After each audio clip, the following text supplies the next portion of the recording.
Forging commissions do I still have to finish? Let's see. One.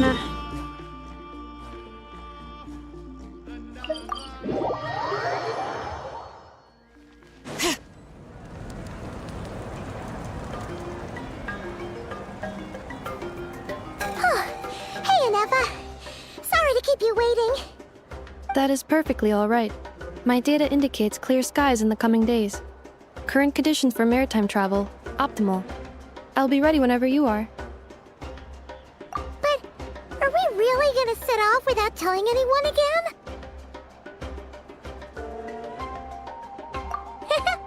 Funny you mention it. You'll never guess who Paimon saw on the way over. Hey! You didn't seriously think we'd let you leave without a farewell party, did you? No chance. Yeah, come on, Traveler. We've already made all the preparations. And most importantly, how dare you try and slip away without first paying your respects to the almighty Dragon Lord! A little bird told us you'd soon be leaving for Krai. So, we asked Paimon to give us a heads up before the date of your departure. You sure it's not time to think about changing that little habit of ours? Don't worry, we won't keep you long. Besides, everyone's there already. Shaska, Ian-san, Auroron, even the Pyro Archon herself. You're invited too, Anefa. Shilonen has a special gift for you. Accompaniment request accepted. Shilonen demonstrates excellent massage technique. My impression of her is exceedingly positive. Wait, so robots like massages too? Or is it just that Shilonen really knows how you're wired? Alright, enough with the chit-chat. Let's head to the venue. Woohoo! Party time!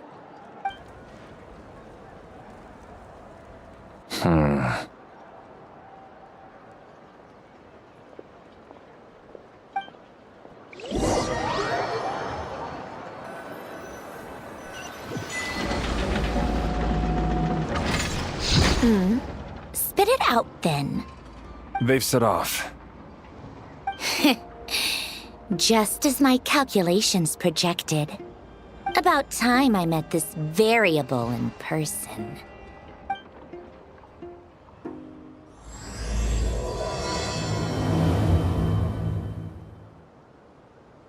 You know, every time we head to a new nation, there's always a point where it suddenly dawns on Paimon.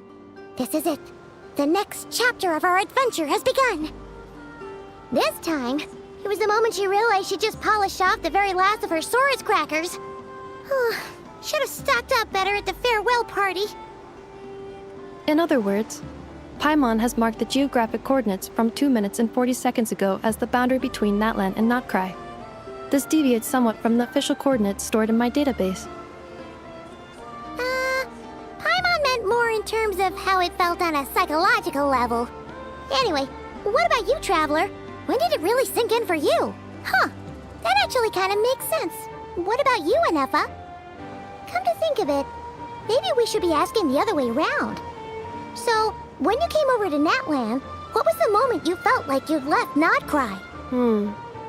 In that case, probably when my sensors could no longer detect the moon's power. The moon? You mean that one we can all see in the sky? Negative. I was referring to... Here we are. Paimon, Traveler, we have arrived in Notkrai. Oh, wow!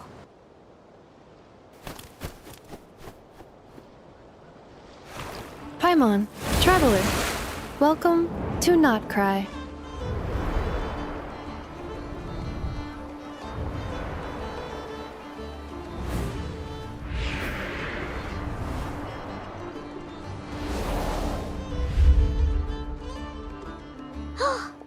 That must be Nasha Town up ahead! That's the place you were telling us about on the way over, right?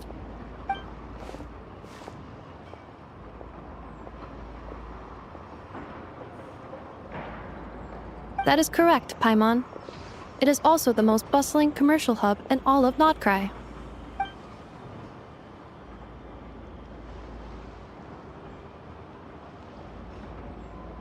Oh, sounds like the perfect place to start trying out all the local specialties.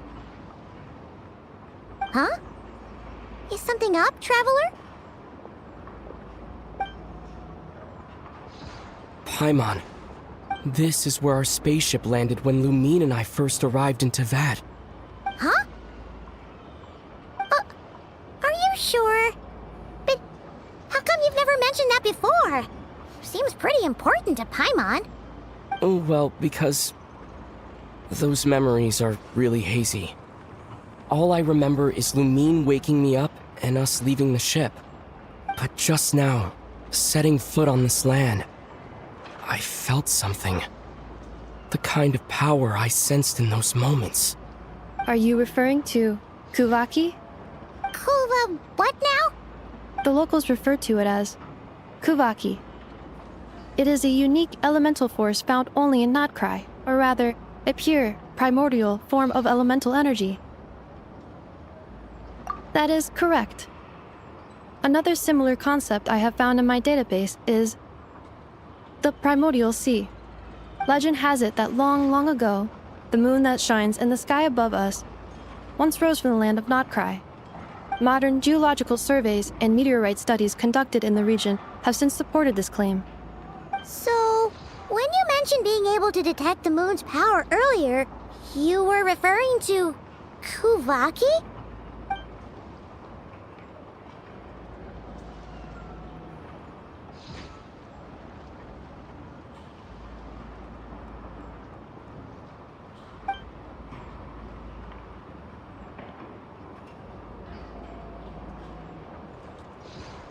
Wait, Traveler, you're saying we might actually find your spaceship here? Do you still remember where it landed? Notkrai is surrounded by the ocean. In other words, it could have been anywhere along its coastline. Negative. Description still lacks sufficient detail to pinpoint target location. Hey, it's okay if you can't remember everything right away. After all, it's been a really long time.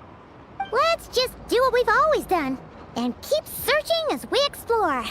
Besides, what have you got to fear with your sidekick Paimon still here? I'd be more than happy to help you out as well.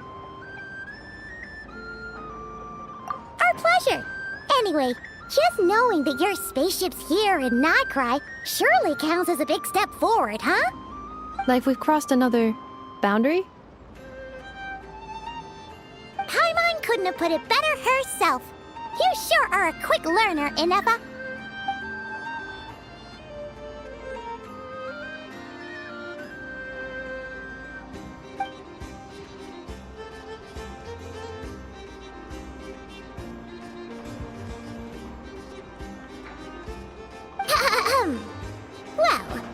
As the best guide in the whole of Teyvat, Paimon hereby does solemnly declare, Nodcry, here we come!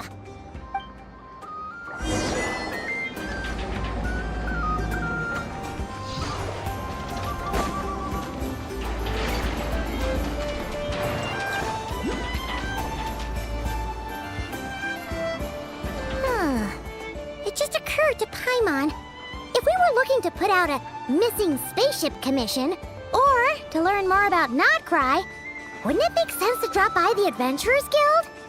The guild is located in Nasha Town. Simply follow this road and you'll reach it.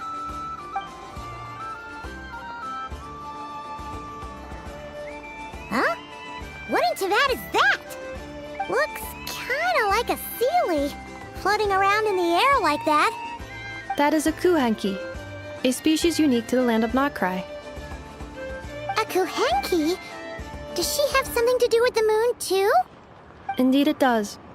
According to the Frost Moon Scions, the indigenous inhabitants of this land, the Kuhenki, are said to be familiars of the moon goddess, leading those who walk in the moonlight's glow to things of great importance. The moon goddess? Don't all people here worship the Tsaritsa? Although Nodcry lies on Snezhnaya's border regions, the people here have held their own unique beliefs since time immemorial. As I mentioned, everything in this land shares a deep connection with the moon and the sky above. The beliefs of the Frostmoon Scions seem to date back to the civilization of the angels. According to the documents in my database, even the 7 Archons did not exist at that time. Wow! So the origin of their beliefs goes back even further than the Archon War? Correct. At some point, you may come across some statues of their goddess. The Frostmoon Scions carved these as well. Hey! Looks like she's floating away! I suggest you follow her.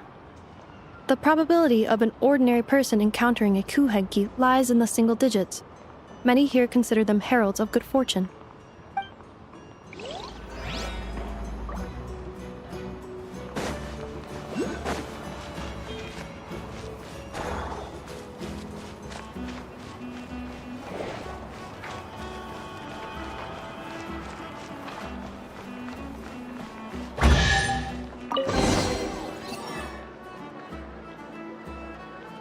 Is this a travel guide? Huh. It actually led us to something useful.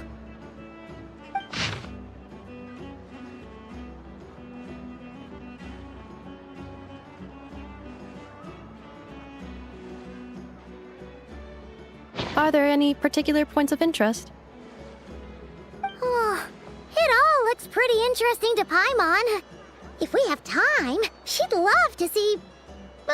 pretty much everything. Recalibrating route. If we keep following the current path, we will arrive at an area of scenic beauty. From there, we will be able to identify both the Adventurers Guild and several must-visit specialty stores. Yikes! Why is Paimon suddenly getting the feeling that if she doesn't step it up soon, enough is gonna put her out of a job?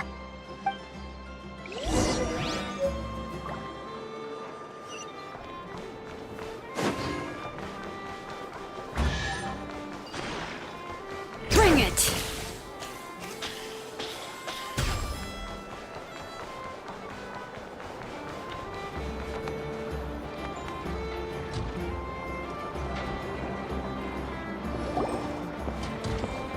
Wow! Nasha Town actually looks pretty big from here. Feels a bit different than Paimon imagined, though. Which aspects in particular deviated from your expectations? Well, Paimon keeps hearing people describe Nodcry as an adventurer's paradise. So she kind of thought it'd be a bit more... picture perfect somehow? According to legend, there was indeed an era of peace in Nodcry's past, the age of the Fae. Tales of those ancient heroes are still told today. One of the most well-known is that of the Lantern Fae. This individual performed many good deeds for Nodcry. The present-day Lightkeeper's nightly lantern patrols are, in part, a tribute to their memory. But then, one day... What happened? There came a devastating abyssal calamity that swept across Nodcry, and for a time it was left desolate. Heartbroken by what had become of the land they had so cherished, that Fae extinguished their light, just as the Abyss had extinguished all hope. Nowadays, the paradise people speak of is more of an aspiration, or an irony, perhaps. An irony? Today, no official authority governs Krai.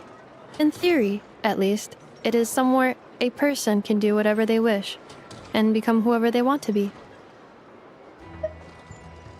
The Adventurers Guild is just over there, in Nasha Town's Central Plaza, and the flagship tavern is over that way.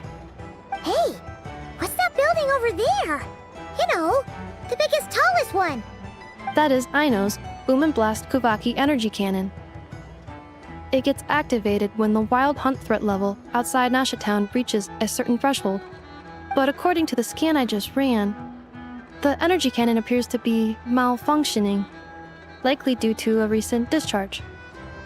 The wild hunt?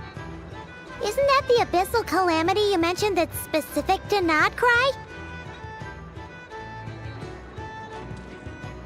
It is a phenomenon that has been occurring for several centuries now. Yet the time and location of wild hunt attacks are seemingly random. At first, it was more of an old wives' tale that adults used to scare children. If you don't start behaving, kid, some night, the wild hunt's gonna come for you. Listen, do you hear that? That weeping in the fog? Those are the cries of a young woman being dragged away. You're saying people actually hear things like that? I have not witnessed enough wild hunt attacks to give a statistically sound answer. But the oldest legends say that all people saw was the ghostly shadow of a woman in the mist. It wasn't until later that it became a full-blown calamity. Abyssal monsters and all. Oh, when you put it like that, Paimon's really gotta hand it to Aino. Not only did she repair you, but she's even built a giant cannon to keep the wild hunt at bay. Absolutely. Aino is very impressive indeed. Anyway, according to my schedule, it is time I took you over to the flagship. Oh, sure. After all, we shouldn't keep Varka waiting. Well, Paimon's not sure if he'll actually show up at the bar this early. You're right about that.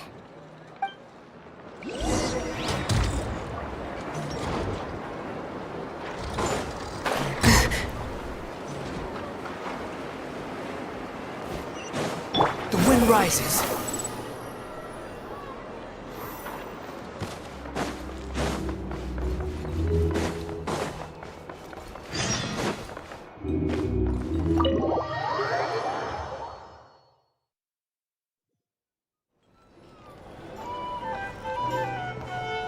Here we are, the flagship.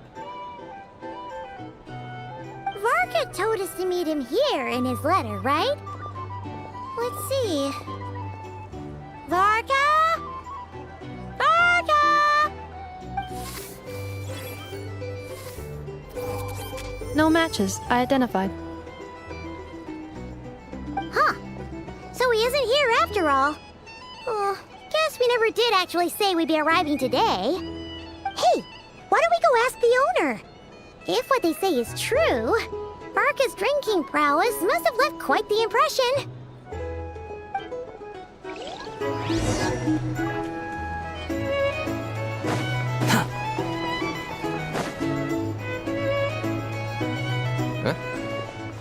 Well, well. If it isn't the ineffable Ineffa. Hello there, Demian. You know each other? Of course! Ineffa's a regular here at the flagship. So, robots are into booze too? Not at all. The energy conversion efficiency of alcoholic drinks is very low, and most of them are full of impurities. Still, I can affirm that your berries and fried meat deserve a solid 9.12 out of 10. It has Aino's approval too. Funny that you should mention that. While you were away in Natlan, Varka would come in here every day to pick up a serving of berries and fried meat for Aino. Aww. He must have been worried sick that she wasn't eating properly on account of being so hung up about Ineffa being gone. Actually it's 'cause Varka found out that Aino went wild after Ineffa left. Of gorging herself on snacks she normally couldn't get her hands on. So it was more worry that she wasn't getting a balanced diet. I think I might have just put my foot in it. Anyway, since you're back from Natlan, these two must be the ones Varka mentioned. The Traveler and Paimon, yes? Yep, that's us. So, from the sounds of it, you must be a close friend of Varka's too. Varka? Goes without saying. After all, he's the only one around here who's ever managed to stay standing after 10 rounds of the roulette special. Paimon can't believe he's made such a name for himself. Though, guess it's hardly surprising how. Right now? Must be somewhere near Anvan Tinyarvi. That's quite far from here. Huh? Where's that? It's a lake in the northern part of Krai. Word reached him of trouble brewing around those parts, so he took his knights to check it out. Oh. So, we missed him? Varka knew you'd say that. So he specifically told me to make sure you stayed here and enjoyed yourselves. He sends his assurances that everything's under control. Well, if he's that confident, guess our only option is to accept. Anyway, it's not like there's any special cause for concern.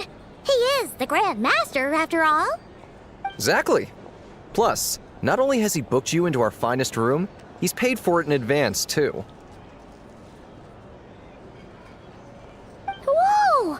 It's so generous of him! We might not have met yet, but Paimon's got a feeling that we'll get along with Varka like a house on fire. Oh, and by the way, he also asked me to serve up a portion of berries and fried meat for Anefa. That was prepaid as well. Thank you. No, thank you. I'm the one who should be grateful for your business.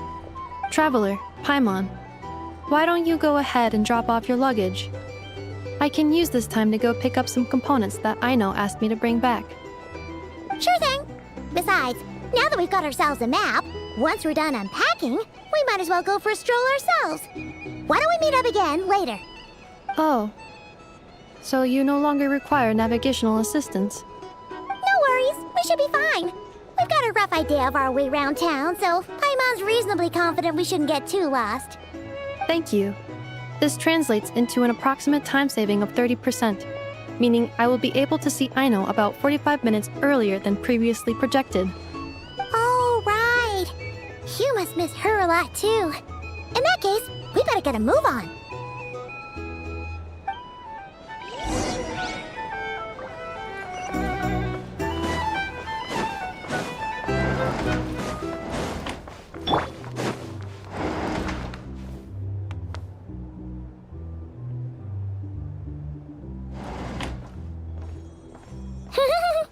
Feels pretty nice having someone sort out our food and lodging for us, huh?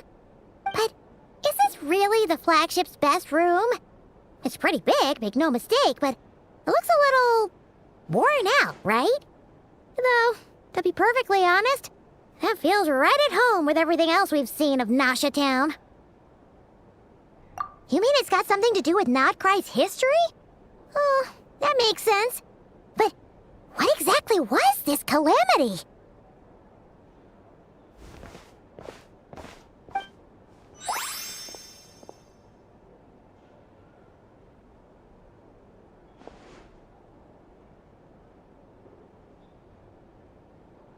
Oh, should we try the berries and fried meat too?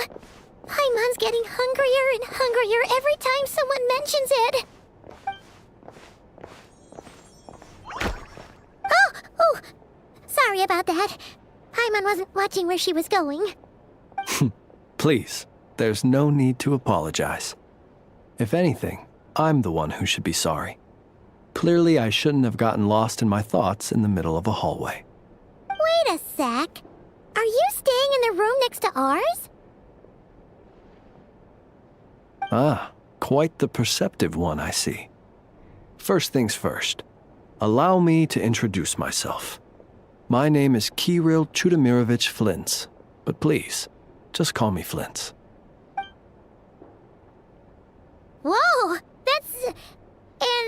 impressively long name for sure. Huh. Is that so? Names like mine ought to have been fairly common in Snezhnaya, at least in the past.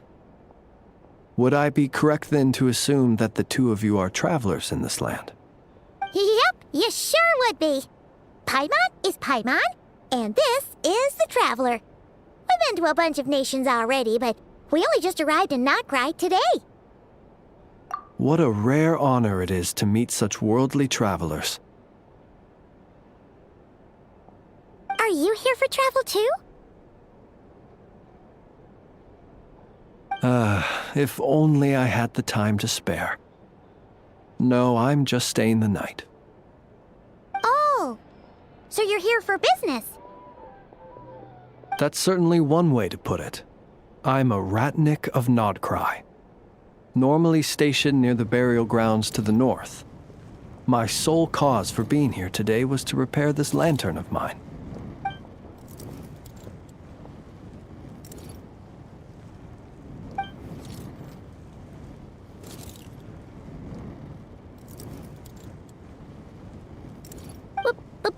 Burial grounds? Your surprise is entirely understandable. Most people cannot even begin to fathom the idea of a life surrounded by tombstones and decay. But if you've heard of the calamitous abomination that is the Wild Hunt, you'll know that in their wake they bring a host of souls tainted by abyssal filth. That then is why we are stationed by the burial grounds, to hold the line where it is most vulnerable. Oh, so it's all about fighting against the abyss. Oh, sounds like a tough job. I thank you for your concern. But in truth, I've long since grown used to it. In fact, I like to think it rather suits me. If anything, I'd say I prefer the peace and quiet of a graveyard to the hustle and bustle of urban life. Paimon sort of gets it now. But even so, she's still pretty sure she could never get used to living in a graveyard herself. For one thing, she'd be too scared to fall asleep at night. Oh, I assure you, there's no need to worry on that account. The kind of ghosts you find in cemeteries aren't too big on talking. But even when they do, they're usually far more discreet than the living. Well, would you look at that? Who'd have thought we'd end up chatting this long? Must have a lot in common, huh? Forgive me, but I must excuse myself, for the time of my appointment draws near. And in terms I'm sure you'll understand, a lanternless Ratnik is like a mapless traveler. A serious conundrum indeed. Oh, sure. In that case, you go right ahead. We won't keep you any longer. Not at all. Should the opportunity present itself, I'd gladly continue our conversation another time. You're always welcome to come visit my grave. The grave I stand watch over. Your visit would bring much-needed light to that place of final rest. Right. Well, if we get the chance. Then allow me to wish you a traditional Ratnik's farewell. See you by the graveside.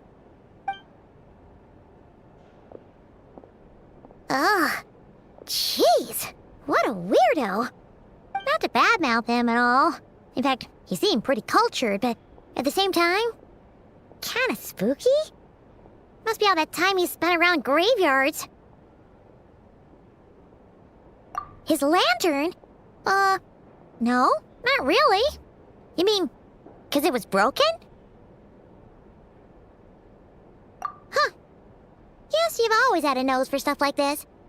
If you're worried, you can always ask him the next time we cross paths. Hey, don't you start spouting all that weird stuff too.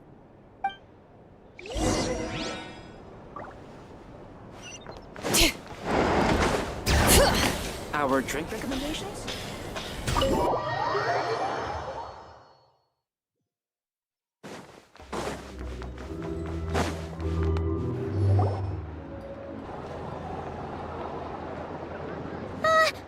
Paimon almost forgot something super important.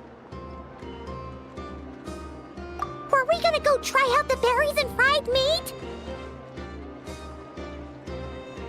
But now, heading all the way back to the flagship feels like such a waste. Please, accept today's boon.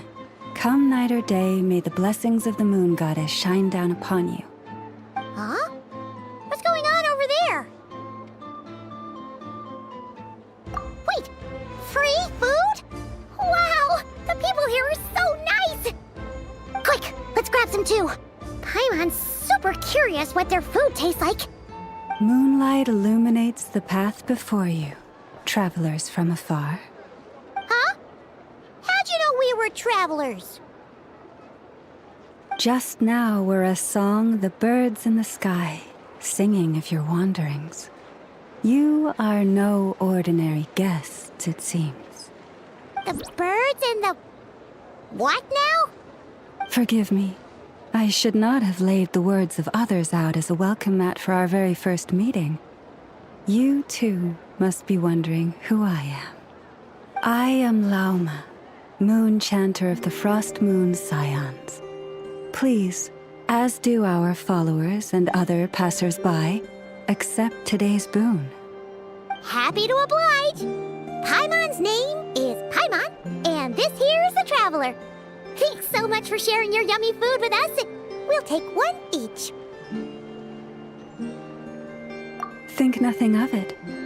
These fruits were the finest we found, delicacies gathered in the wake of the morning dew. It is my hope that partaking of them may lift your spirits to heights anew.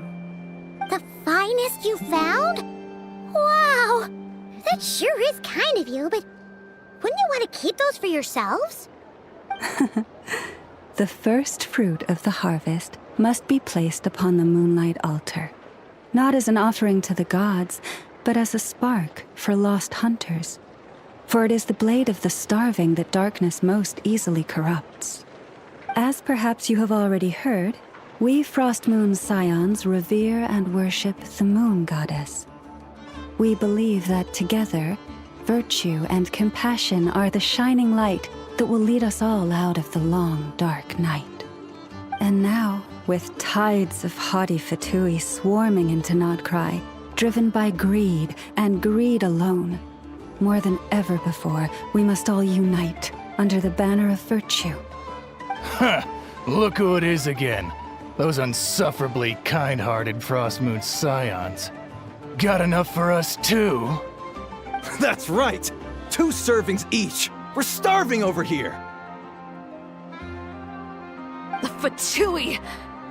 After what you've been doing to our sacred statues, how dare you even show your faces! Wilhelmina, bestow today's boon upon our guests. You hear that? No slacking now. We'll have the very best you got. But, my lady, they... Please, you two, accept this meal. But remember this. Kindness is the first lantern left to guide those who stumble in ignorance. Come again? Let me finish.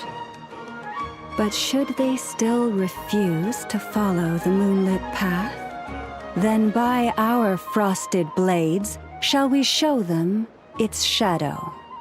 You! Hey, look who it is. Tch, whatever. Just you wait. We'll be coming for you next. Huh? Where's the meat? Who wants to eat this garbage? Those stooges really are the worst. Ever since they came to Krai with all their weird equipment and built that so-called experimental design bureau, our lives have been turned completely upside down. Judging from how they reacted just now, it seems the Fatui already know who you are. Well, we have gotten in their way in pretty much every nation we visited, so we're probably at the top of their blacklist by now. I see. Then, on behalf of the Frost Moon Scions, I thank you for the goodwill you have shown us. Because if they had gotten ahead of themselves just now, I'm sure you would have stepped in to help. Just as the birds and beasts put it, your arrival heralds joy to us all. Besides, for a weary traveler far from home, what better respite than to bathe in the moonlight? You will always be welcome at the Frost Moon Enclave, the place we call our home. May we meet again in the moon's gentle glow. These are delicious! So refreshingly fresh! Those two Fatui wouldn't know a good thing if it came up and bit them on the shoulder. Looks like Inefa isn't done with her shopping yet, and the Adventurers Guild is still empty. Where should we head next? Good idea! Wouldn't want to let the Kuhenki down, after all. Let's see... Okay, Paimon's got our route all figured out. So, all that's left to say is... don't fall behind! This is Nuts and Nuts. It's mostly a fruit shop, but there's a crafting bench, too. This is the Speranza, one of the travel guide's recommended restaurants. All the waiters here are kids. This is the Vesnitsi Prolegic Greenhouse. Apparently, their flowers are all made of metal, so they'll never wilt away. And this is the Rossum Workshop. If you ever need a weapon made, this is the place to go. And over here, they've got a super tall observation deck. Whoa! Take a look at that! You can see really far out into the distance. That way's north, and that looks like something built by the Fatui? And then over there to the west, that must be the place Lauma mentioned, where the Frost Moon Scions live. So, what'd you think? Even if Inefa kinda stole her limelight earlier, this just goes to prove that Paimon's own tour guiding skills aren't too shabby either, right? Hey, come on! Would it kill you to compliment Paimon? Huh? Look! There must be someone at the Adventurers Guild now! There's already a line forming outside! Looks like we'll finally be able to ask about your spaceship! Oh, or was there anywhere else you wanted to stop by first? Where? Which one are you... Oh, now you mention it, Paimon's noticed it too. Ugh, better not be who she thinks it is. Anyway, where we go first is completely up to you. Either the Adventurers Guild, or that suspicious-looking shop. A word of warning, though. If we step into that shop, be sure to keep a very close eye on your Mora.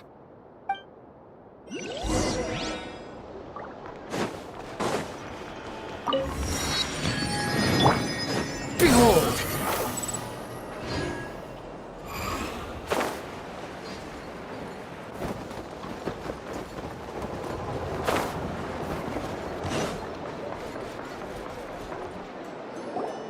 Lucky us! The line seems to be gone now! Come on, let's go say hi to Catherine! Hey, Catherine! We meet again!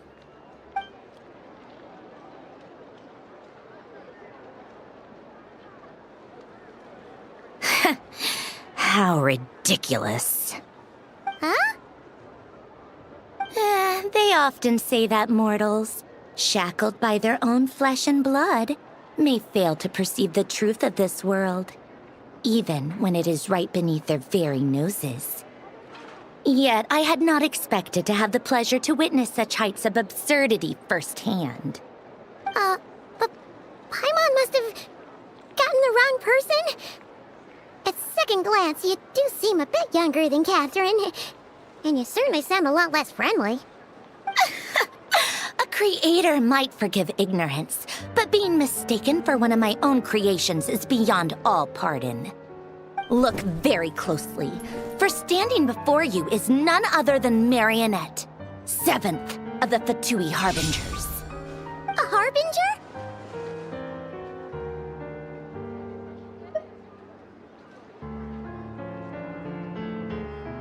I told you already, I'm not Catherine. Just how obsessed are you with my machines?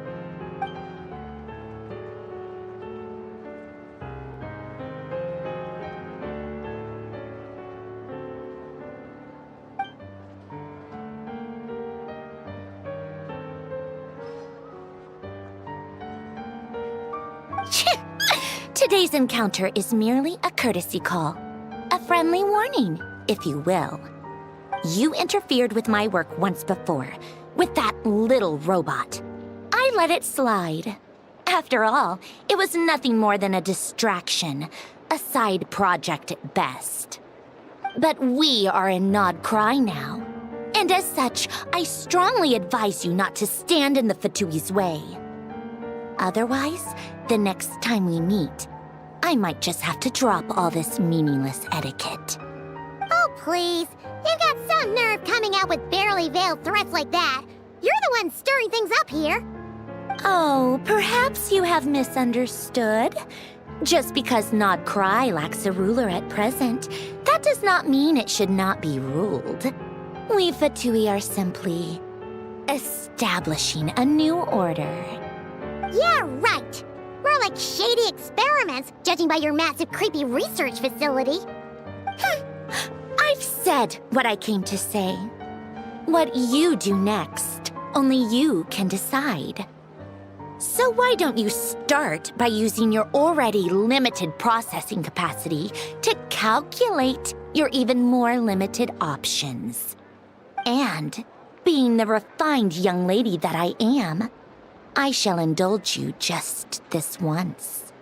Ad Astra Abasask. Welcome to Nod Krai, Dominion of the Fatui.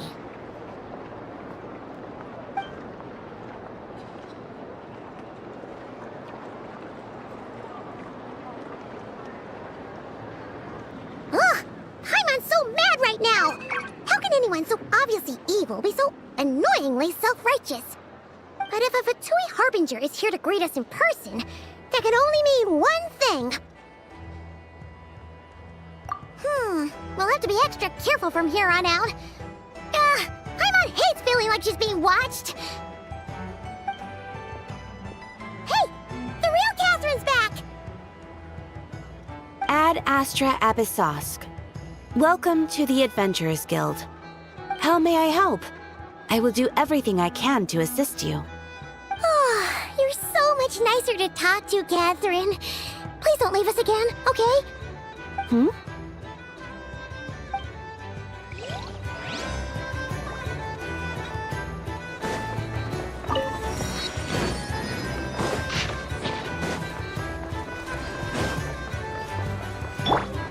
Bring it!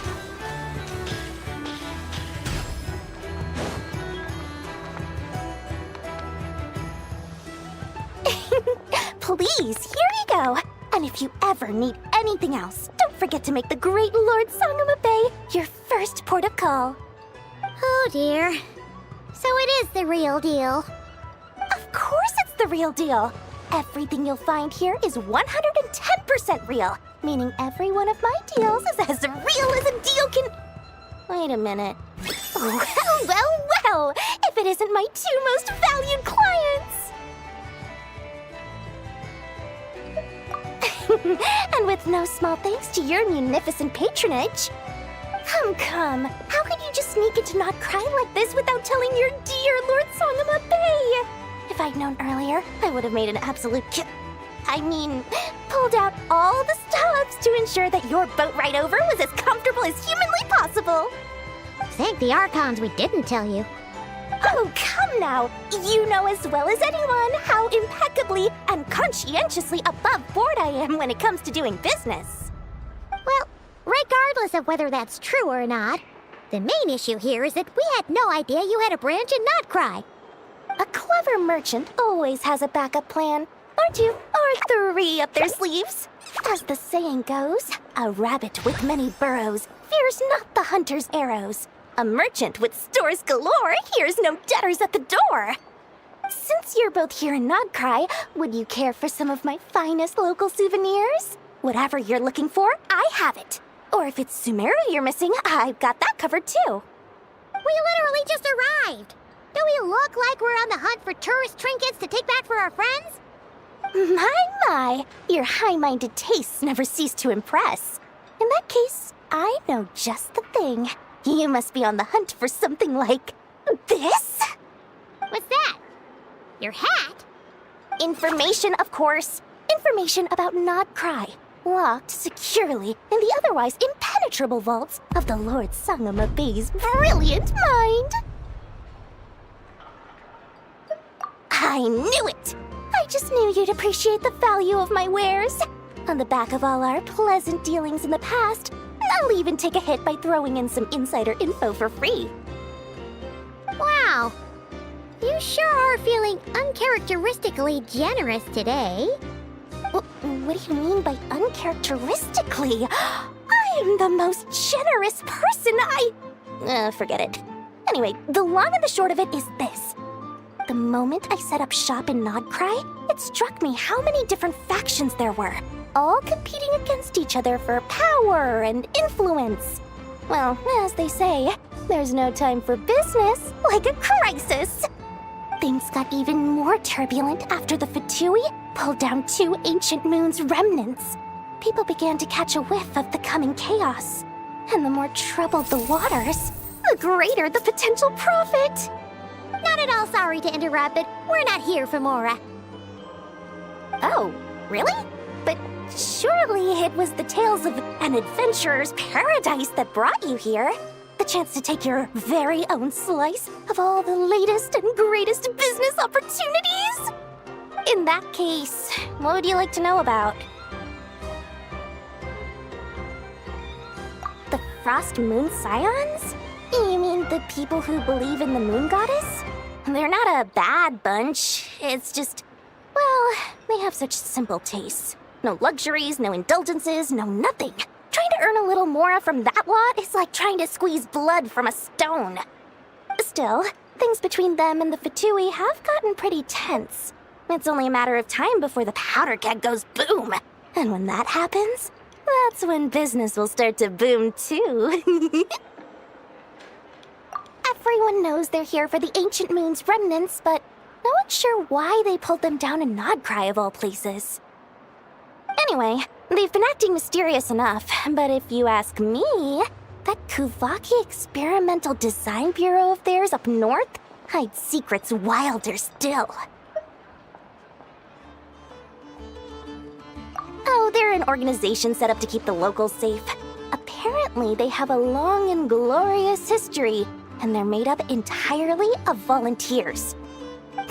But seriously, a volunteer organization in Nod Krai? This place is hardly a magnet for noble hearts. No pay, all work. That's not a business model, and it's certainly not for me. That bunch of booze-loving monstatters? Ugh, don't even get me started. As fellow Outlanders, I thought they'd be easy pickings, but somehow, every single one of our business negotiations wound up at the flagship. I've done plenty of deals with heavy drinkers before, but those guys? I never once made it to the contract signing before blacking out. I'm getting flashbacks of the hangovers just thinking about it.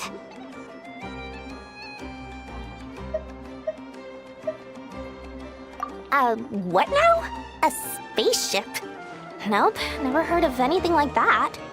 Don't you two get involved in any big business here without so much as a heads up, you hear me? At the very least, consider letting me in as a key investor. Oh, I almost forgot to mention. Sooner or later, you'll no doubt end up doing business with some other merchants in Nod Krai. And someone's bound to mention a place called the Curatorium of Secrets. Listen to my advice. Do not, under any circumstances, go there, no matter how much trouble you're in. The Curatorium of Secrets? What do they get up to there? Just a place that handles all kinds of disputes. But the owner will charge you an absolute fortune, and she has a temper to match. Nothing like your friendly neighborhood, Lord Sangama Bey.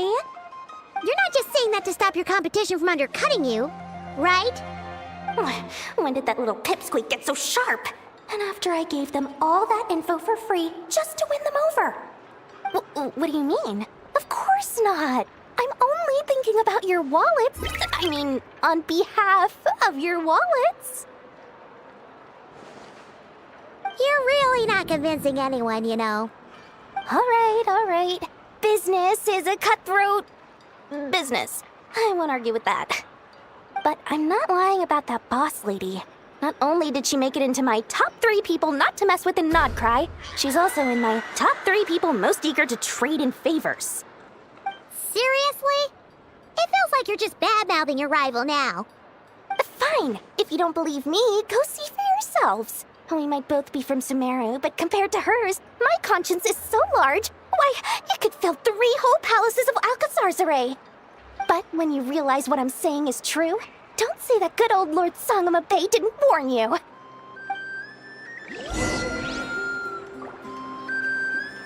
Anyway, don't be a stranger now. We might be in Krai, but don't forget, Dory's doors are always open for you.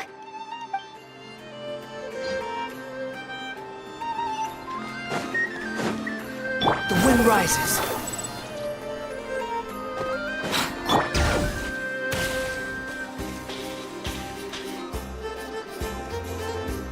Enough! Hello. I was just about to start tracking your whereabouts. Did you manage to get everything Aino asked for? I did. What about you? Do you need me to navigate or introduce any more places around town? Not for now. We've seen most of it already. We probably need some time to process everything we've learned, though. Any progress with the spaceship? No. Catherine came back just now, so we asked her, but even she hasn't heard a thing. One possible explanation is the vast stretch of time that has elapsed. Additionally, given the limited resources available in Krai, it is entirely plausible that the wreck was scrapped for parts, or even mistaken for a pile of broken machinery. Aww. Understood. In that case, why don't we go ask Aino together? After all, she was the one who salvaged me, ancient dragon technology and all. If there really are any unusual parts floating around Krai, there's a high chance they've passed through her hands at some point or another. Good point. And since you keep mentioning her, we're curious to meet this whiz-kid mechanic too. Understood. Then I'll handle navigation as before. ETA at the Clink Clink Krumkake craft shop. 34 minutes ahead of schedule.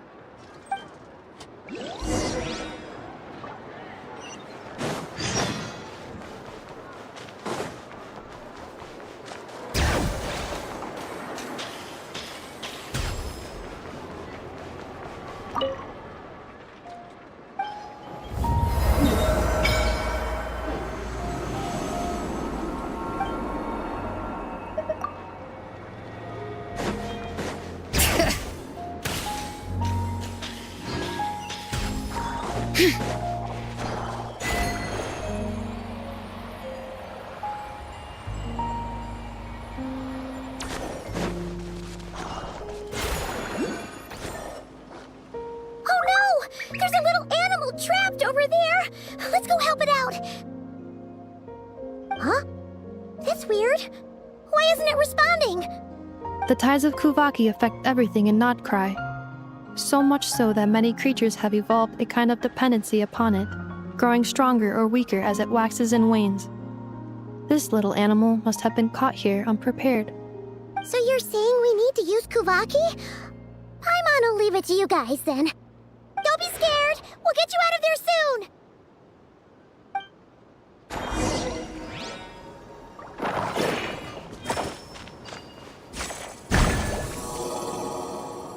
Oh! It worked! Off you go now, little one. Don't go getting yourself caught again.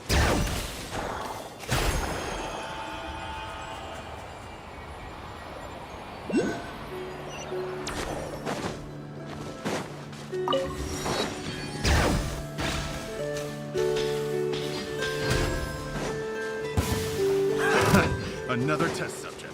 Behold!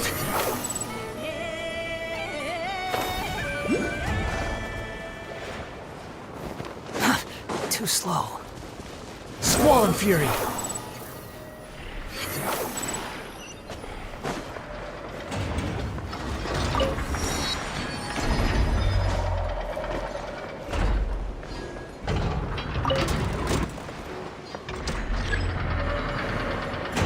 The wind rises.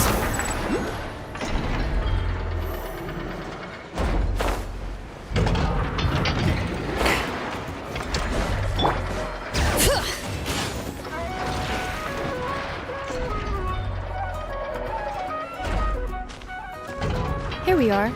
The place Aino and I call home. Whoa! So many machines that Paimon's never even seen before. And then there's all these little robots. Did Aino build them all? That is correct. It looks like Aino has created 3 more little bots since I've been gone. Aww. Well, you were gone for quite a bit. She must have missed you. I missed her too. I want her to see what I've become. Let's not keep her waiting any longer then. Come on!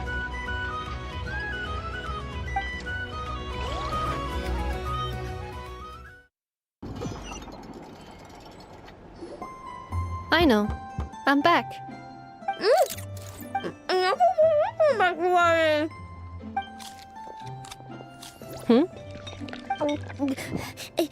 Ineffa? You're back significantly earlier than I expected. Like a whole 30 minutes at least. Everything went very smoothly, which saved me quite a bit of time, so I...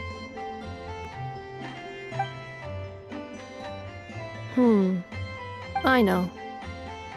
Could you turn around for a moment? Aino. I've been on my best behavior the whole time you've been gone. She's got chocolate all over her mouth. Aino. While I was away, did you strictly abide by my tailor-made snack intake schedule? Oh, of course I did. 1 whole cake, 1 crumb cupcake, and 1 pack of chocolates a day, right? It was either a cake or a crumb cake or a pack of chocolates per day. Oh, shoot. When did you finish the snack stash I left for you? Literally just earlier today. Let me just go run a scan on that. I meant today, a week ago. And then you restocked an entire week's worth on your own initiative? 2 weeks worth.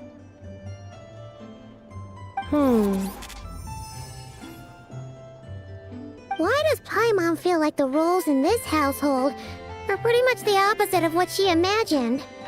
Calculation complete. Aino's recommended snack calorie intake for the next 4 weeks. 0. No fair! You're a meanie, Ineffa. This is what happens when you break an agreement. Oh, come on! Don't do this to me! I only ate a teeny bit extra every day. Just a teensy, eensy, weensy bit extra. That is objectively not a teensy bit extra. Oh, seriously? If you'd only arrived half an hour later, I would have had everything cleaned up and you wouldn't have noticed a thing. But now that I think about it, you even said you'd come back a bit earlier than you did, so I wouldn't have to worry. But then, you were away so long, and I was so worried about you. And that's the only reason I even... Oh. I know. I am very sorry to have kept you waiting. I'm back now. Welcome home. Oh. So, will I be able to keep eating snacks as usual now? Negative. Aww. Okay. Well, given that I am later than I initially projected, I'll let it slide. But just this once. Thanks, Ineffa! You're the best!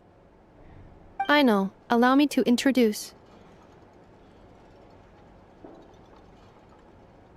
It's the honorary knight and Paimon! I know. Uncle Varka talks about you guys all the time. Nice to meet you, I know. Ineffa's told us all about you, too. Huh? Really? She actually said that about me? Well, she's not wrong. Oh yeah, so, you're here to see Uncle Varka, right? A couple of days ago, he suddenly said he had to head out on business, and that he might not be back for a while. He asked me to let you know if I saw you. Yeah, we heard about that at the flagship. Did he say what he was doing? Nope. Just told me to take good care of you guys and make sure you feel right at home. Oh, shoot. Please, take a seat.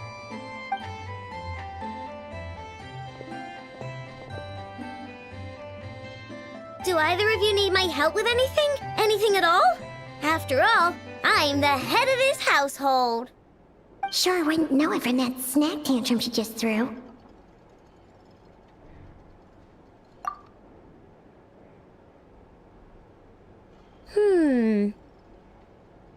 A spaceship, huh?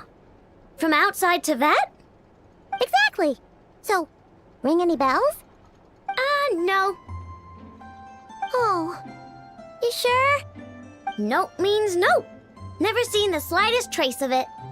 More specifically, by nope, I mean, I've never seen a single piece of tech in all of Krai that might have come from out of this world.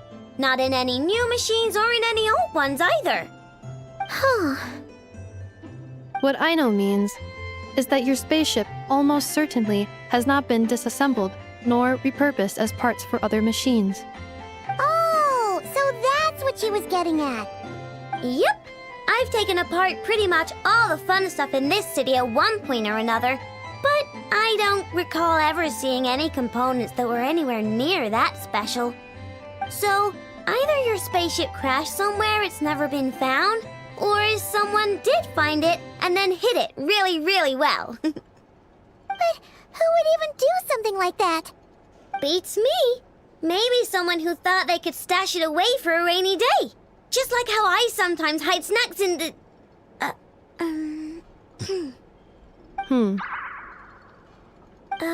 Anyway, long story short, I definitely haven't seen anything like that. Besides, sounds like it would practically be ancient history by now. If anyone still has any leads on what really happened, it'd be the Frost Moon Scions. The Frost Moon Scions? Huh? Haven't heard of them yet? Didn't Inefa tell you about their rituals? There wasn't enough time to delve deeper into their history and traditions.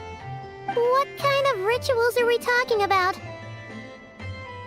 I've never actually seen them myself, just heard bits and pieces here and there. They say that each of their moon chanters has had access to an ancient relic that lets them see the true past. Not sure exactly how it's meant to work. I can't get my head around anything that can't be explained by either machines or science. And to tell you the truth, I don't like it much either. Looks like we'll have to try our luck with the Frost Moon Scions. Aw, leaving so soon? Sure you don't want to hang out a little longer? It's getting late, I know, and these two still need to head over to Hisi Island. It would not be convenient for them to linger much longer. Aww. All right then. Don't worry. We'll be sure to drop in on you as often as we can. Really? You promise? Sounds like my type of visitors. You're welcome anytime. I'll be staying to look after Aino today, so I won't be going with you. Hey, don't sweat it. We'll find our way just fine. I'm glad to hear that. Also, I must admit, I have very much missed the charging bed that Aino made for me. Oh, are you here to play with me?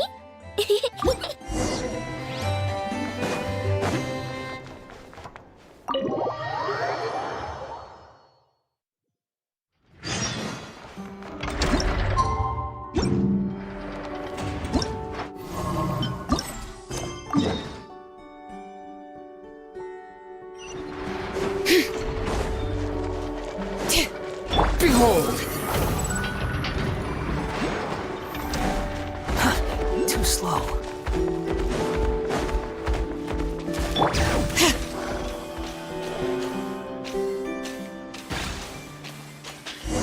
The wind rises.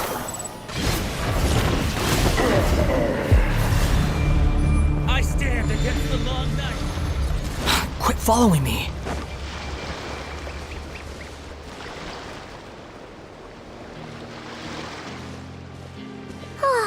Seeing Anafa and Aino reunited like that sure was heartwarming.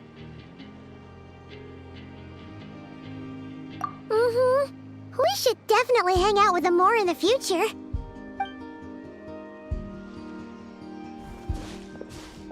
Speaking of homes, we must already be close to where the Frost Moon Scions live. The vibe here feels different, just like the scenery.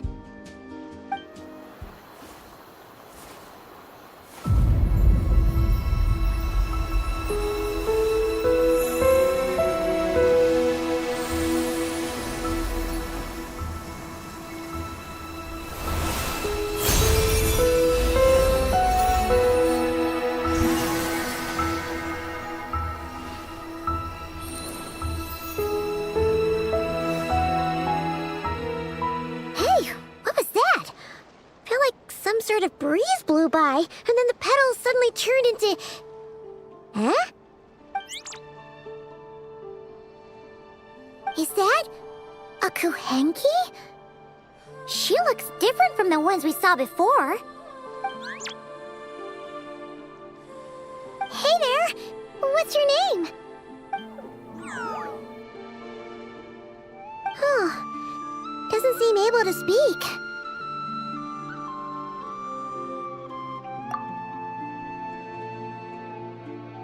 No idea what she wants. Unless you want to stop, maybe we should just keep moving?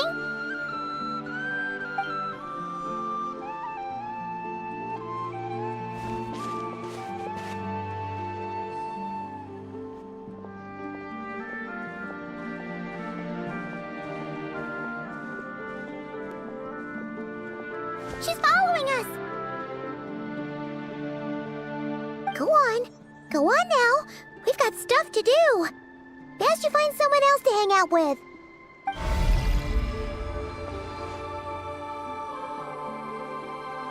Hey! Don't make it sound like Paimon's some kind of meanie. Paimon had no idea what she wanted, okay? Ugh. Anyway, next time Paimon sees her, Paimon promises she'll be nicer. Seeing as we're on our way over to meet Lalma anyway, we can ask her about it while we're there.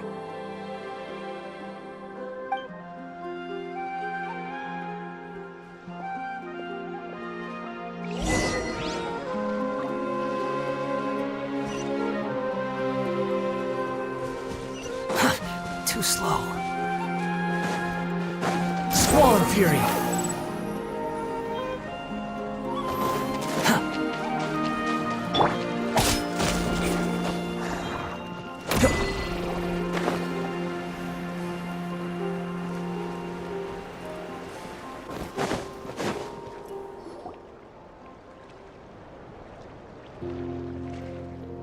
Huh? Hey, look! Isn't that Lalma? The Moon Chanter? Let me take a look at your wound. You must be more careful. Doesn't matter how much of a rush you're in, your safety always comes first. Oh, you're back too. How was your day? You what? Those two Fatui? The ones who were causing trouble in Nasha Town? You went to teach them a lesson? And you put that in their food? You naughty little thing! How could you do that? They didn't notice. That's not the point. You mustn't do that again, okay? Next time, at the very least, bring a few of your friends along too. You'll be an easy target if it's just you on your own. Hey, Lalma! Still remember us? Oh, it's the Traveler and Paimon, isn't it? Welcome to Hisi Island. Not at all. Those who come with kindness in their hearts are always welcome with the Frost Moon Scions. Were you just talking to those animals? I was indeed. The Frost Moon Scion's bloodline is unique, for throughout our history, there have been many among us who could communicate with all living things. What was that?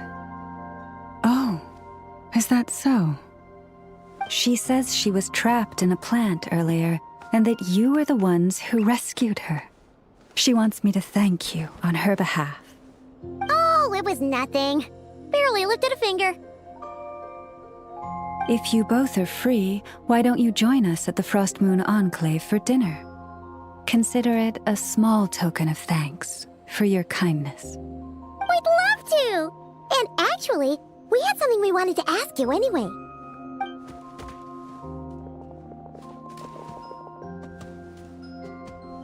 Oh?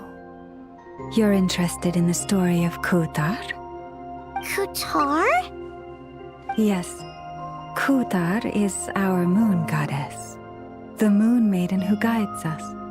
But up close, this one somehow seems a bit different from the one in Nasha Town. It's like it's more...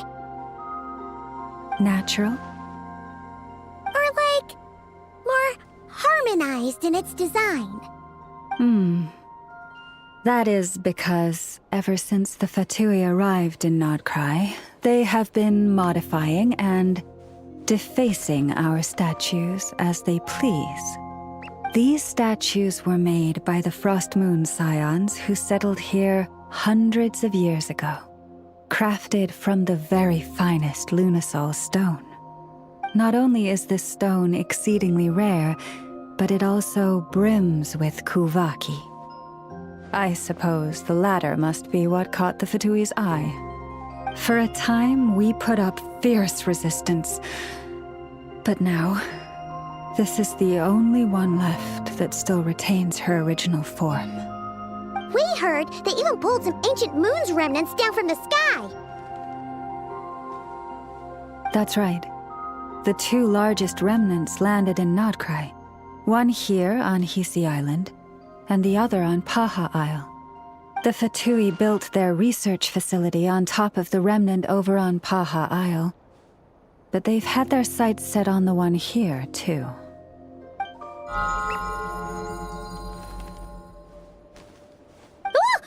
Oh! It's that little Kuhenki again! Surely that can't be. Hey! We've been wondering what was up with it, too. It just appeared out of some petals and hasn't stopped following us since. No, that is no ordinary Kuhenki. These we name Luonnotar, beings born from the moon goddess's blessing. Can you understand what it's saying? We honestly haven't got the slightest idea why it's been following us. I'm afraid not. I cannot fathom its thinking any better than you can. Sometimes a long time must elapse before the moon goddess's blessings turn into Luonnotar. Perhaps you two were simply there to witness that transformation. Oh, maybe. Legend has it that the Luonnotar bring good fortune. Given that it seems to have taken a liking to you both, why don't you let it come along with you? Really? Then you can start by helping us find some more treasure chests along the way. Capiche?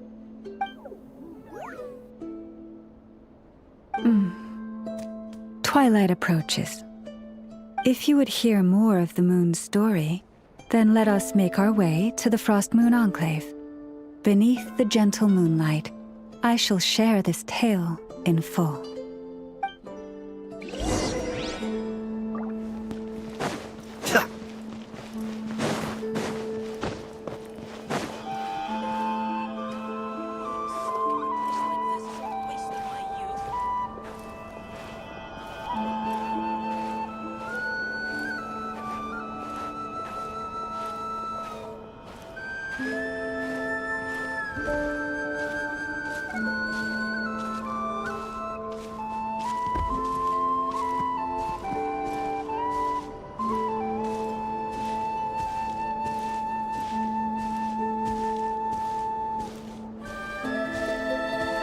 Oh, Lady Lauma, you're back.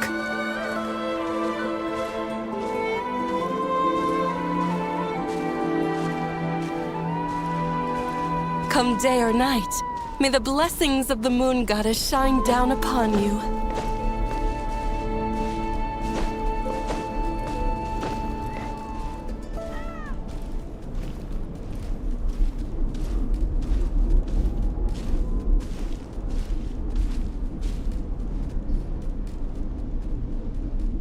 Lalma, you have returned. Wilhelmina, this is the Traveler and Paimon. Kindly arrange for 2 additional dinner settings for our honored guests. Of course, my lady. Wow! Everyone along the way here pretty much saluted you. Are you, like, super important around here? I am but a moon chanter, one entrusted to convey the moon goddess's will. Nothing more. She's just being modest. The Moon Chanter holds the highest rank among us Frost Moon Scions. Lalma is our leader. Wilhelmina? I know. I'll send word to the kitchen. 2 meals coming up. Whoa! Paimon had no idea you were such a big shot. It is merely that the unique traits of our bloodline have manifested themselves especially strongly in my person. That is no accomplishment of my own. Please, follow me this way.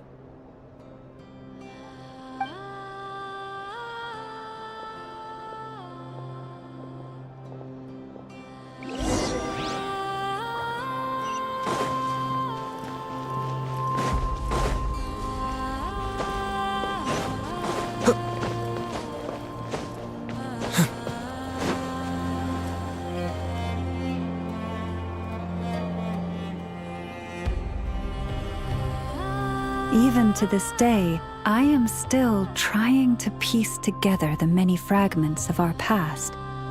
It is a story not only of the Frost Moon Scions, but also of the moons themselves. A story of the moons? Yes. We Frost Moon Scions are the last descendants of the ancient golden realm of Hyperborea. Its former glory may have faded, but what remains is a memory uniquely ours. In the distant past, Tevat had not just 1 moon, but 3. It is said that they were created by the primordial master of this world, cast into the firmament to keep peace in the land below. Firstborn was the eternal moon, largest of the 3. Legend has it that it was her immense kuvaki that gave rise to the ocean tides. Next was the Frost Moon. Smaller than her big sister, yet brightest in radiance. Her glow became the cold, undying lantern of the night. Finally came the iridescent moon, smallest of the sisters. Most of the time, her light was barely visible to the naked eye. Yet when she shone, her fleeting halos were all the more mysterious for it. Wow! Sounds like it all happened so long ago. So, what happened to them afterwards? Afterwards, well, as you have seen, the 3 moon goddesses perished. This happened in a war triggered by the Descenders, and of the 3 lunar husks, only the Frost Moon survived unbroken, while the others were shattered to pieces.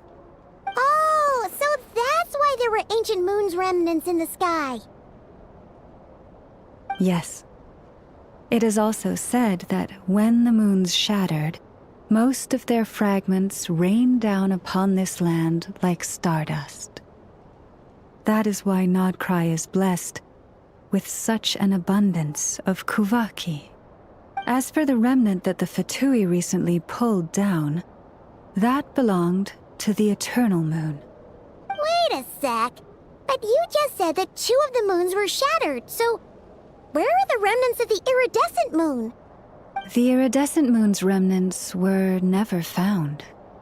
What happened to her after the war remains a mystery. Some say she vanished in an instant, while others believe that her remnants are simply too delicate to leave a trace.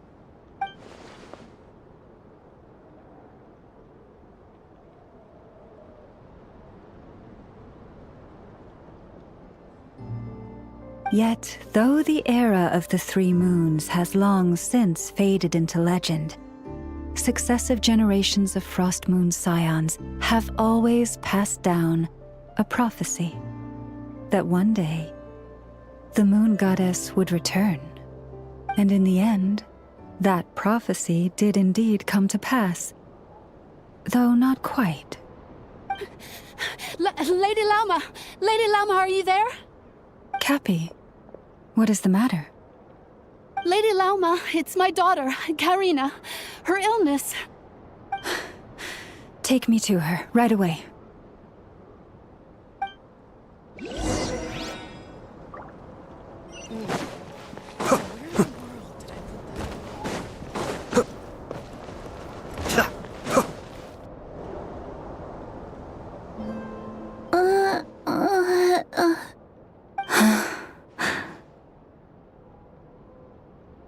Her sensitivity to Kuvaki is flaring up again.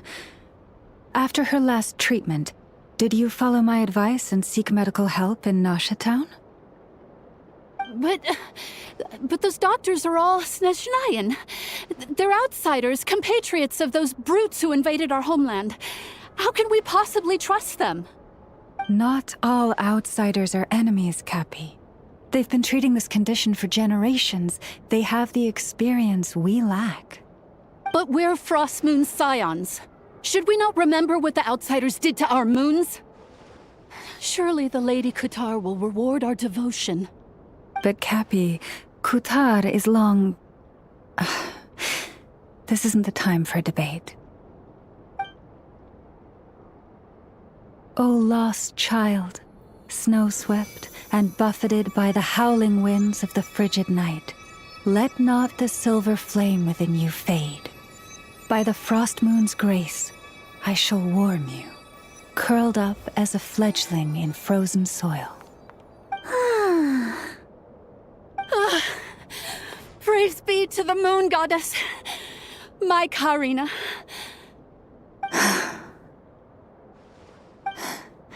Remember, she must take powdered laka berries daily. It will ease her symptoms.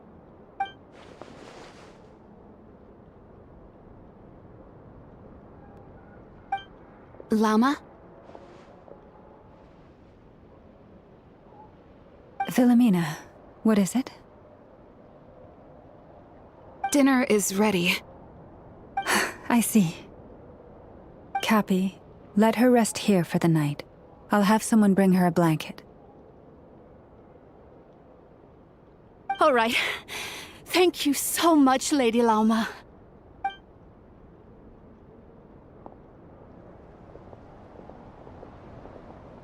Will she be all right?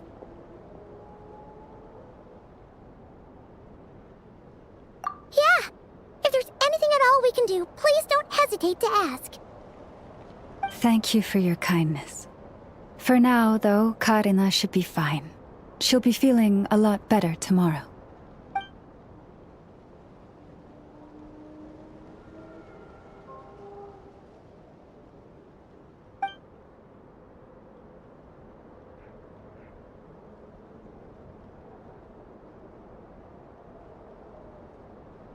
Please, do not be worried. Come, let us head to dinner. I believe you still have some questions for me.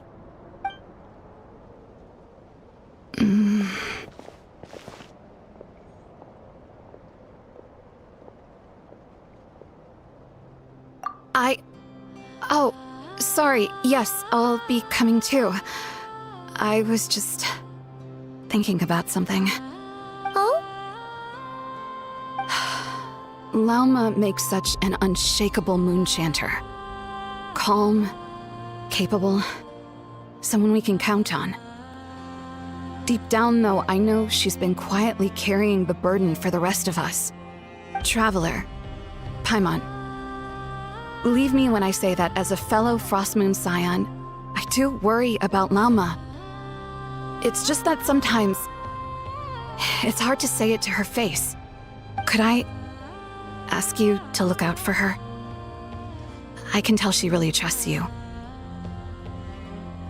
I fear that would stress her out even more.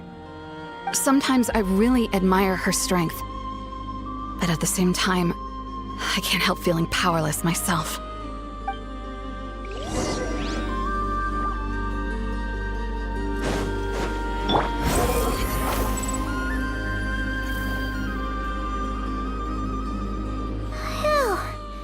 Paimon's so full. That was even better than the stuff you gave us before. I'm glad to hear it. Thank you for accepting such simple hospitality. Hey, we should be the ones thanking you. Seriously, that was seriously scrumptious. How did you even manage to finish it? This slop's barely edible. Then again, I guess that's what you'd expect from savages. It's you! Those rude Alpha Tui we just met back in Nasha Town! My sincerest apologies. If you found the food we gave you earlier difficult to swallow, may I suggest taking a deep breath and joining us?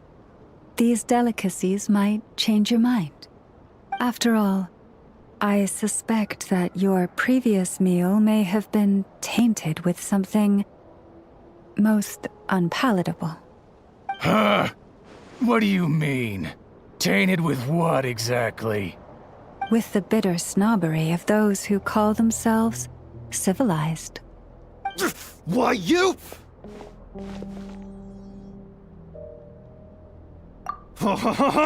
Looking for a fight? Sure, I'd be more than... Hold it! We're not here to brawl. Yet. We're here on official business. Orders from above. We're here to deliver the Frostmoon Scions a warning. Or rather, a final ultimatum. You have 3 days to hand over the relic and reveal the whereabouts of your so-called Kutar. If you fail to do so, the Fatui will immediately begin the cleansing of Hisi Island. Which, by the way, is the sovereign territory of the Tsaritsa of Snezhnaya. What insolence! Your demands are outrageous! For generations, this land has belonged to the... Dear guests, allow me to save you both time and trouble with a speedy reply. The Frostmoon Scions will never hand over anything to the Fatui. And to those who set foot on our land with ill intent, I say this. With your blood, we shall draw an inviolable line in the snow. That applies to you, too. Stubborn savages, the lot of you!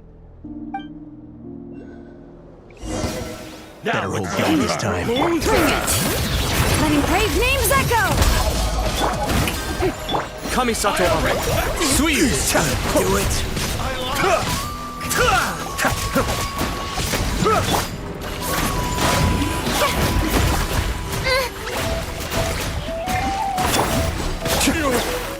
Pretty sharp. You'll pay for this. Mark my words.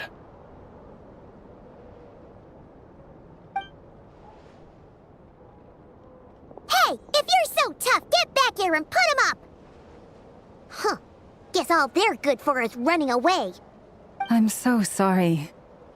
You've had to put up with far too much unpleasantness today. Come on, it's not your fault. We don't like bullies like them either. But still, they mention a relic in Kutar. What exactly could they be after? Oh yeah, so this might not be the best time to bring this up, but we kinda have a favor to ask of you, Lama.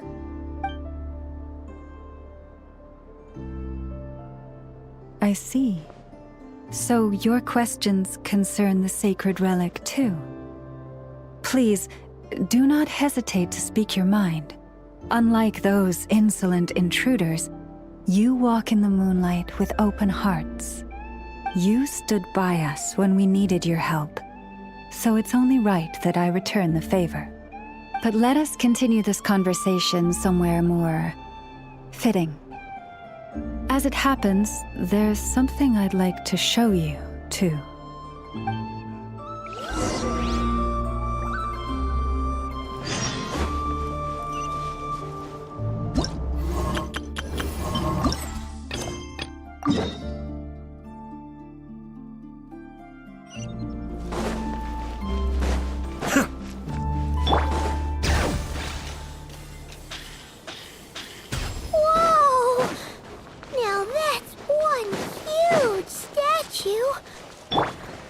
This is the statue of our goddess, the Moon Maiden Kuthar.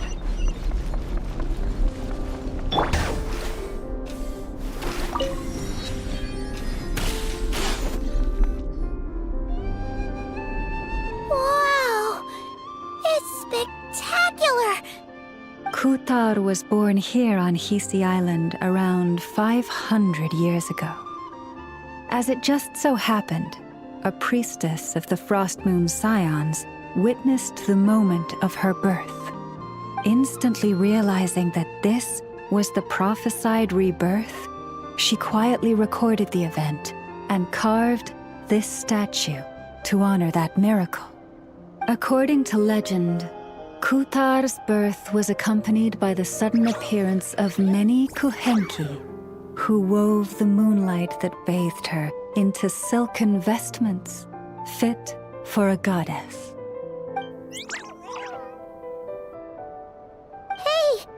It's like it knows we're talking about it. From that day forth, the Kuhenki have been regarded as Kuthar's familiars. Some believe that their habit of guiding travelers to hidden treasure stems from an instinct. The same one that not only drives them to protect the moon goddess, but also to make her smile. After all, according to the records, Kuthar always looked lonely as she gazed up at the distant moon.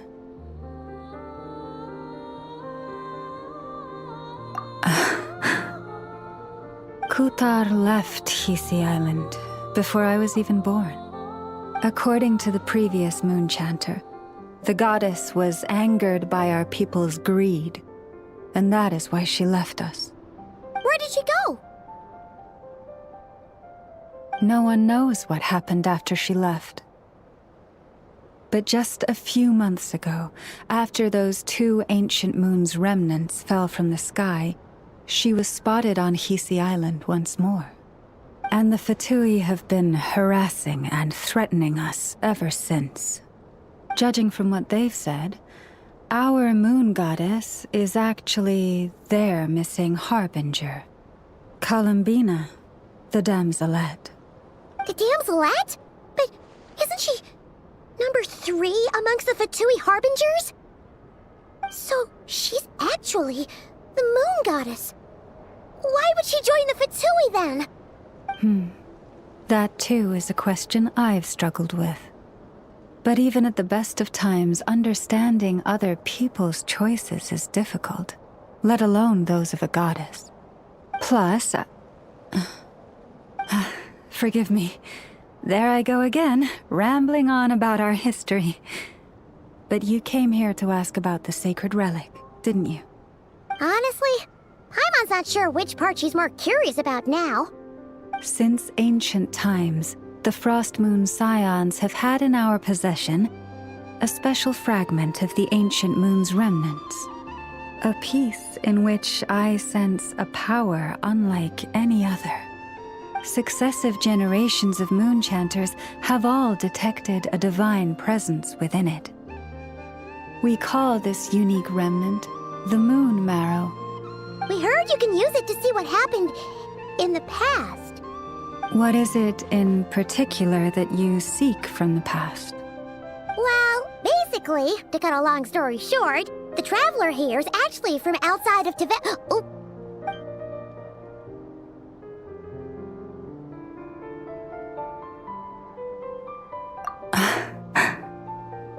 Thank you. Your honesty is a sign of your trust, both in me and the Frost Moon Scions.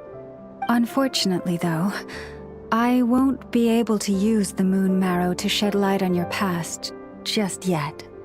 Our people revere the Moon Marrow as a sacred relic. I'm only permitted to retrieve it from the secret chamber in which it is hidden once a year, on Moon Prayer Night. Oh, really? So, when's the next Moon Prayer Night? Judging from the tides this evening, a little less than 2 months. Huh? Does that mean the date changes every year? The ceremony is held on the night when the moon is closest to Tevat. This is also when Nodkrai's Kuvaki reaches its peak. Only then can the seal on the secret chamber be lifted. Oh, guess we've got no choice but to wait. I am truly sorry that I cannot help you sooner. But, as the Moon Chanter, I swear that I will do everything I can to help you find the answers you seek. Think nothing of it. After all you've done for us, you deserve nothing less. Who'd have thought today was only our first day in Nodkrai? Feels like so much has happened already. If I may be so bold, what does family mean to you?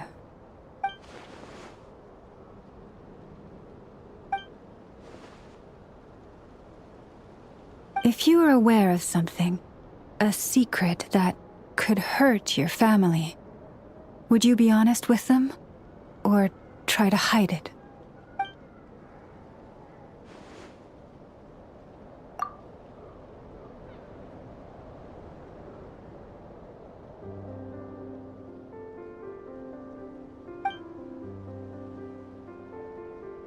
Oh, I'm so sorry.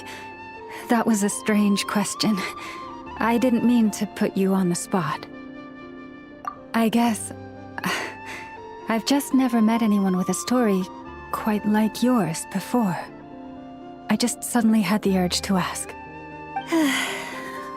It's getting late, and you two must be rather tired too. Would you like to stay the night here on Hisi Island?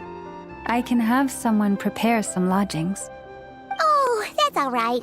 We've already got a room back at the flagship as it happens. Speaking of which, if you ever need us, feel free to come knocking. Do you need me to show you the way back? No worries. It's quite a way, and you should get some rest too, Lauma. We'll make sure to be careful. Understood. Then I won't keep you. May your first night in Nodkrai pass in stillness and peace. So, what you thinking? Sure was an eventful day, huh? The good news is, we're not at a dead end in the search for your spaceship yet. We can always learn more about this place while we wait. The usual drill, huh? Paimon's really getting sleepy now. If she gets too tired to fly back, you carry her, okay?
Hey, what are you doing here?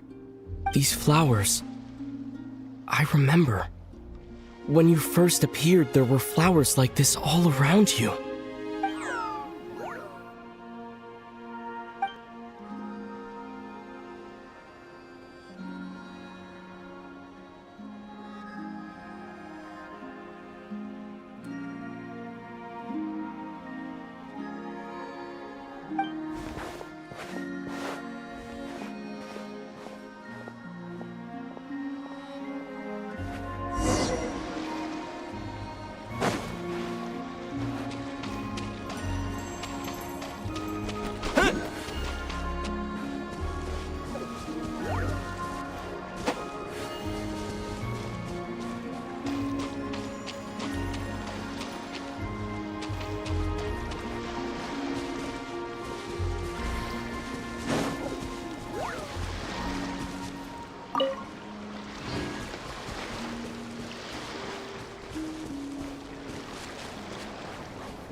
Who goes there? How did you get in here? I am but a passing traveler. I followed your song here. I'm very sorry if I've intruded. The Kuhenki. She brought you here.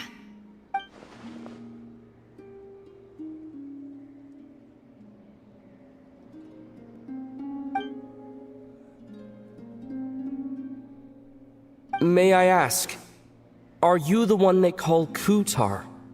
And the harbinger that the Fatui refer to as the Damselette? The Fatui? Are you here at their behest?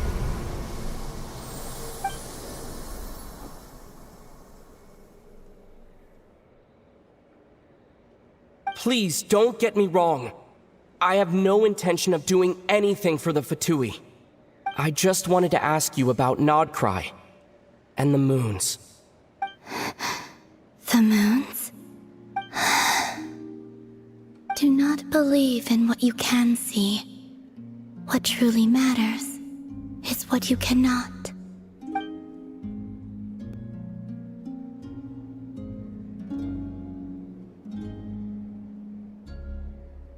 What do you mean?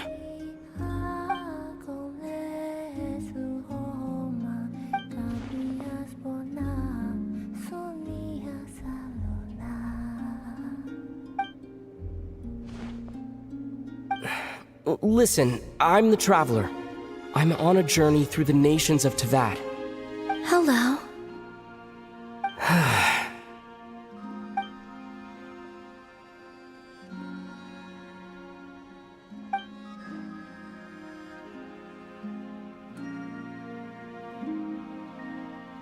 Could you tell me your name? Columbina.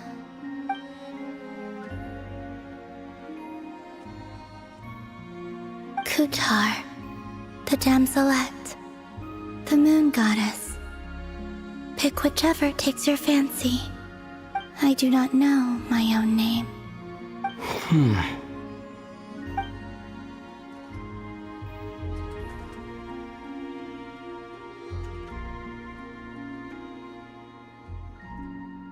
Then, Columbina.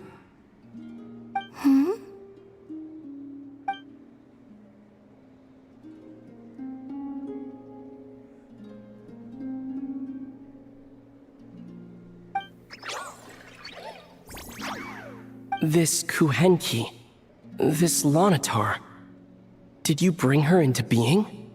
Come here, little one.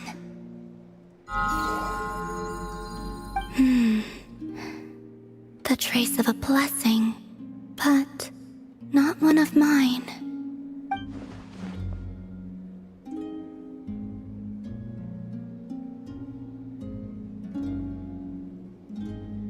People always assume I can do many things. Assume I have done many things. But I haven't. All I ever wanted was to.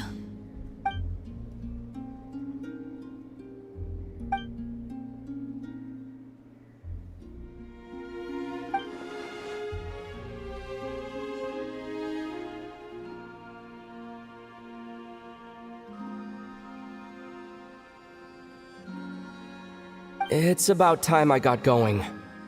I'm very sorry for disturbing you today.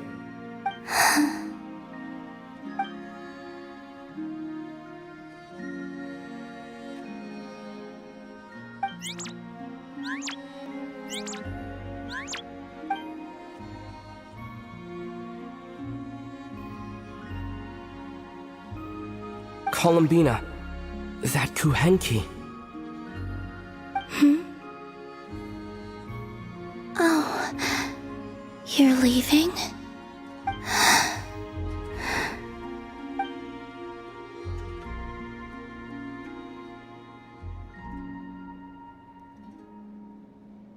Go then.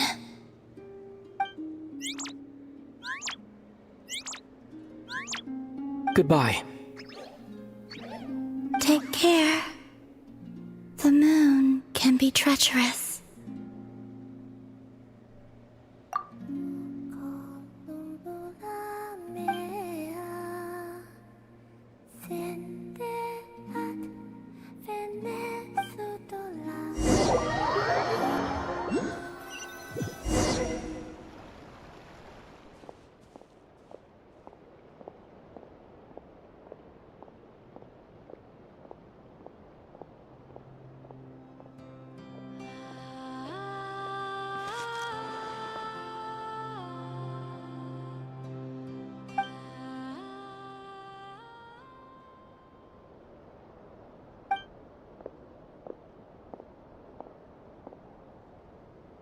Wait, is that... Lumine?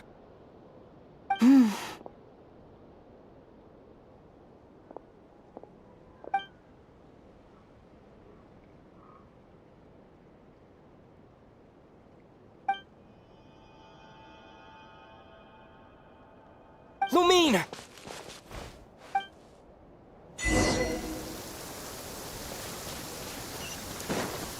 Lumine!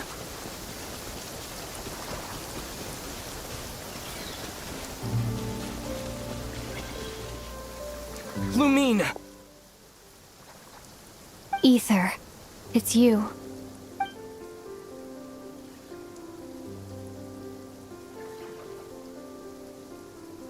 Why are you here on Hisi Island? If I told you I was here in search of the Frost Moon Scion's sacred relic, what would you think? Huh?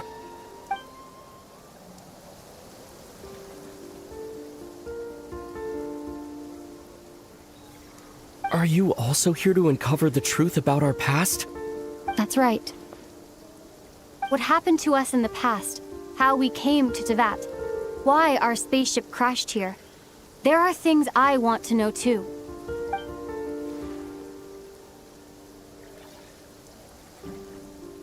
But I'm not about to sit around waiting for another 2 months to find out. Wait, Wait, but I still have unfinished business.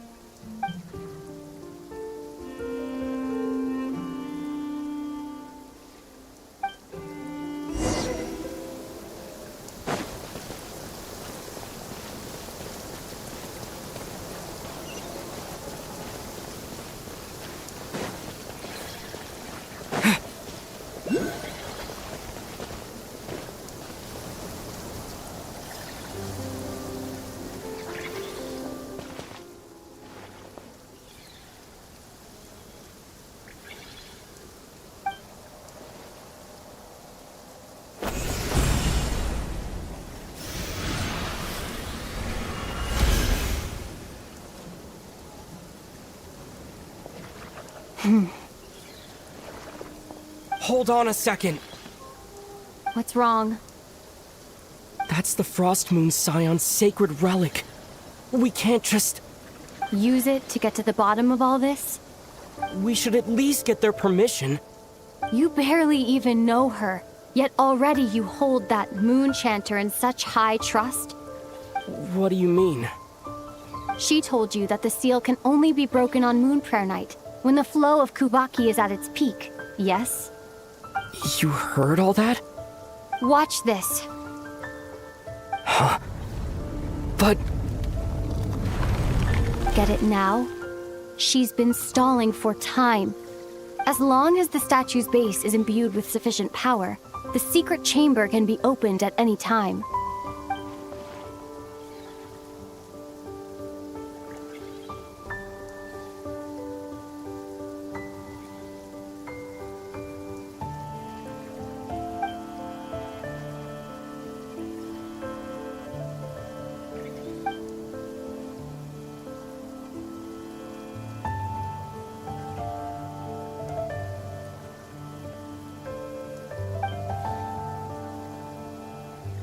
Is it such a sin when I don't put all my cards on the table for you, but not when someone else is doing it?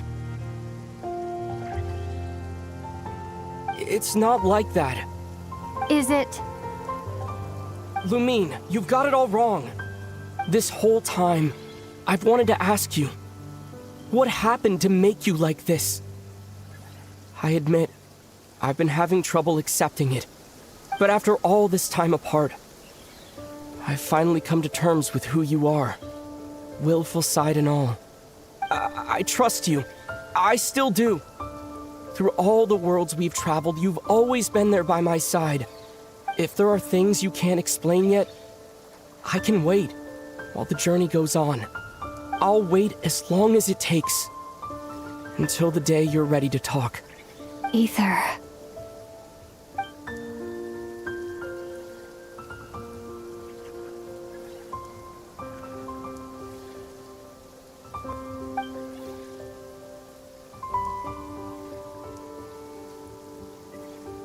I'm not looking to borrow the Moon Marrow simply because of our past. It holds answers about the very origins of Tevat. I've always believed that if you want the truth, you have to see the whole story for yourself. I'm not asking you to trust me, Ether. Just don't try and stop me. If this choice weighs on your heart, then let me go in alone. Forget this meeting ever took place. Bit late for that now. But maybe this is the chance I've been waiting for all along, even if it fades with the morning light. I want to go with you. You sure? Yeah. Then let's go. Lumine. It's been ages since we went on an adventure together. I can't wait. Really? You think I'd lie to my big bro?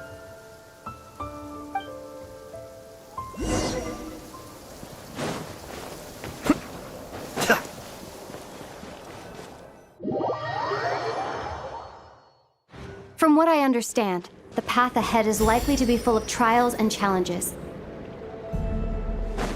A deterrence against intruders, and a test for those who truly seek entrance. I doubt the two of us will have any problems. I agree. Still, If we get separated, things could get tricky. Best we move together and watch each other's backs. Even the sound of your footsteps takes me right back. As a warrior, as a traveler, as my big brother. Looks like this is the first trial.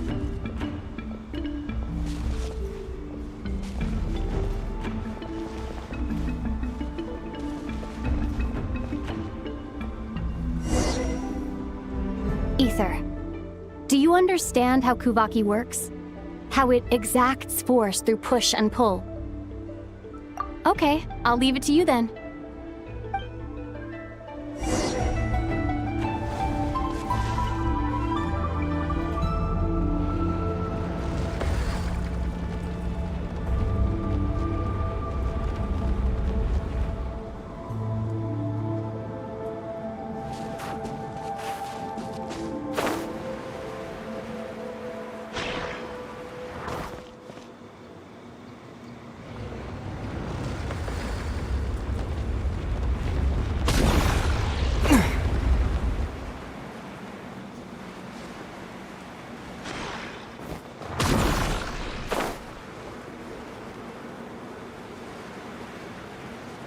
This should help Lumine get across. Lumine!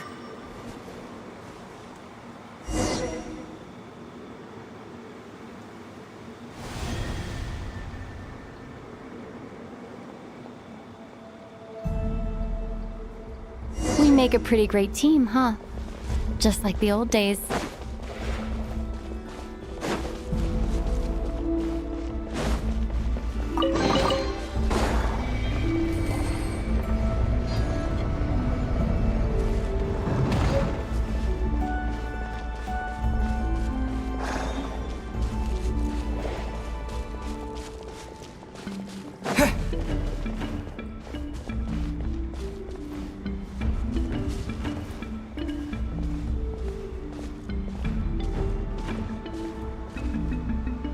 A wide open space. Must be in for a fight.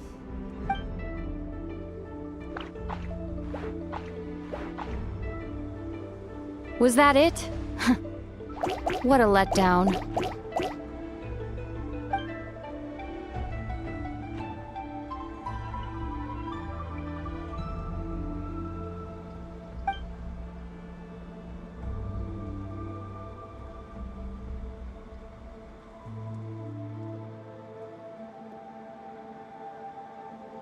Ether. What is it? Why are you looking at me like that? Those enemies were weak, were they not?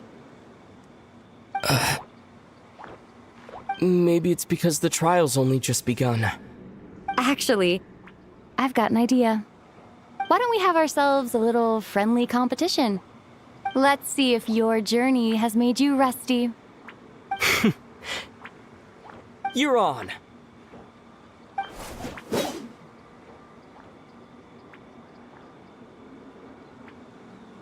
I won't lose to you, Lumine. If memory serves, I used to come out on top more often than not. You sure you're all right? Seems your memory's slipping, Lumine. Save it. We'll know who's stronger soon enough. Let's see what you've got.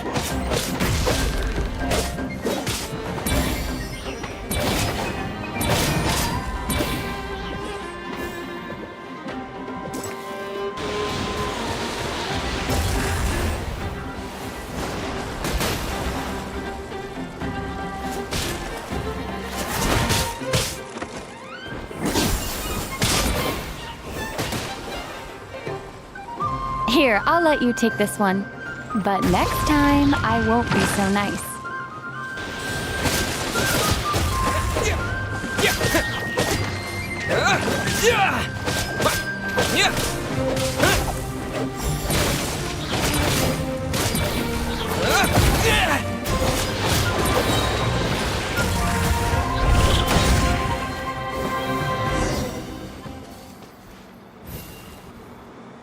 Been slacking off on your combat training? Or has no one been around to keep you in shape? No, I just wanted to let you win. Been too busy practicing your excuses instead, huh?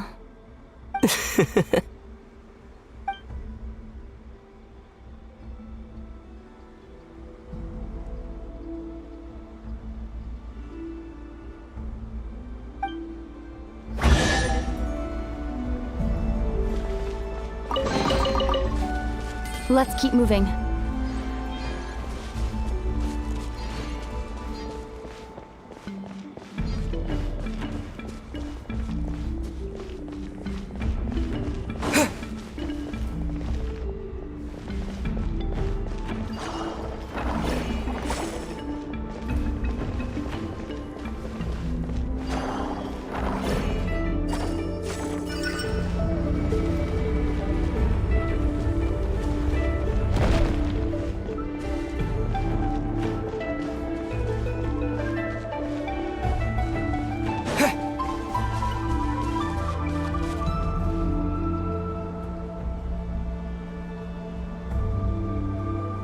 What is this place? No sign of any monsters. Feels like a ritual site. But something's missing. It's ahead. Inside that thing that looks like a mirror. I can feel it. But maybe it's sealed within. Can you open it using Kuvaki? Apparently not. Do you think it might have something to do with the Frost Moon Scion's bloodline? Lumine? If this is about strength of blood, what could possibly stop us? Let me give it a try. Why don't you check around for other clues? Sure.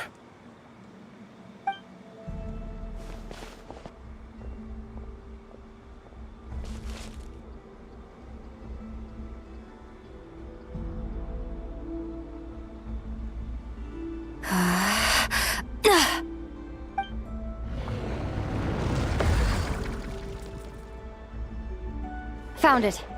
This should do the trick. Okay.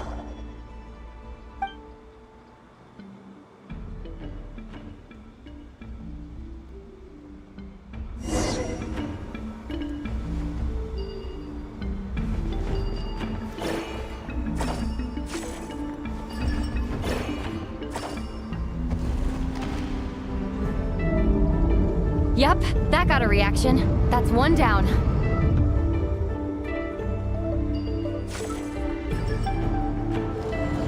Nicely done.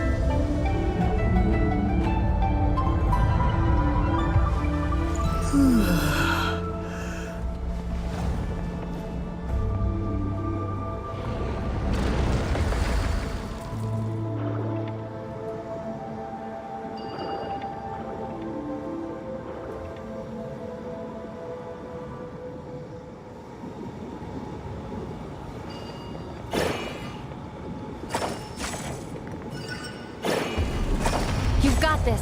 One more to go. Good work, Ether.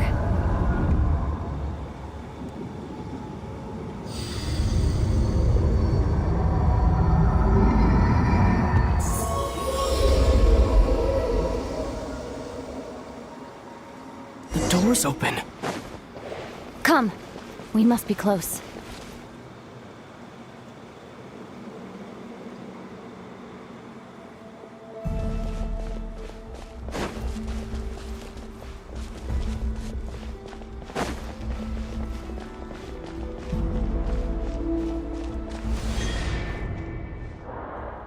Stay on your toes now. Have you considered that I might be the more experienced between us? Is that so?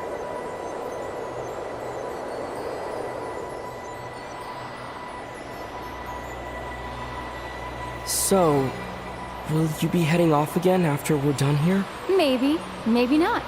Another cryptic response. Don't worry about things that haven't happened yet.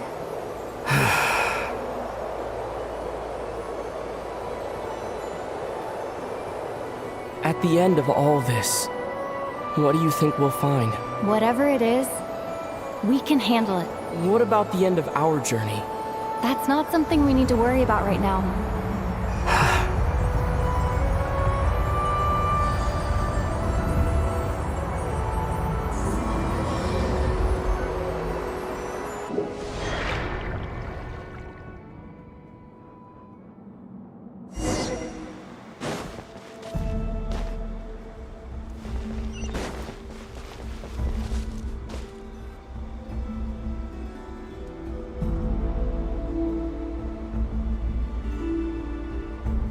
Looks like the final trial is just up ahead. Ready for battle? When have I ever not been? What's wrong? Going on an adventure with you, side by side, it's been so exciting. But at the same time, it just feels surreal, I guess. Maybe because it's been so long. You know, this is only the second time we fought together since the day we both woke up in Tevat. Maybe that's it. Ether, let the light of our blades come together once more, just like they did in the past. Lumine. This is a night of miracles, an adventure that belongs to us. Let's not weigh it down with worries and regrets. This is our adventure.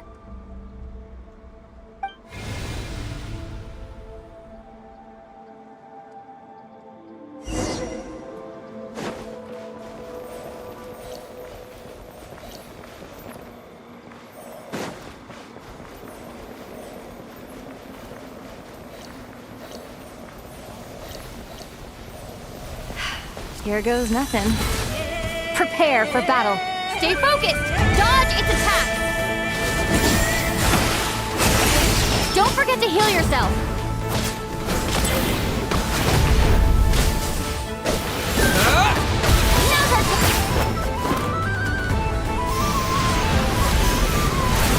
Watch out!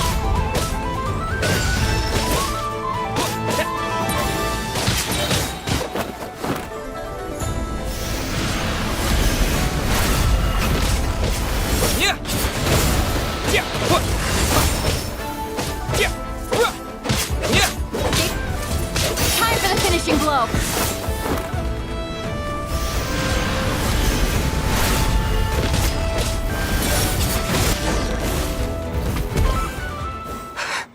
It's over. Nicely done. Flawless execution. Couldn't have pulled it off without your backup. Not too shabby at all. As for what you were saying, yes, I should have come to see you earlier. Or at the very least... Spent more time with me going on adventures like this. something like that. Instead of just running off and expecting you to follow my trail. Wait a sec. That's not an official apology, is it? That goes without saying. Come on. Time to claim the treasure we came for.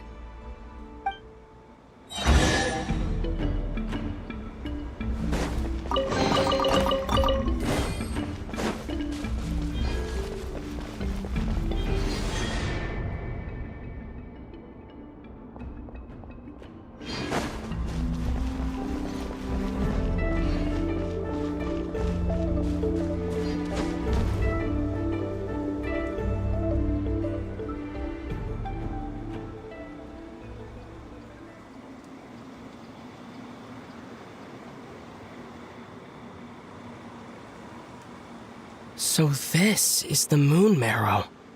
The treasure we've been after. All right. Go get it for me, Ether. It belongs to me.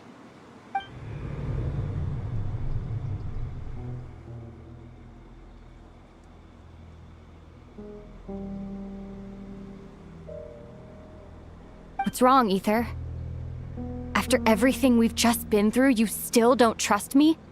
Don't you want to know the truth too, just like I do? Rest assured, I'll share the truth with you afterwards. Now, go bring it to me.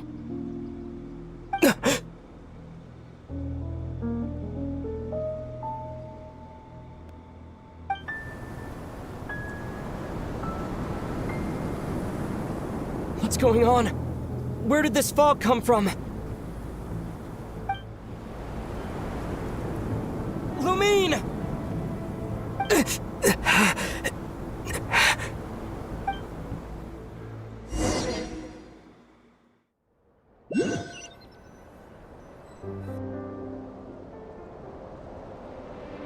Lumine!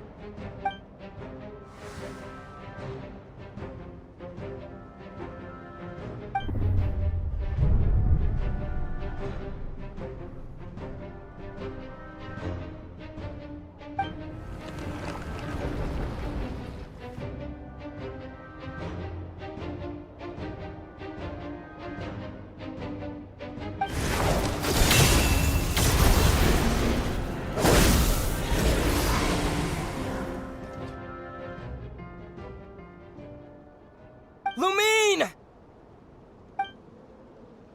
Huh? What are you doing here?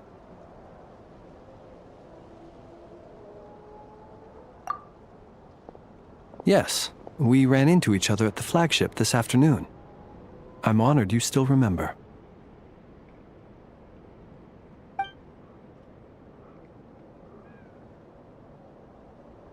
Are you looking for something here?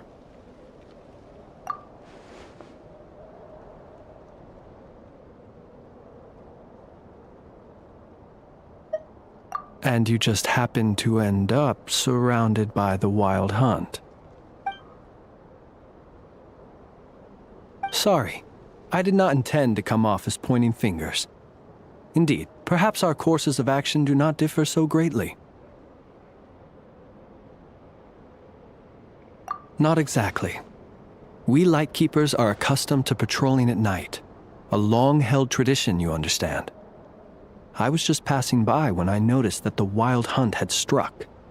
So I simply did what I am duty-bound to do. As a matter of fact, I just saw someone leaving in quite the hurry. Was that your companion?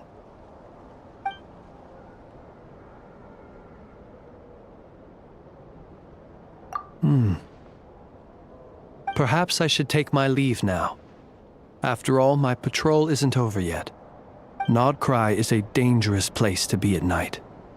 I'd advise that you head back soon as well.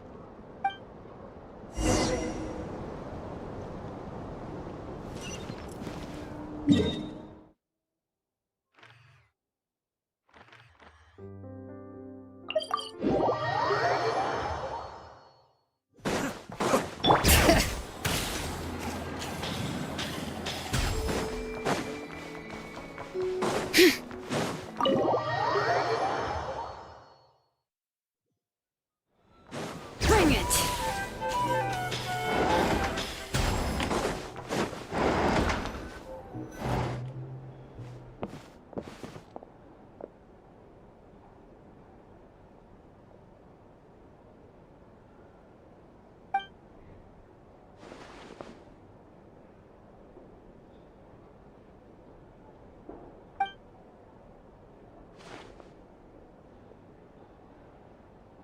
Paimon woke up and saw you were gone, so she made you a cup of berry juice to help you sleep. Her own secret recipe. When you get back, drink it up and go get yourself some rest.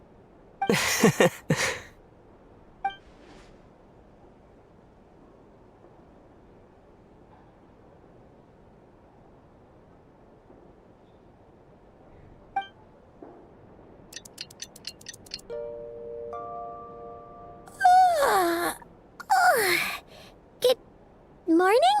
If now still counts as morning. When did you get back last night? Did you sleep well? Good to hear. So, where'd you wander off to on your midnight stroll? Anything interesting to see in Krai at night? Oh, really? Come on, don't leave Paimon hanging.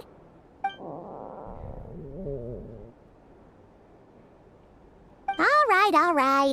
Guess we'll have to feed your stomach before we feed Paimon's curiosity. Let's go grab something to eat while we talk.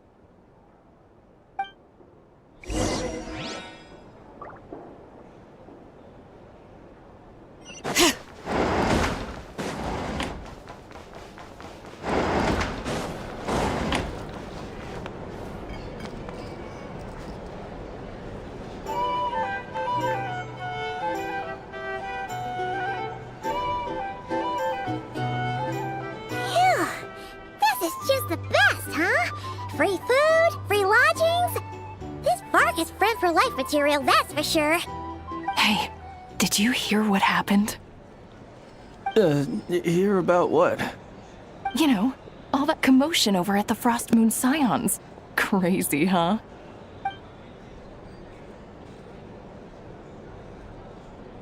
Huh? What happened? See what I mean? Completely oblivious to what's going on around you. The sacred relic of theirs. It's been stolen. Hey, slow down! Paimon knows you're hungry, but you don't have to worry about her stealing your food. At least, not today. What? Was it those Fatui? No idea, but the news has already spread right through Nasha Town. What did their high priestess what do they call her again? The moon something? Anyway, what did she say about it? What could she say? She's the one who discovered it was missing.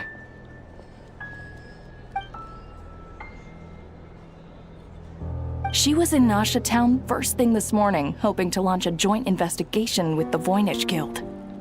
Whoa! Did you hear that? Lauma and the others, their sacred relic's been stolen! Who in Tivat would even have the nerve? Paimon bets it was that bunch of good-for-nothing, rule-breaking, troublemaking Fatui!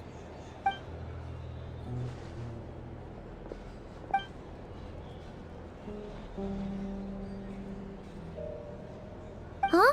What's wrong? You feeling okay? A joint investigation? Good luck getting any takers.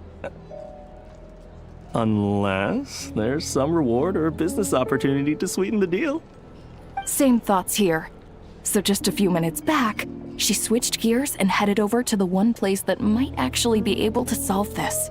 The Curatorium of Secrets. Ah! You scared, Paimon! What is it? Huh? Okay, just... Hey! Paimon's not a baby, you know! Quit pulling her arm! Our drink recommendations? These are bomb.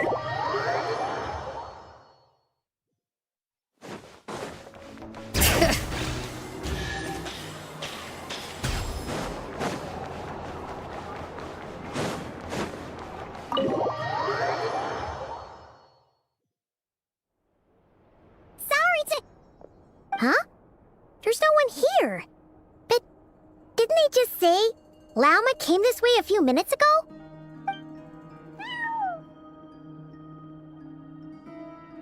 No one except for a cat watching over the front desk. Excuse meow? Are we supposed to check in here?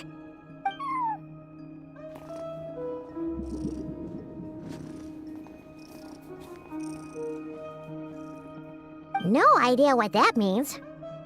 Is this Lauma's personal receptionist or something? Pretty sure she'd be the only person who could actually understand it.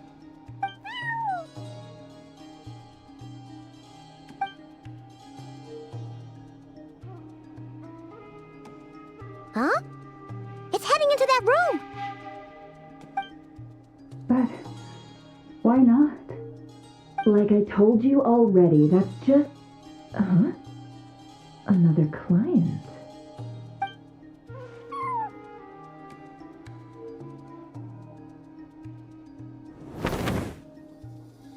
Ah! So, you were in this room the whole time? Something I can do for you? Traveler. Paimon. Oh, you're acquainted then? Yes. They visited Hisi Island yesterday. We had dinner together. Allow me to introduce you. Traveler, Paimon. This is Nefer, boss of the Curatorium of Secrets. Pleasure to meet you. They are travelers who arrived in Krai just yesterday. Greeted by the birds and beasts of this land, they are kind-hearted souls who walk in the moonlight's glow.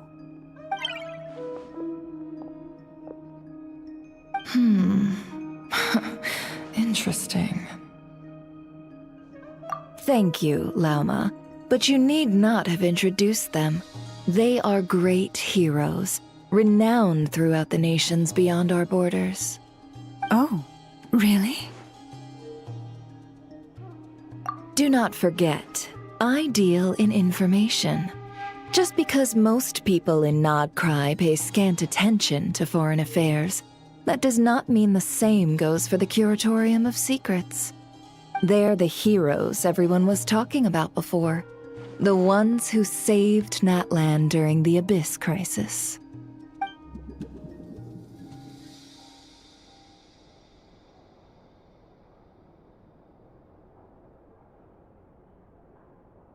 I see.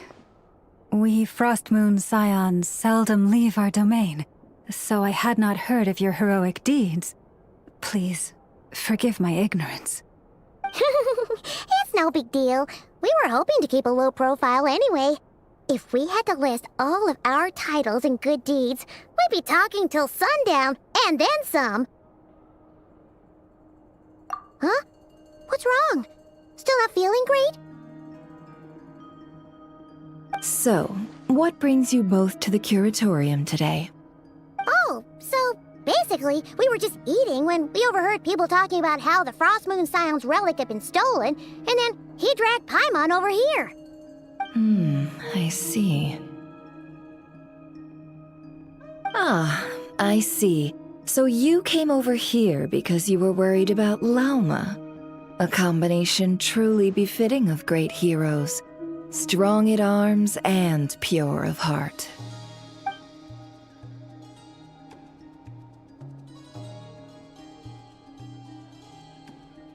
In that case, Lauma, I've got a suggestion. Why not ask these battle-hardened heroes to take the commission for you? Honestly, it's a little beyond the means of such a modest establishment as ours. Your modest establishment? Unable to handle a commission? You just don't want to take it, do you? You're right. I do not. What kind of commission is this? Surely it's not to recover your stolen relic? Yes, that is it. Recovering the relic is both my duty as a moon chanter and a step toward fulfilling the promise I made the Traveler, to help uncover the truth of the past. But Nefer has already declined our commission multiple times. And yet, just as it always has, the moon will continue to illuminate the sky above the Curatorium. Come night or day, may the moon goddess keep you. Enough of that.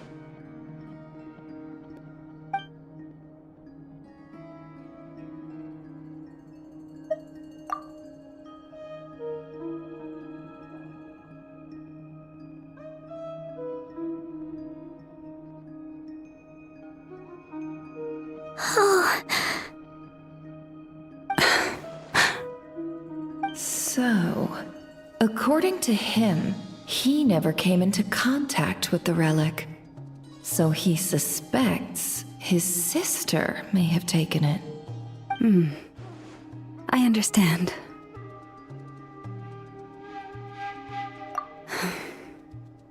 The Frostmoon Scion's secret chamber has remained hidden from the world for generations. But the reason outsiders are forbidden entry is not only to prevent theft. Within the chamber lie ancient trials, challenges designed to test the worthiness of those who enter. To intrude without rightful cause is a most perilous act indeed. So please, don't be too hard on yourself. The fact that you made it through those trials proves your right to stand before the relic. To put it simply, the Moon Marrow itself has deemed you worthy. No. Your honesty tells me everything. You never sought to take the moon marrow for yourself. As for what happened at the end, I suspect the chamber's protection mechanism may have been activated. Among those who entered the final chamber, there was either someone with impure intent, or else an abyssal presence. The Abyss? Perhaps that's why, then. Either way, the moon marrow was taken. And I believe you. So the problem remains the same. I need to recover our relic. See? Didn't I tell you it would all work out in the end? But before everyone starts celebrating, forgive me for asking just one more thing. Are you absolutely sure your sister took the relic? What do you mean? Weren't they the only ones inside at the time? Who knows? Think about it. After your sister broke the seal with abyssal power, what was to stop someone else from following you in there? In theory, nothing. And as it just so happens, I received a tip-off from one of my sources earlier this morning. Word is, today of all days, the Fatui suddenly called off their search for the relic. What? Huh? Why? Well, either they woke up this morning and suddenly decided they'd lost all interest, or... Exactly.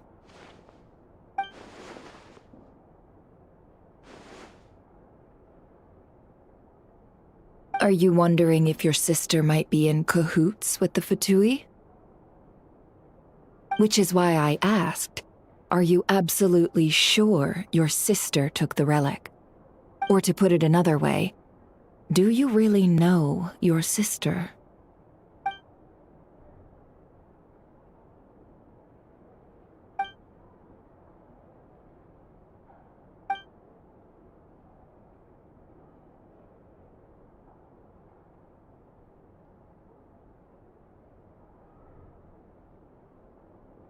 In other words, it's highly likely that the Fatui already have the moon marrow. So, basically, all we need to do is find our way into that Fatui research facility, and we should be able to get to the bottom of this, right? Congratulations, you've found your answer. Looks like the curatorium won't need to lift a finger this time. Well, Lauma, there we are. On behalf of our long-standing cooperation and the great hero by your side, I'll waive your consultation fee, but just this once. You're really not planning on helping us?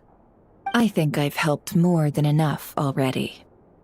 If we're to stand any chance of infiltrating that facility, we'll need the help of a specialist. Just so you don't get the wrong idea, let me make myself crystal clear. The Curatorium of Secrets has always striven to abide by a policy of strict neutrality. We do not take sides with any faction in Krai. I cannot help the leader of the Frostmoon Scions sneak into a Fatui facility. That would make me their enemy. When one of their harbingers asked me to help them infiltrate your territory, I gave them the same answer. No. All right, I understand. But I do have one final request. I promise it's my last. It had better be. No matter who it is, I want you to help us persuade the next person who walks through that door to join us. What is she up to? You're that desperate for help? What if it's a member of the Fatui? It doesn't matter. You're welcome to tell them everything, even about our plans to infiltrate the Experimental Design Bureau. All I'm asking is for you to say one thing, just one thing to help persuade them. If you do that, I promise I won't ask you for anything else. Made up your mind? Fine. Fine, I'll play along with your little game. Besides, as long as I'm not personally involved, no one can accuse us of taking sides. Boss, I'm back!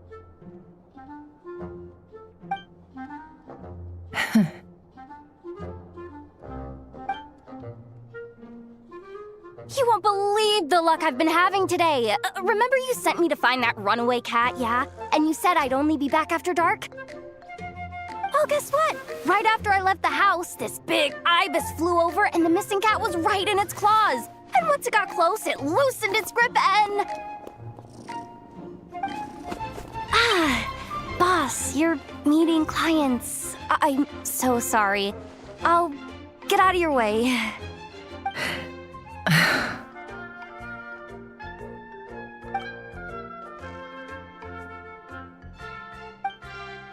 Yehoda, dear, come here. Huh? Me? Is something the matter? Oh, hi there. My dear Yehoda, I have a request. Yikes! Why does the boss sound so scary? Did I do something wrong? Would you be so kind as to accompany these 3 delightful clients of ours and help them infiltrate the Fatui's Kuvaki Experimental Design Bureau? What is going on here? Boss usually just says things like, hey, go do this, or you, go take care of that. Why is she being so scarily polite? And wait a sec. The Fatui's research facility? That's basically a death sentence. Made your mind up yet, my dear?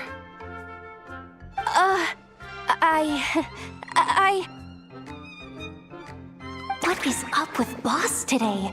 Am I supposed to say yes to this? Or maybe it's because the mission's too risky, so she's actually looking out for me? Why is everyone looking at me like that? Is this some kind of test? I can't let the boss down. Can I? Have you made up your mind?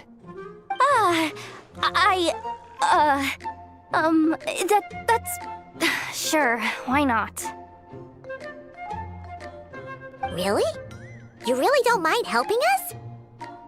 Huh? Oh, yes. I mean, no. Of course, I guess I do. Oh, thanks so much! We owe you big time! On behalf of the Frost Moon Scions, too, thank you, Yehoda, for your help. What the? Seriously, what just happened? Why does the boss look so fed up? Oh no. Was I supposed to turn them down? All that mentoring, time spent teaching her how to deal with different factions. In one ear and out the other. Never. You got what you wanted. You promised that was it. I know this goes against your principles. I won't forget the favor. Trying to get me to change my mind now? Of course not. I just wanted to say thank you. So, thank you. Oh. Yehoda, we'll leave the planning to you. Let's discuss the details elsewhere. Huh? Oh, okay. Oh, what have I gotten myself into? Oh, by the way, Yehoda, before you go... What is it, boss? You're fired. Huh? Effective immediately. As in, this exact moment. The Curatorium will take you back, of course, but only once you've completed this commission for our 3 clients. What? Is there some issue? Well, here's the upside. Without me taking a cut from your commission, you'll earn more. Seriously? Can someone explain what's going on here?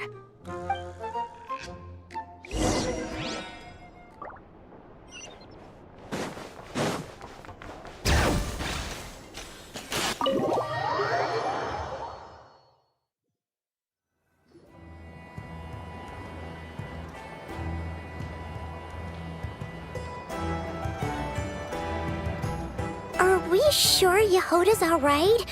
She looked totally crushed just now. She'll be fine. She's just in shock. But one thing's for sure. The Curatorium's professional standards are beyond question. The fact that she only requested 1 day to prepare says it all. As an apology, I'll ask my animal friends to help her out more often in the future. Also, thank you for being honest with me. It means a lot. Was it really, though? As far as I see it, trusting your family is never wrong. In this case, let's call it a misjudgment. But the truth is, we all make mistakes every now and then. What matters is how we deal with the consequences. So, in return for your sincerity, there's something I'd like to share with the two of you as well. Oh? What is it? Perhaps it is something best said under the moon's gentle light. Would the two of you meet me on Hisi Island tonight? Oh, it does sound important. You're right, there's too many people here. Somewhere quieter makes a lot more sense. Thank you both for understanding. Then let us meet beneath the moonlight.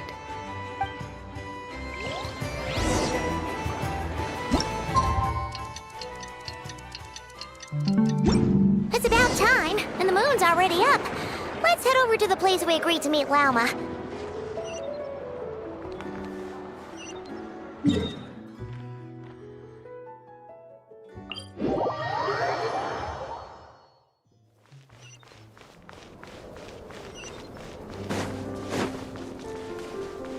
Bring it!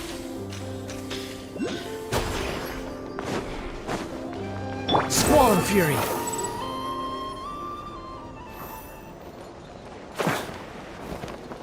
Quit falling!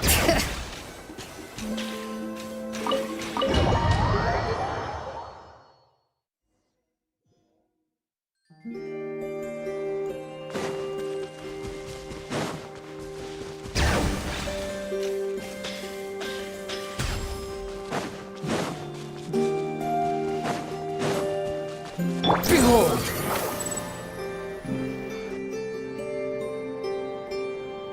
Lauma, we're here! Huh? Lauma, are you praying? I am indeed. For the moment I was born, my people exclaimed, "Behold, eyes like the moonlit tide, antlers like the crescent moon, and blood that glimmers silver as the moon's reflection." From as far back as I can remember, I was revered as the Frost Moon's emissary and the Moontide Maiden. The first words I ever learned were prayers to the Frost Moon. The first gestures, those of our sacred rites. Wow, that must have been tough. Back then, I didn't know any better. It all just seemed so natural. The Frost Moon Scion's bloodline has long since begun to run thin. Nowadays, even those of us with antlers are few and far between, let alone those attuned to the power of Kuvaki. But I...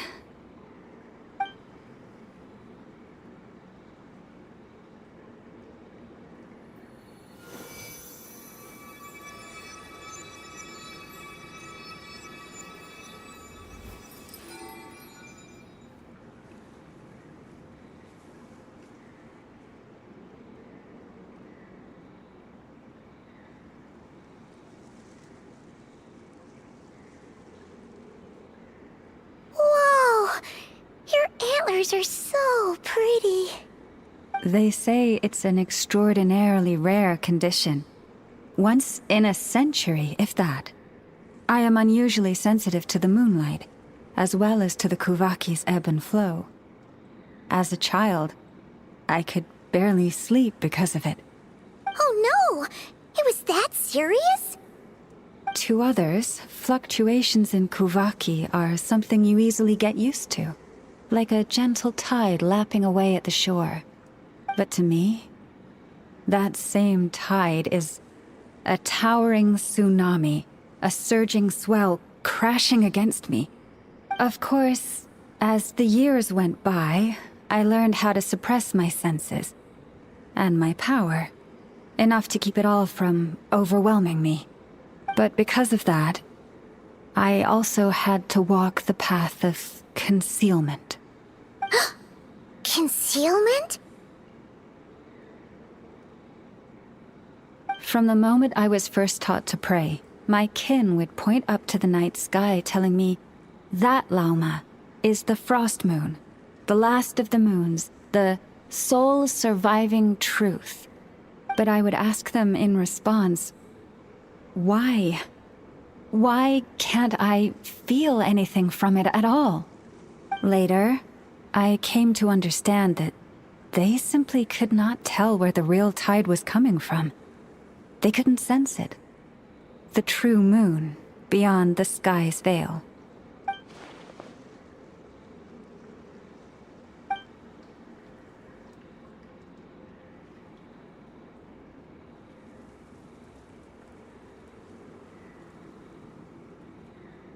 The moon is false.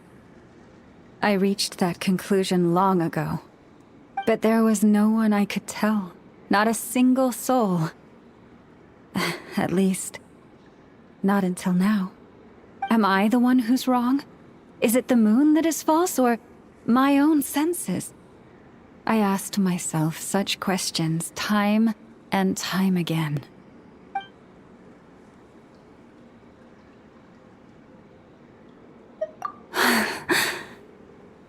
Thank you. When you called yourself a descender, I had a feeling you might be able to confirm what I had always suspected. And now that you have, it's exactly as I imagined. I feel relieved. Oh, Paimon kinda gets why you couldn't tell anyone now. It's not easy to change people's minds on something they've believed for hundreds of years. That's what I meant by concealment. I knew too much, so I had no choice but to keep my people in the dark.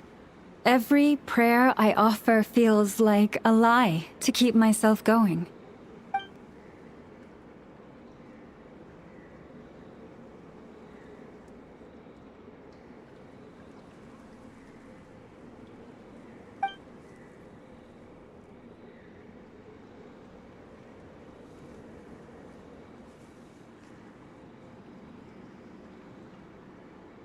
You've already met our Kutar, haven't you? Huh? When was that? And, more importantly, when were you planning on telling Paimon? Ah, no wonder. What did you think of her? What exactly do you mean by up in the clouds? I understand what you mean. She is quite indifferent to the world outside herself. But I find it hard to hold that against her. Yes, it was shortly after the fall of the ancient moon's remnants. I asked her what the Frost Moon Scions meant to her, and why she left in the first place. Yeah? So, why did she? Perhaps it's better if you ask her yourselves. Things tend to get lost in translation when you speak on someone's behalf. What I can say for certain is this. Even when I had no one to confide in, I still had a family. I still had the Frost Moon Scions. But that girl, born beneath the moonlight, perhaps she's never felt she had either. The truth is, though, she might have had it all, if only the Frost Moon Scions hadn't let her down.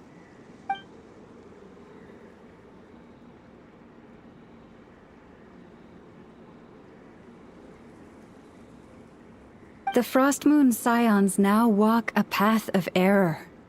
They offer their prayers to a false moon and to a goddess who can no longer answer them. I want to change all that. But with the Fatui closing in on us day by day, the Frost Moon Scions must stand united, now more than ever. I just need to wait for the right moment. Lady Lauma! Lady Lauma! Cappy? Has Karina's condition deteriorated again?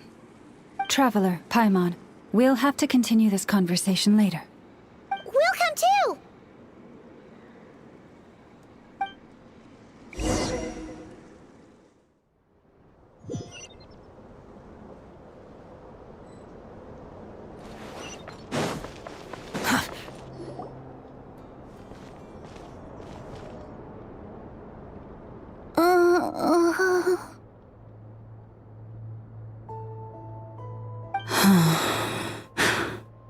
Why? Did I do something wrong? I've been praying to the moon goddess every day. Why isn't she getting any better?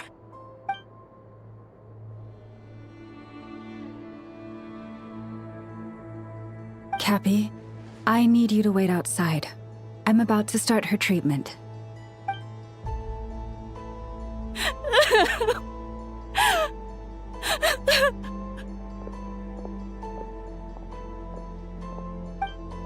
Is there anything we can do to help? Just don't be alarmed by what you're about to see.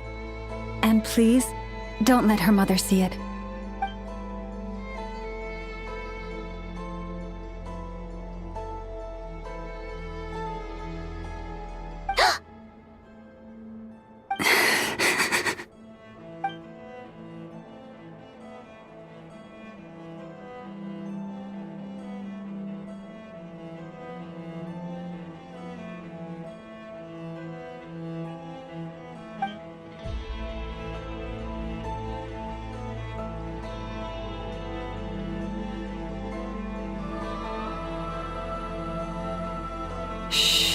Please, help me keep this a secret.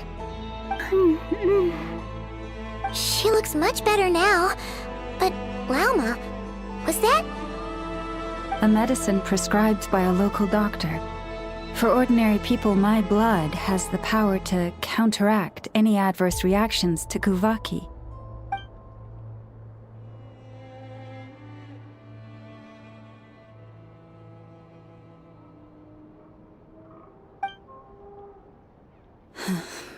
So, now you know another of my little secrets. I had hoped to guide the Scions out of error before Karina's illness reached this stage, but clearly, I was too late.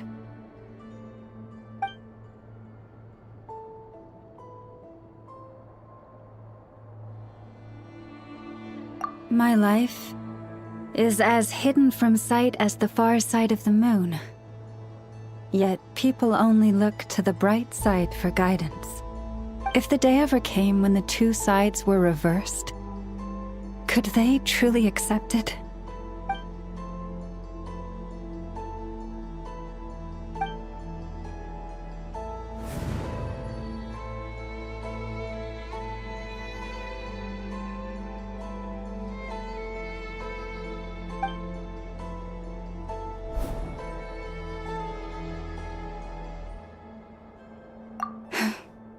Hearing you say that puts my heart at ease. Mm-hmm. And if there's anything we can do to help the Frost Moon Scions, just let us know. Our priority right now is reclaiming our relic from the Fatui. But I now understand that the day I will tell everyone the truth is no longer far off.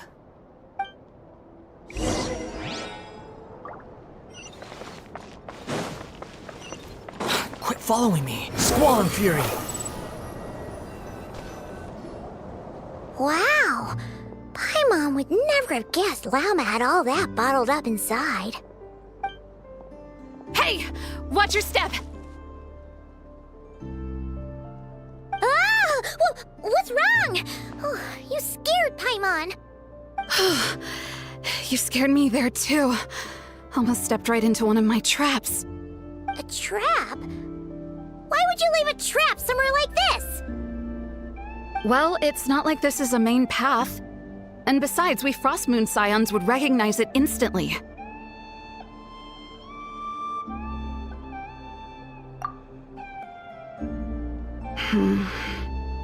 Alright. You don't seem like you're with the Fatui, so I guess there's no harm telling you. Lauma asked me to set up these traps to keep the Fatui at bay. Oh! Come to think of it, their 3-day ultimatum is almost up now. Yes. Hopefully they'll back off when they realize we won't go down without a fight.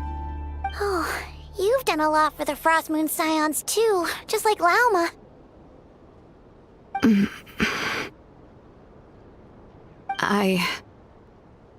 Philomena? It's nothing. I was just wondering if any of this is really worth it. What do you mean? Our people. So many are stubborn, stuck in their ways, clinging to a truth they refuse to even question. Do they really deserve everything Lauma's doing for them? Well, yes, but even so, no. I shouldn't be saying this. Just forget it, okay? Bye. Huh? Why did I say all that? Or really, why am I still doing any of this? Either way, this will be my final night with the Frostmoon Scions. Wow, she sure took off fast. So, are we heading back to the flagship for a break, or what?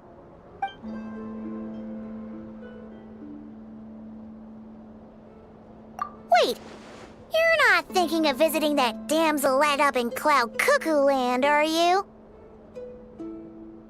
Huh, given who she is, pushing her won't get us anywhere. Hey! Why don't we...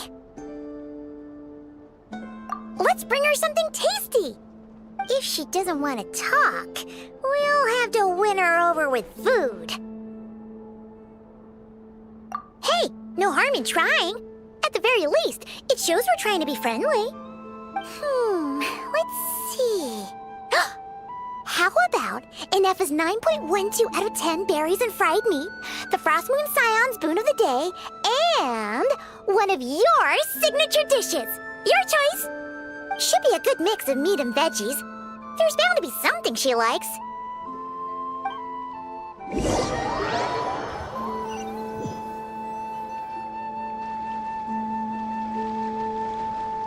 Alright, food's packed and ready. This is the place, right? Why does it feel like we're going to visit a patient? Oh, no. Take this seriously, Paimon.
Remind me, who are you again?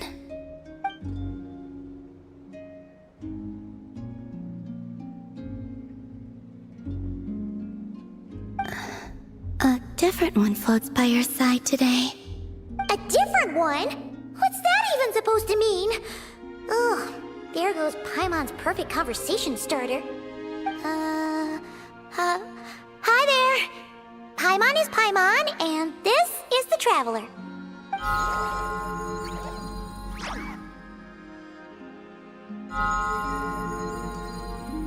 Oh, there you are. Between the two, I suppose you're cuter. Wait, what do you mean Paimon's less cute than that floaty thing? Call him Bina. What is it? What's your favorite kind of food?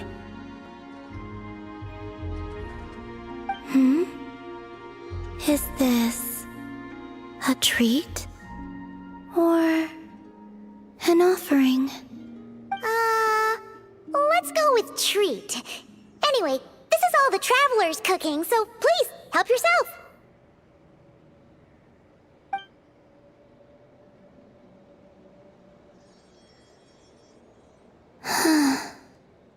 Oh, that wasn't exactly a yes, but she didn't turn it down either.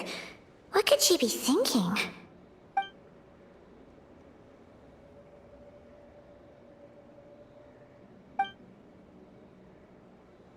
So, what do you want to ask? Hey, she's actually playing along! Quick, now's our shot.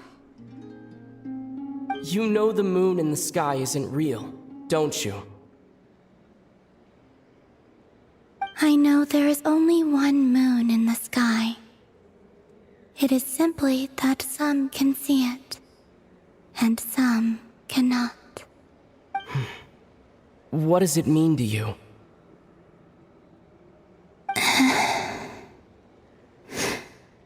The missing prologue. What?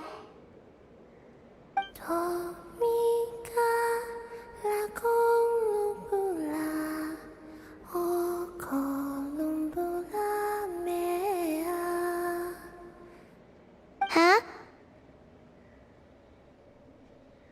What does that mean? Isn't she going to explain herself? Can you tell me more about that melody? You were humming it last time, too. It must be important to you.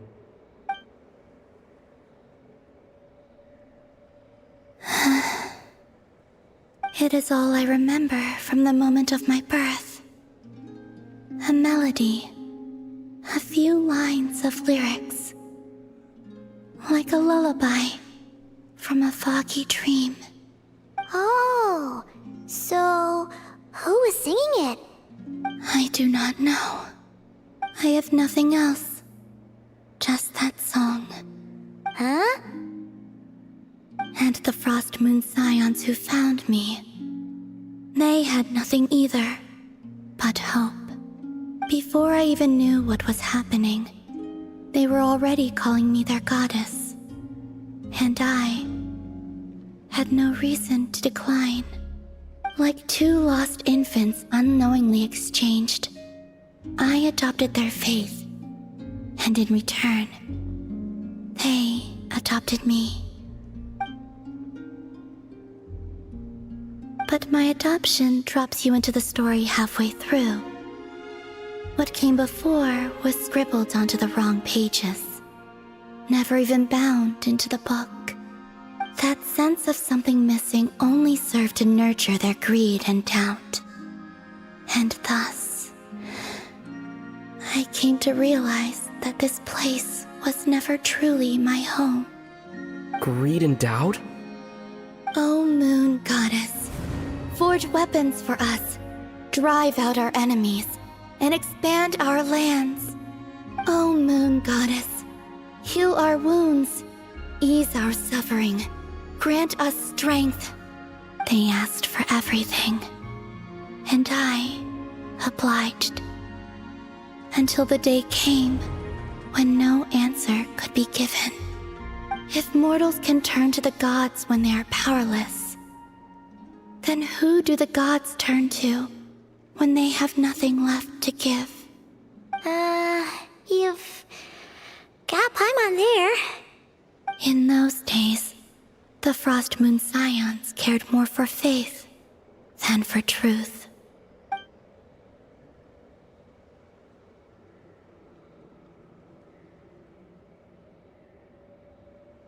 Reality rewrote the sky in words I could not understand. I did not want to read a tampered version, so I simply stopped looking. The real beginning of my story lies up there, on the moon, forever beyond my reach. Like a message carved for blind hands, sealed away where no fingers can find it. Huh. So that's how it is.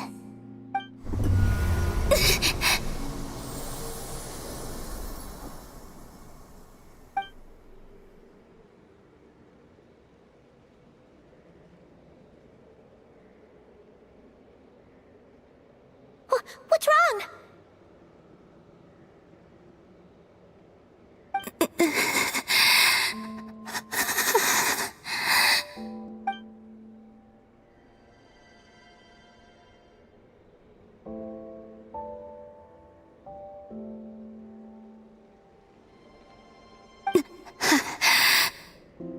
You should go. What, now? But you really don't look well. Did something just happen? Is there anything we can do to help? No. Aside from answers, I have nothing else to give you in return. This is the price of running away from home a second time. Running away from home?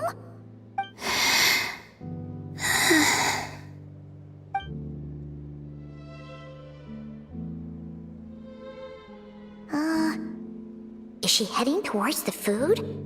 Did all of Paimon's questions make her hungry? Do you still have many questions? I know I should offer more in return for your kindness, but I'm feeling a little worn out. Oh, we're so sorry about that. The Tsaritsa was right. Freedom always comes with a price. She said I could treat the Fatui as a second family, a second home. But in the end, they were no different. All they wanted in truth was my power as the moon goddess. I'd rather not dwell on such unhappy memories.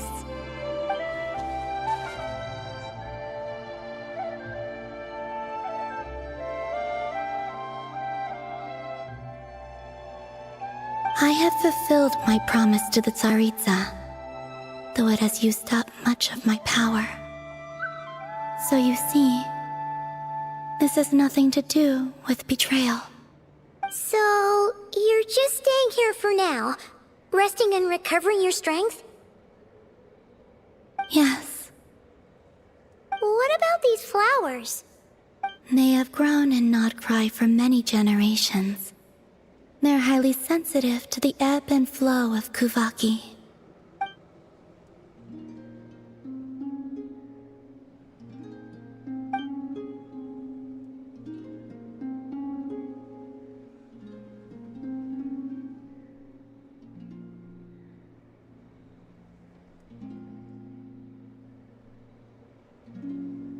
At times, I thought about using that relic the Frost Moon Scions had hidden away. I could sense the power within it. But going out is such a hassle. People might see me, and I promised Lauma I wouldn't show myself to anyone. Besides, I know it's gone now anyway. Really? Lauma asked you to stay in hiding? Uh-oh, she's looking back at the food again. But Paimon still got some little crumb cookies here. You could have these for dessert if you wanted. Lauma said she wishes to change the Frost Moon Scions, which is why she asked me to stay out of sight. I don't really understand what she meant, and to be honest, It's not something that concerns me. But I wasn't planning to see anyone anyway. If they found their way here themselves, that's hardly my fault.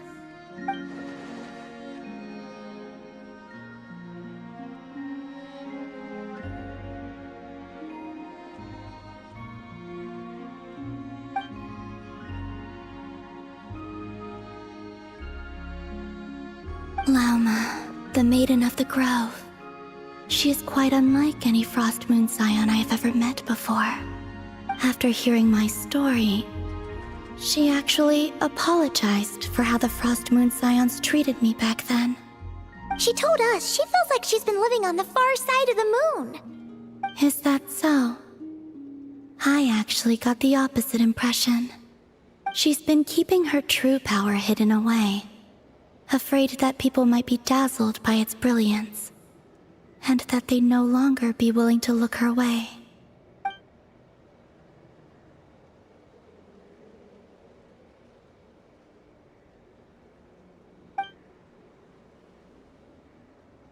So what do you wish for now?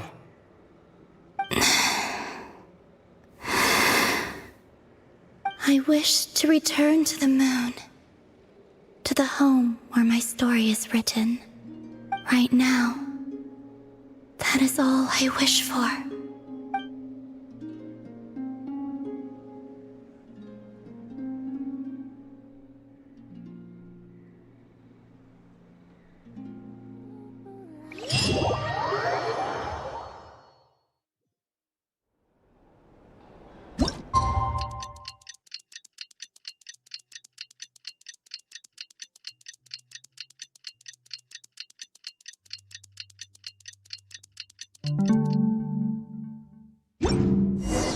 Tonight's the night we infiltrate the Fatoi's Experimental Design Bureau. Come on, we better go meet up with the others.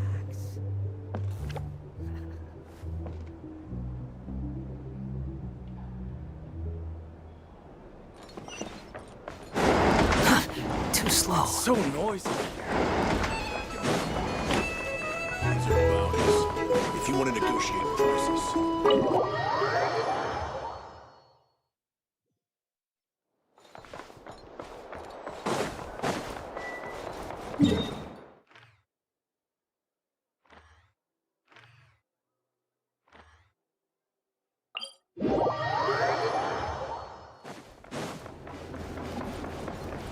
Behold!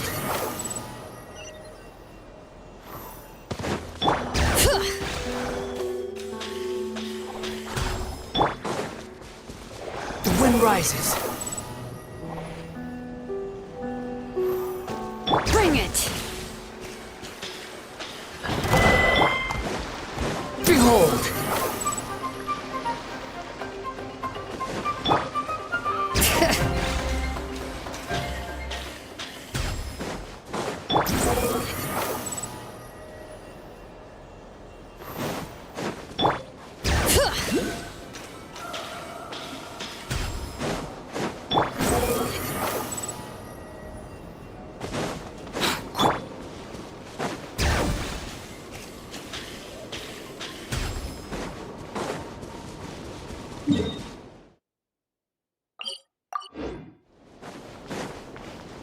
Behold!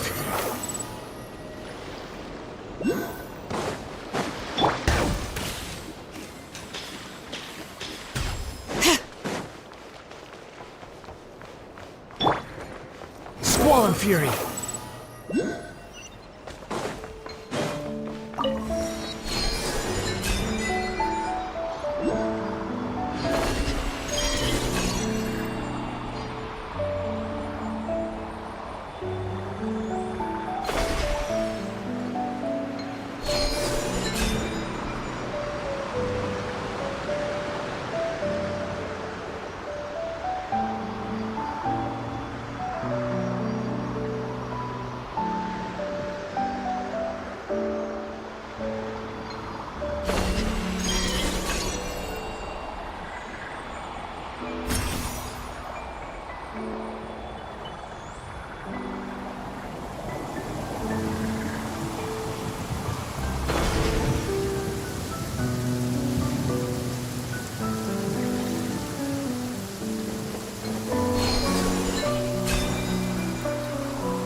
you're here by yourself, Lauma. Where's Yehoda? I haven't seen her. Seriously? Don't tell Paimon she's ditched us on our first mission together. I don't believe so. Nefer and I have our differences, but that shouldn't interfere with our shared objective. Recovering the relic is my duty. But as far as she's concerned, there's plenty to gain here too. In Krai, it's common knowledge that the Curatorium has a nose for profit and opportunity. The same way aphids flit from flower to flower in a never-ending quest to make honey. Huh. Sounds like you know her pretty well. Still, Yehoda sure is taking her sweet time.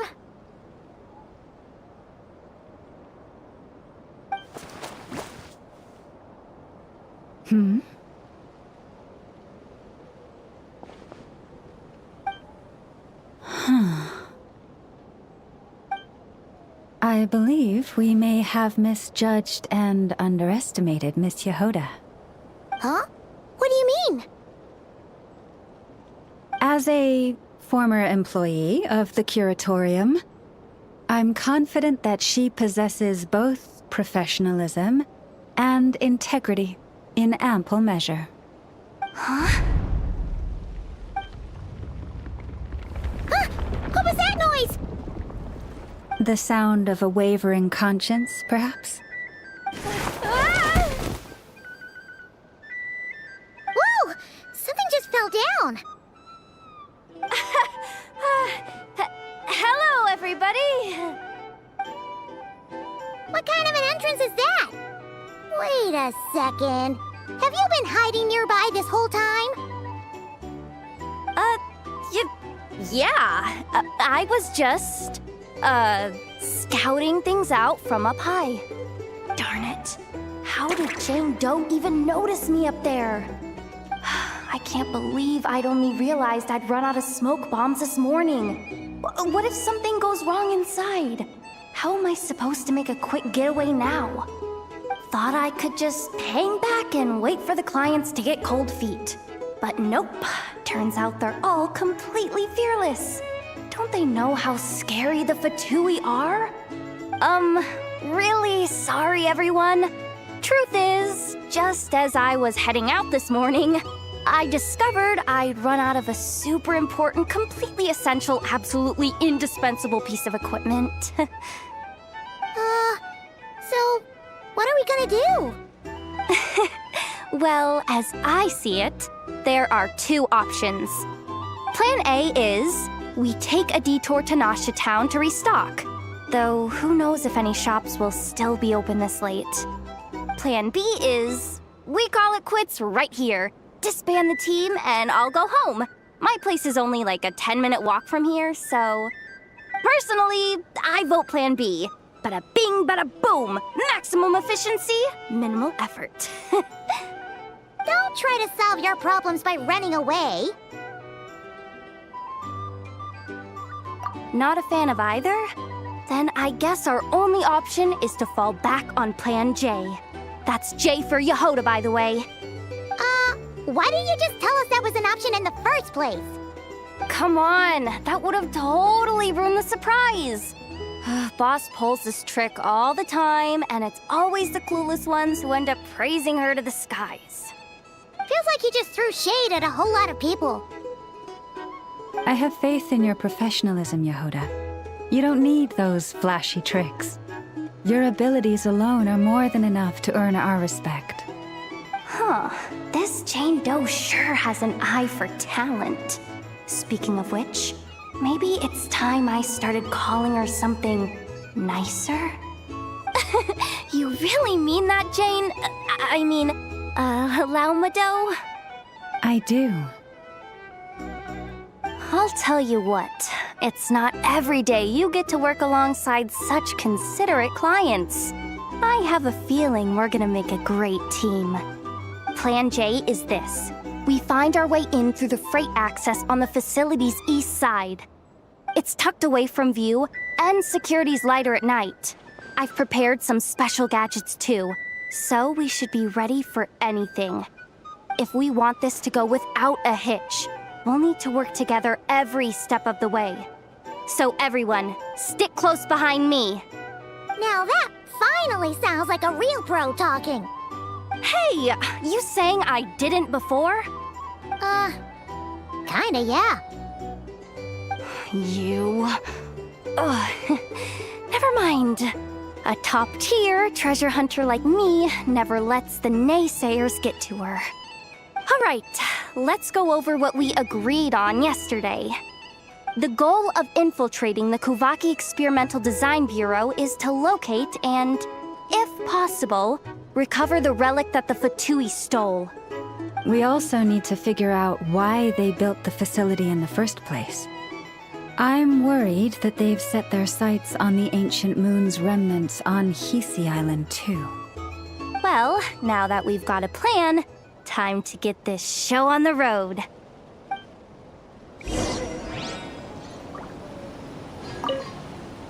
Everyone ready? Yeah? Then, let's move. All right then, let's get this job done.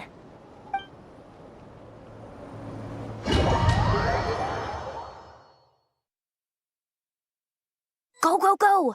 But make sure you stick to the side.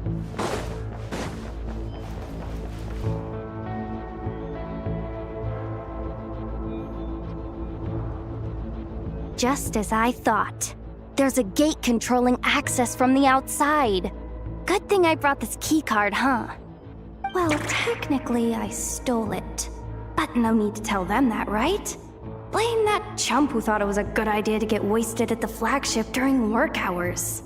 Ooh! Is it top-level clearance? Of course, that goes without saying. Let me read it out loud for you.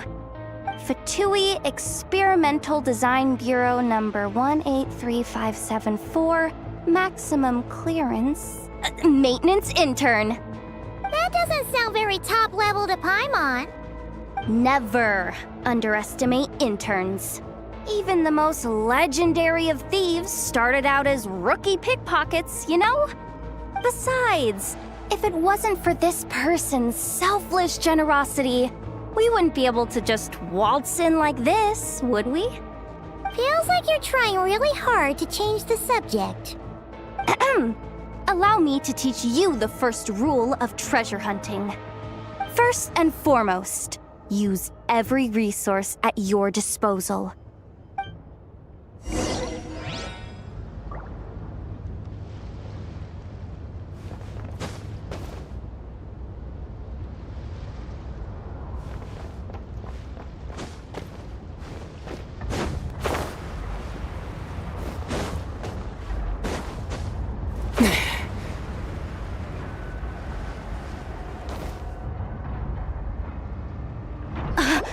I get it now. It's like a pair of light bulbs just lit up in my head. What did you just get? The blue light, aka Plan A, is telling me to take the path along the left side. It'll be a lot stealthier, but that might mean a bit of a detour. The red light, aka Plan B, is saying, just charge straight in. But that'll mean dealing with, like, a dozen sentry bots already powering up. Although, I might be able to switch them to training mode. Their attacks will be weaker, but we'll still be in for a fight. Can't you just put them in sleep mode? Hey, I told you, I'm just a maintenance intern. Give the new recruits some time and space to blossom, will ya? We're still pretty close to the entrance. Surely they'll call the whole thing off once they see what these bots can do. Anyway, I say we go with Plan B. Either way, I won't be doing any of the fighting, so the shorter route sounds good to me.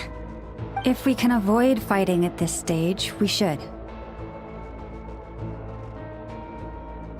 Plan J is to call it a night so we can all make it back to bed before sunrise. After all, the deeper we go, the more dangerous this is gonna get.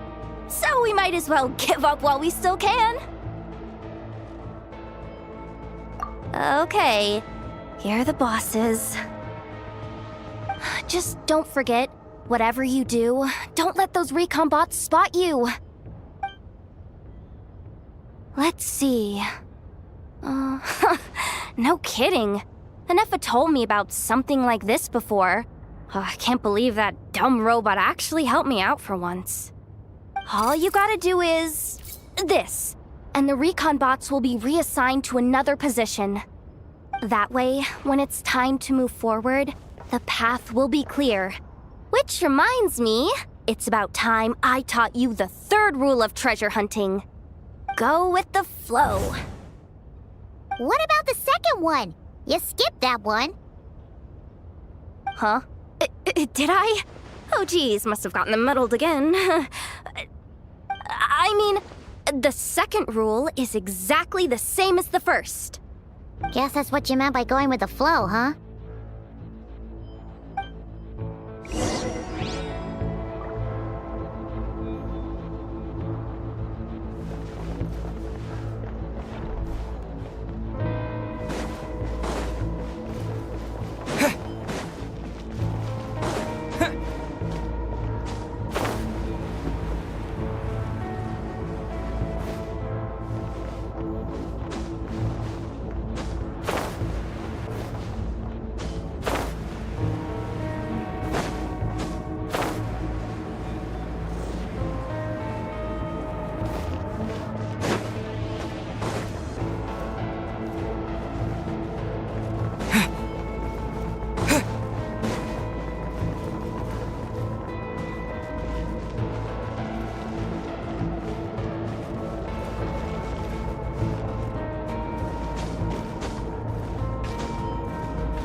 Someone up ahead! Has the lockdown been initiated? Move it, soldier! The cargo has already been transferred. The lockdown procedure is complete, Commander. That sector is now fully sealed. The night shift. Just our luck. Don't they usually handle deliveries during the daytime? There's not supposed to be anyone here. We've come this far already, and they're really trying their best. If I suggest backing out again, it's not gonna look good. Come on, brain. Think!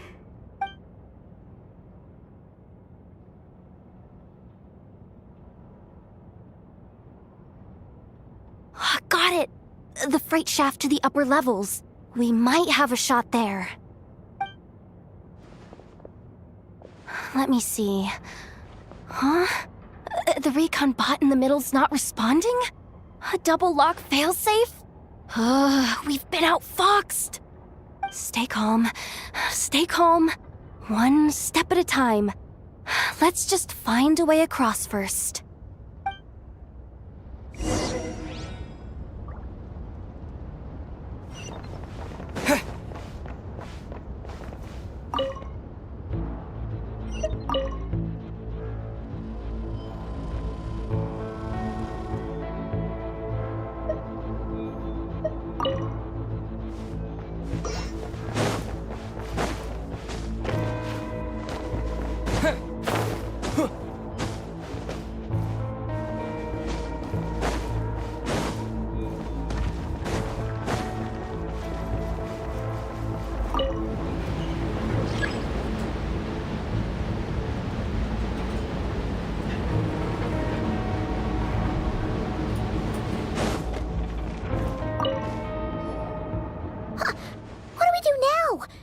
Here too.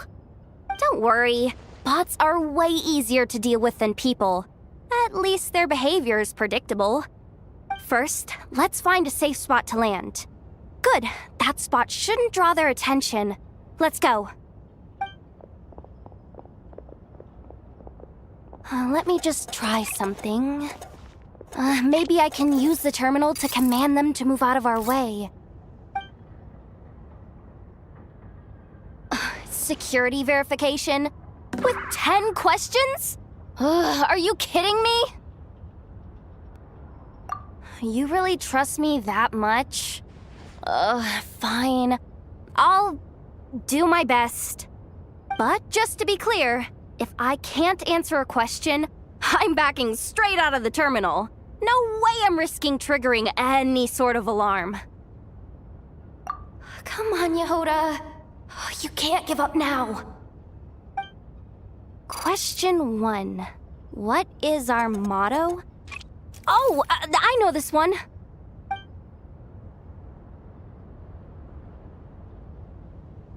Question 5.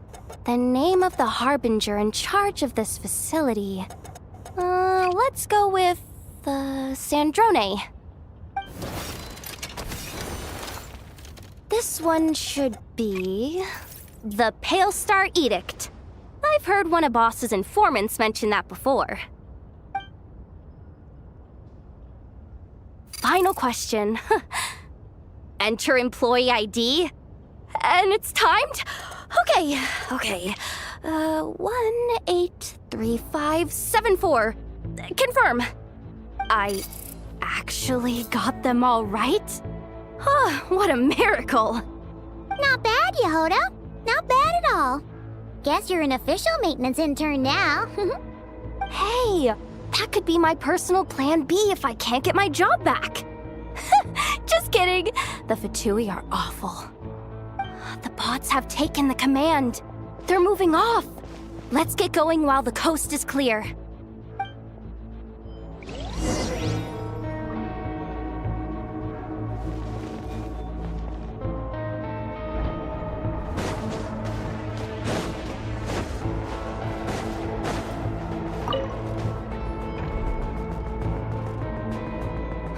Didn't think they'd even cut off the supply of Kuvaki.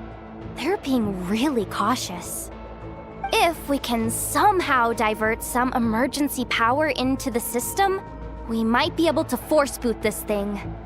What do you mean by force boot?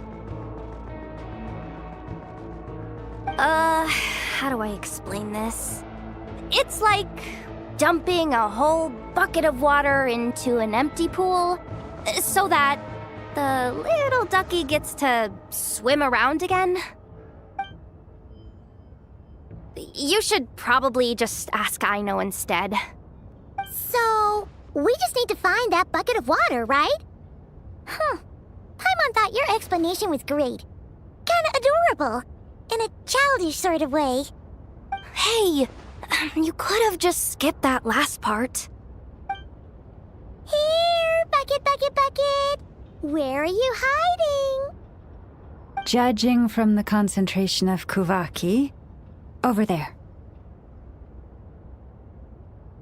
Wow, you can sense that, Laumado? That's incredible.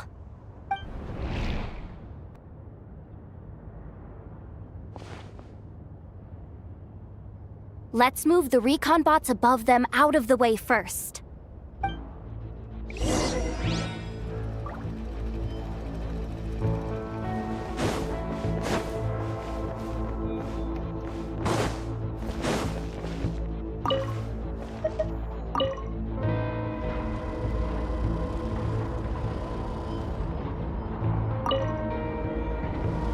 All right, that should keep the alarm from going off.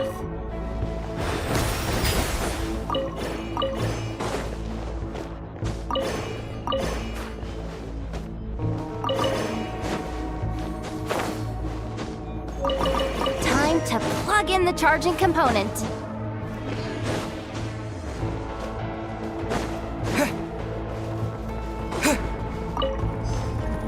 Up and running at last. Let's hope nothing else goes wrong. Please, everyone, step inside. Oh, it's so dark in here. Well, it is a cargo crate after all.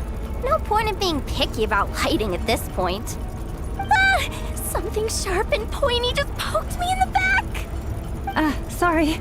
That was probably just my antlers. It's pretty cramped in here, so I had to crouch down. Oh, having antlers must be inconvenient at times like these.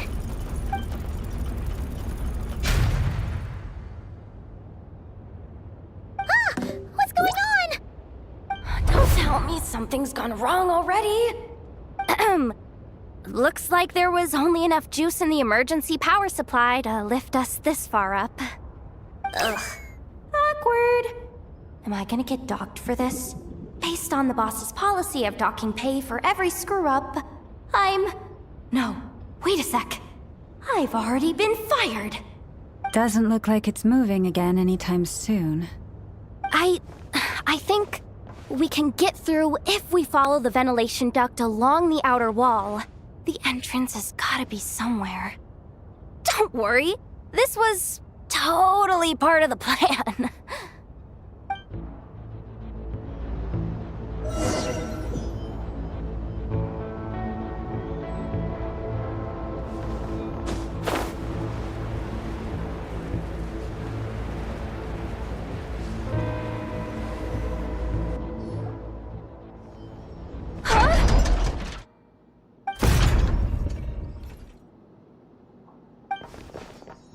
Yehoda? How'd you end up outside? Looks like she slipped out at the very last second, just before the gate shut. Impressive reflexes, I must say. Though I'd expect nothing less from a former employee of the Curatorium. I'm so sorry. That was pure survival instinct. I didn't mean to ditch you. Anyway, you guys just stay where you are. I'll figure something out.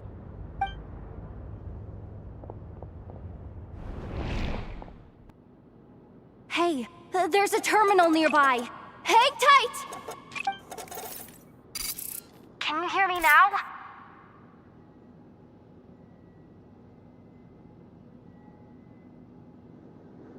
The duct security protocol has been triggered. The gate must have dropped when it detected a living presence. Wait, so we're trapped in here? I'm checking what I can do from this end. Watch out for the laser up ahead. What laser?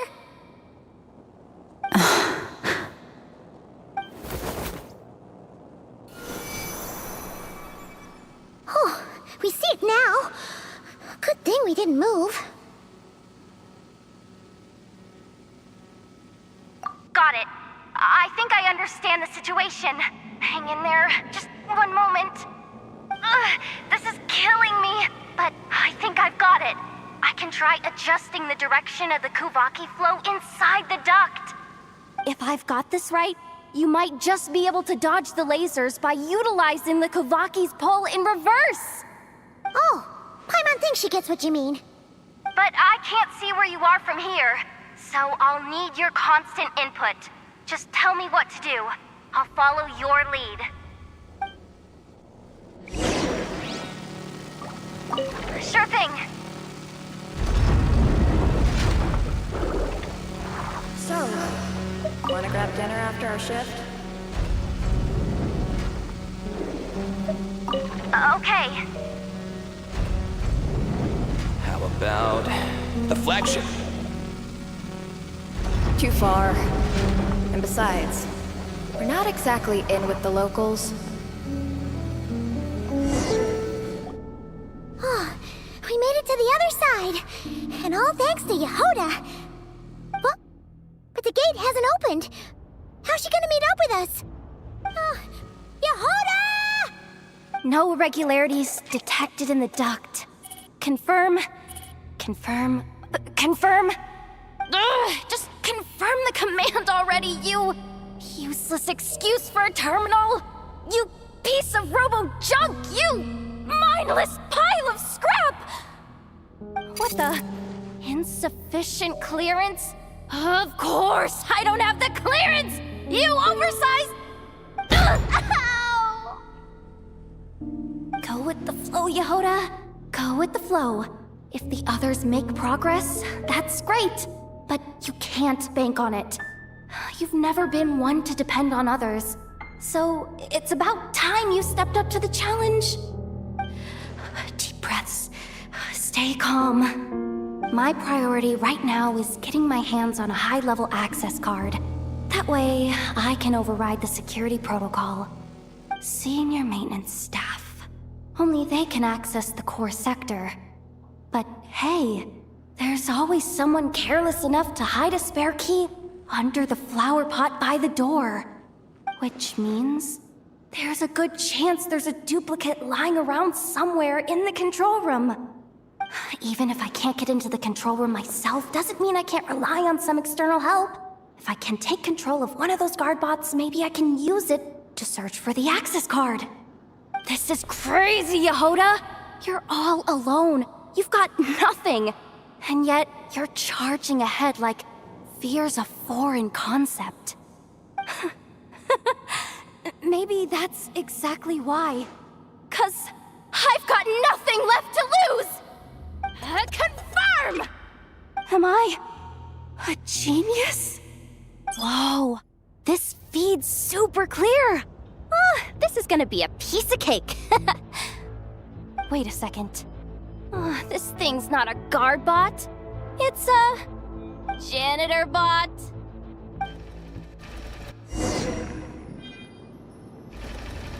You think Marionette even knows what we do down here? She seems to spend all day either holed up in her lab or out doing the rounds. It's still a mess over there. Go clean it up. Why? Planning to skim a little off the top? No, nothing like that.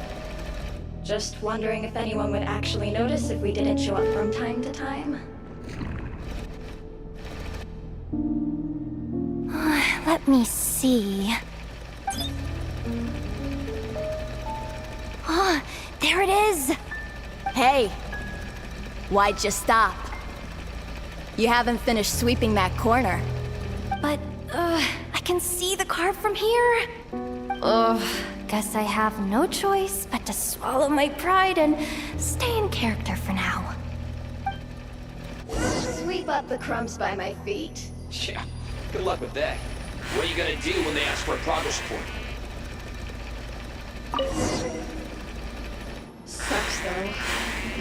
Finally sent somewhere warmer than Snezhnaya. Yet we barely get to see the outside world.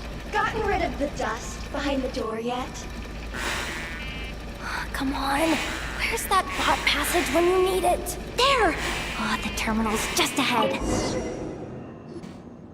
But will Yehoda be okay? Paimon? She said she'd use every resource at her disposal, so let's have some faith in her abilities. Besides, when it comes to surviving in Nodkrai, she probably knows more than any of us. So, they really do believe in me. But how long are we gonna have to stay here? Paimon doesn't want to get caught by the Fatui either. Does Paimon mean the two Fatui in that room? Let me see if there's a way to distract them. Wait, did you hear that?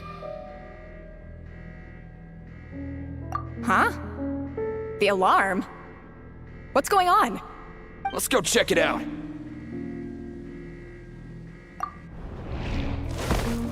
This looks like somewhere important, but there's nothing here. Hey guys! It's me! Yehoda, are you okay? I'm fine. I managed to swipe a high-level access card and triggered an alarm to draw the guards off. But we don't have much time.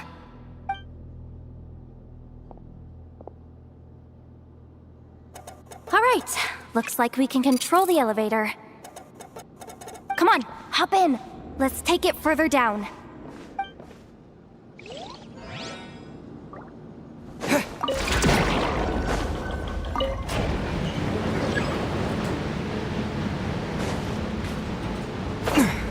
We should be able to use the terminal to move the drawbridge. Here's the access card. I'll keep watch while you handle the controls.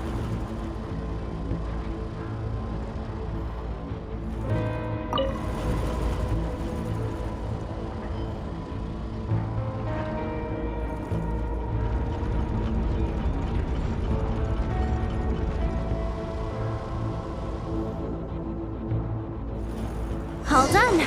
Let's keep moving.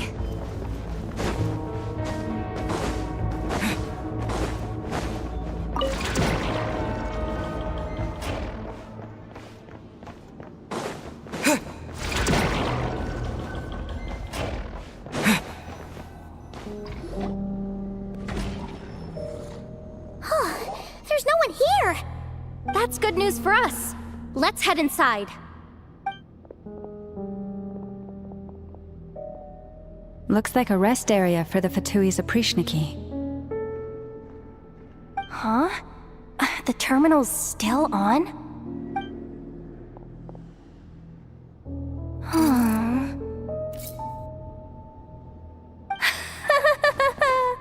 Looks like that good news is now half good news, half bad news. What do you mean? Well, it seems like that alarm I just triggered was so high level that even the guards in the rest area went to investigate. That's the good news, by the way. And what's the bad news? The bad news is that once they realize it was a false alarm, they're bound to circle back and check this floor. And then we're toast. So we've got to move fast here. If you need me to run a quick search, say the word.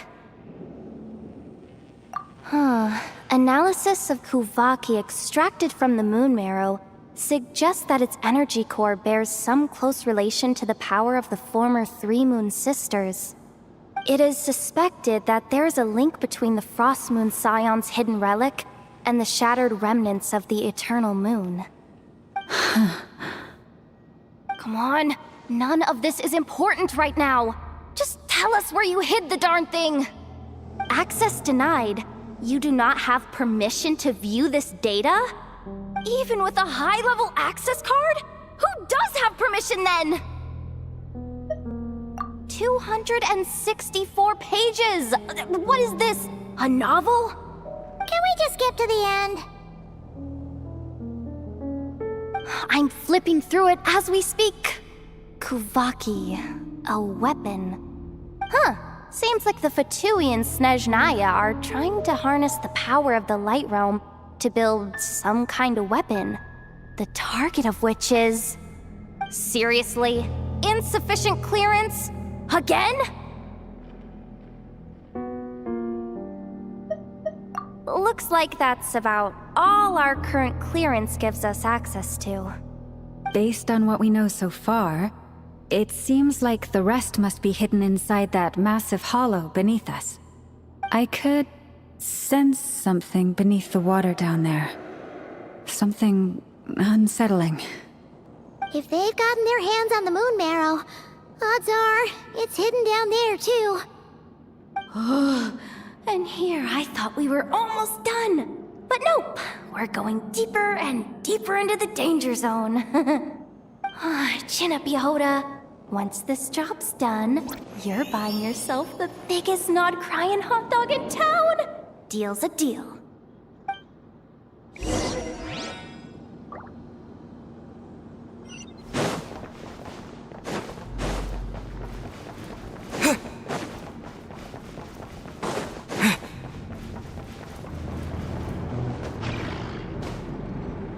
Watch out for that defense bot! It's aiming right at us! You'll have to use Kuvaki to deflect its attacks back the way they came!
down. Quick, let's hurry down to the lower level before we're spotted.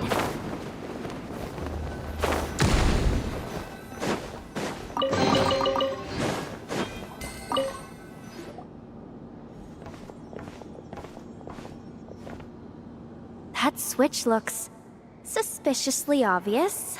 No way I'm pulling that. But you guys, go ahead. Hey, you spotted it first. Shouldn't you be the one to pull it? Not a chance. I'm just the guide, remember? At most, I'll help you look for an escape route. They don't seriously think pulling this thing's gonna lead to treasure, do they? I'd be amazed if it doesn't set off an alarm. Besides, I didn't even bring my smoke bombs. Which reminds me of the actual second rule of treasure hunting. Better safe than sorry.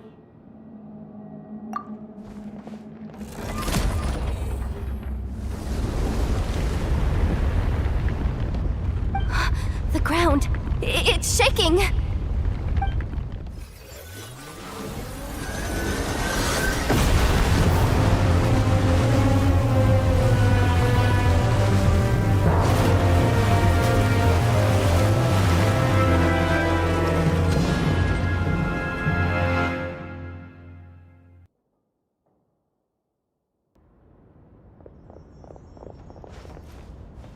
Wait, did the surface of the water open up?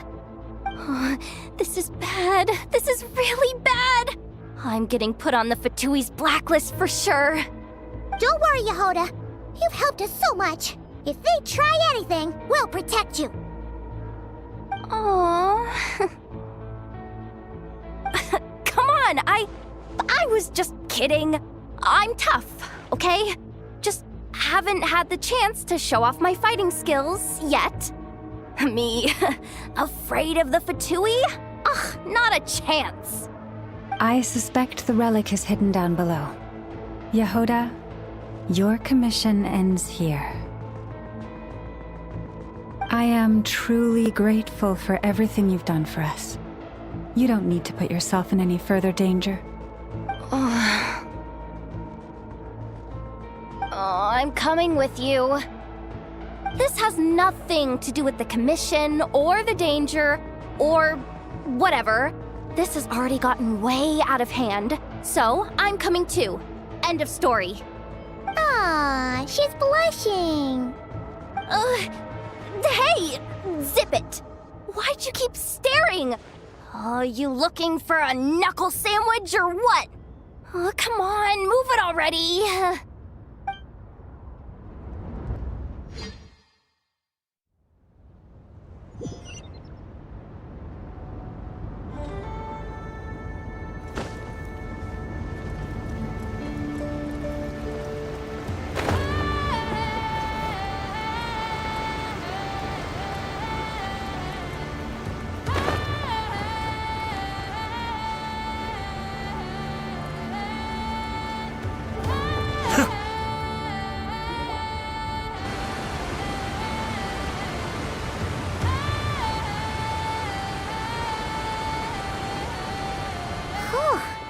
It's really deep down here. What is this place? We're standing on another fragment of the ancient moon's remnants. So this was the source of the Kuvaki I sensed earlier. Wait, what? So the Fatui had it hidden underwater this whole time? This gigantic thing?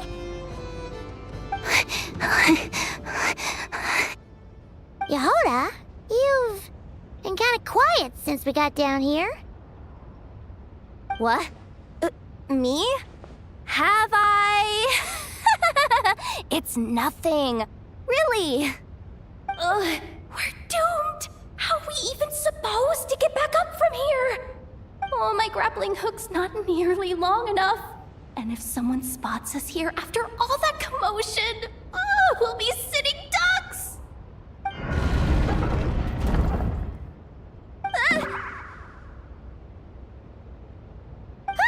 Oh no! That door's opening! Please don't say it's the Fatui! No, please, no! We finally made it here, and we're so close. close to getting the job done. I didn't risk my neck just to die before I've even had a chance to spend my reward.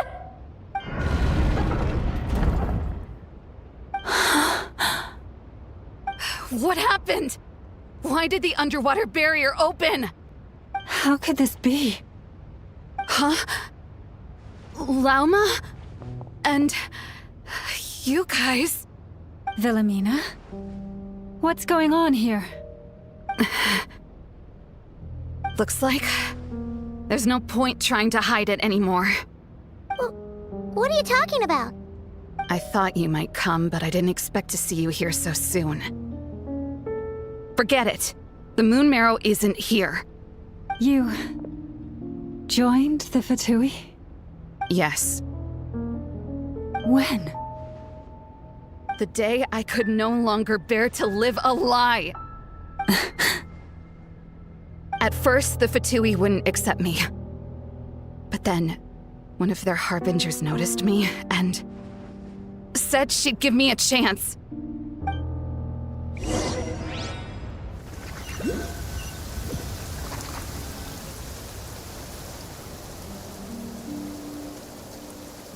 Ugh. Lost them again. That harbinger told me to follow the blonde traveler who might visit the Frostmoon Scions. Easier said than done, though. The animals are on alert at night. If they see me, Llama will catch wind of what I'm doing sooner or later. Am I really doing the right thing? No. It's too late to turn back now. The empty prayers, the stubborn displays of faith like Cappy's today. This isn't the life I want. Huh? Is that? The Traveler's back. I won't let him slip away this time. Wait, who's that with him? They look so alike. They seem to be heading towards the statue of Kutar.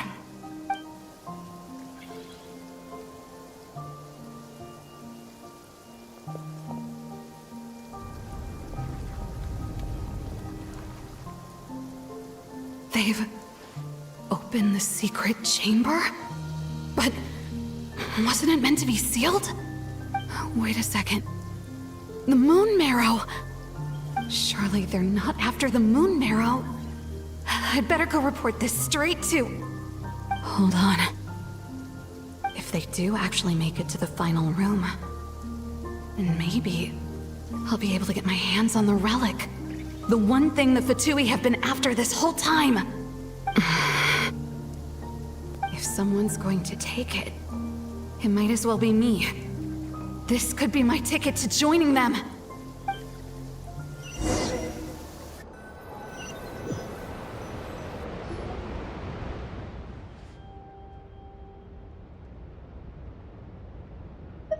Yes.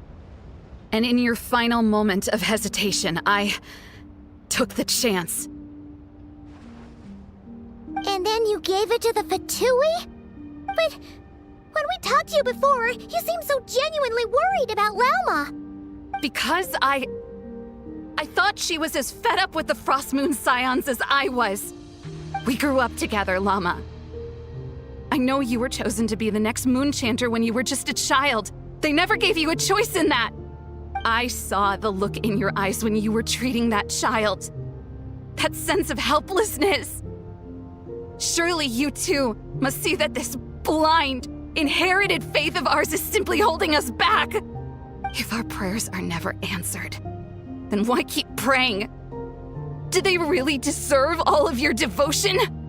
Or are you trapped by the responsibilities they imposed on you? So those are your reasons for wanting to leave the Frostmoon Scions? Isn't that reason enough? When we pray to the moon, we do so to show our gratitude for the life it granted us long ago. It reminds us to strive for something higher within ourselves. But I know that's not what you want to hear. You're right, Wilhelmina. I have indeed kept secrets from you.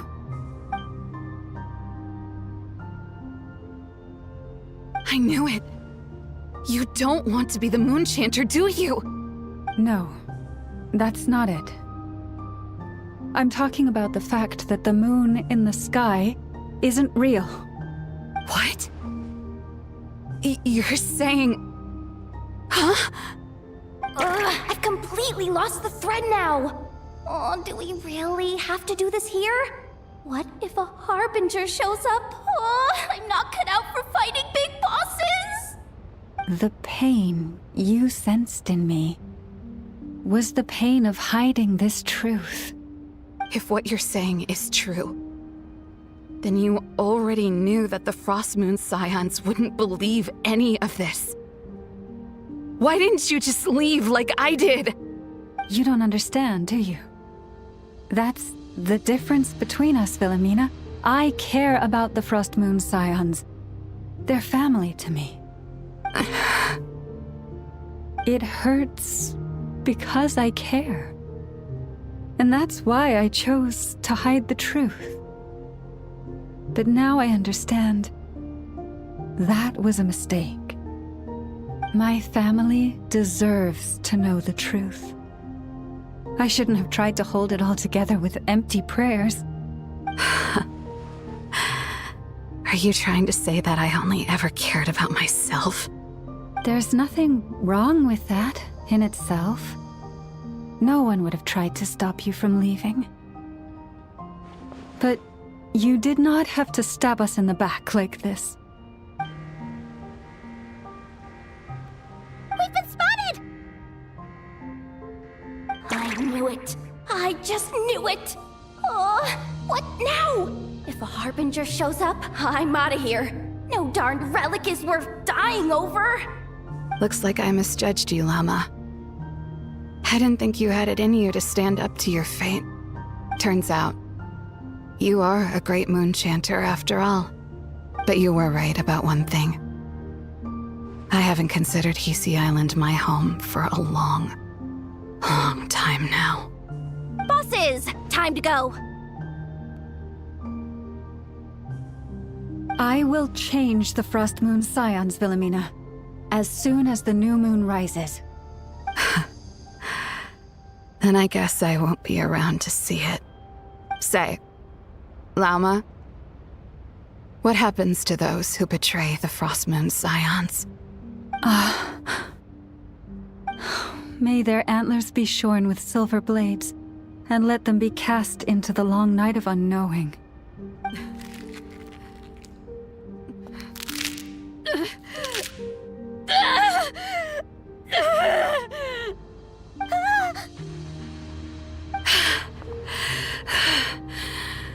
I have honored the ways of the Frostmoon Scions one last time. Think of it as a gesture of respect, Llama. There they are! Llama? Marionette has the Moon Marrow. She went to Starsand Shoal. Don't flatter yourself now. I'm not trying to atone. I just don't believe you'll actually be able to change them.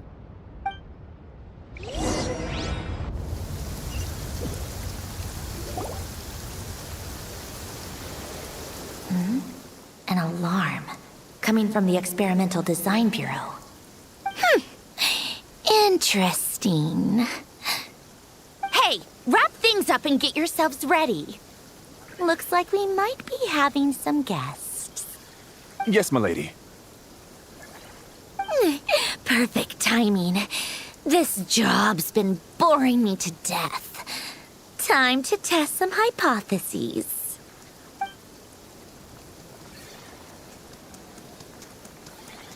Bosses! I mean, esteemed clients. I mean, generous benefactors. Wait up! Come on! Sure you don't want to consider heading home first and coming back another day? Nasha Town's that way. You are aware that this is the way too. A little ahead of schedule. aren't you? Oh no, it really is a harbinger this time. Marionette. So you are here after all. Hand over that relic right now. It belongs to the Frost Moon Scions. You mean that thing your antlered turncoat brought us? I have never much cared for trophies given up without a fight. But watching you tear each other apart over it? Priceless. I'm not in the mood for warnings today. Ooh, how frightening. Had I a Trimble function, I'd have rattled off at least a dozen screws by now. Or perhaps I've just set my sense of humor parameter too high. Were you trying to be funny just now? You don't honestly believe you're a match for me, do you? Go on then. Let's serve our guests a little appetizer.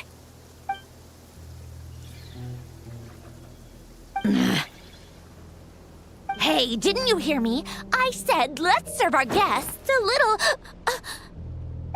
What's going on? Oh no. Watch out. It's the Wild Hunt.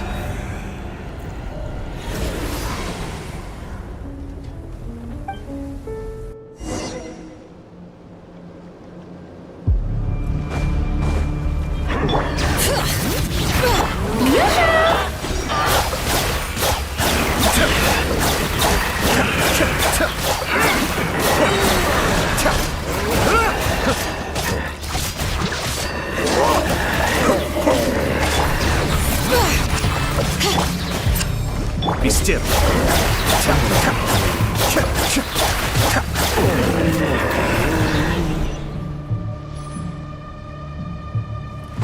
The wind rises.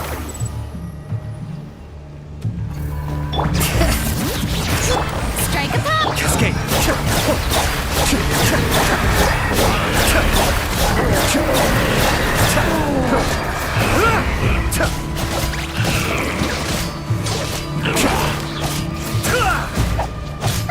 This things just keep coming! Isn't there anything we can do?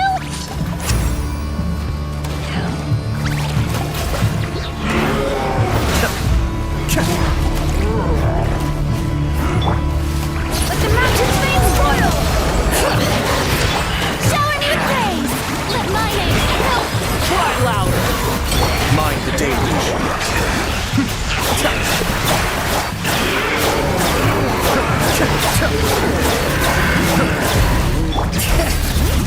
Let engraved names echo!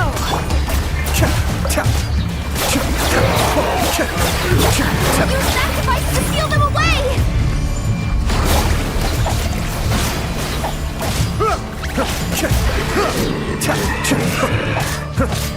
Cascade.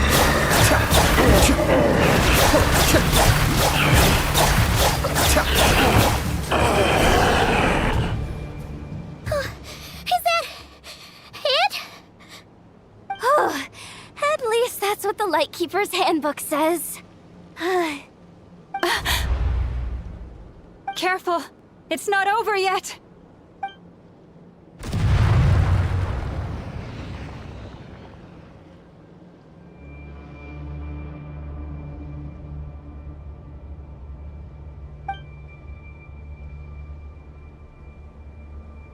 Paimon! Lauma! Yehoda!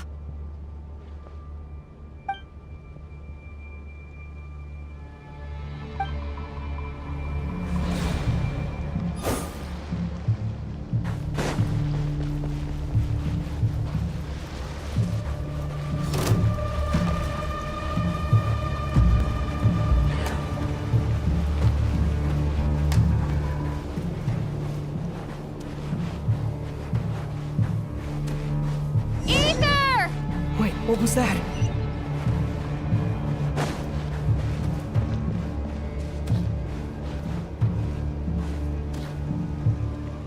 Aether! Over here! Lumine! Quick, grab my hand.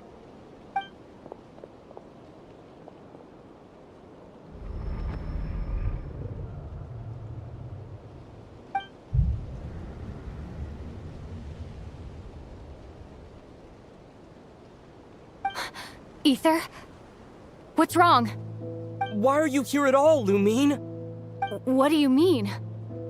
If I may be so bold, what does family mean to you? Why were you after the Moon Marrow that night, Lumine? Among those who entered the final chamber, there was either someone with impure intent, or else an abyssal presence. We can talk about that later. Tell me why, Lumine.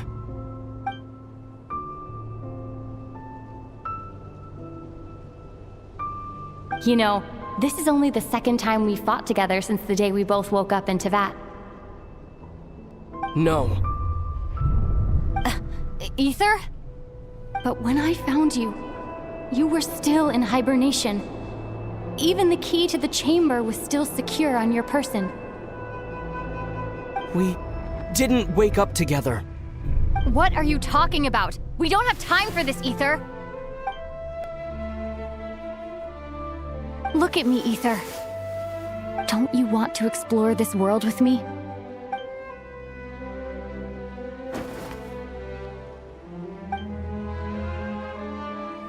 You think I'd lie to my big bro?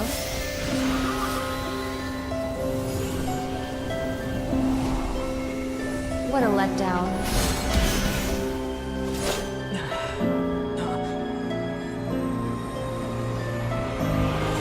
Go get it for me, Ether.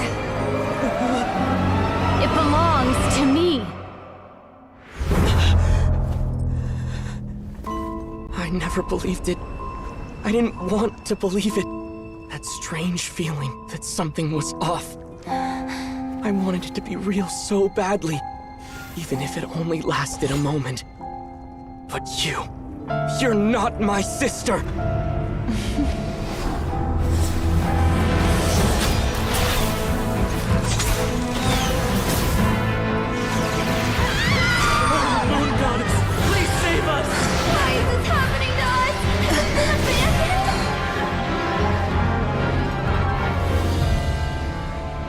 The cold night should be our blessing, yet only confusion and sorrow remain.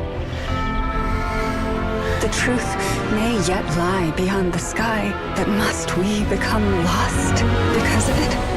Standing before you, as a scion of Hyperborea and the Frost Moon's emissary, I say this.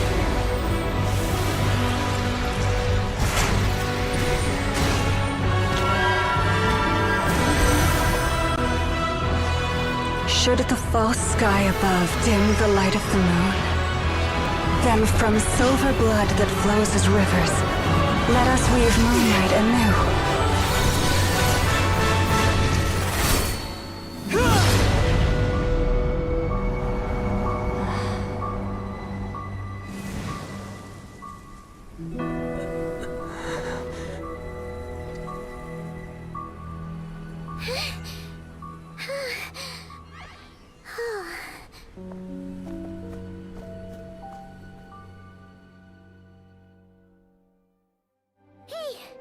Is everyone okay?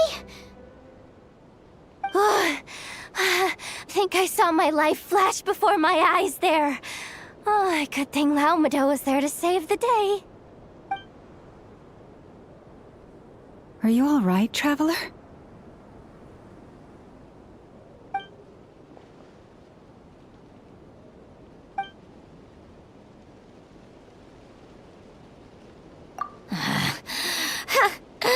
Well, that took you long enough.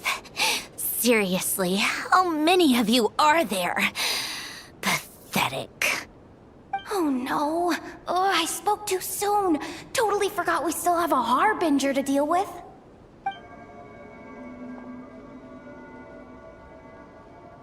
Hey, is that the Moon Marrow? It was hidden inside that big robot of hers all along! But that robot...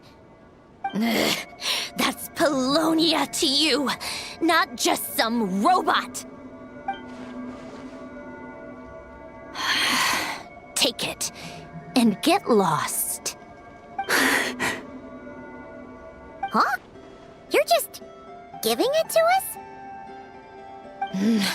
Well, I wasn't the one who put out the order to find this thing in the first place.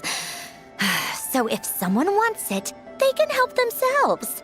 Maybe even choke on it. See if I care.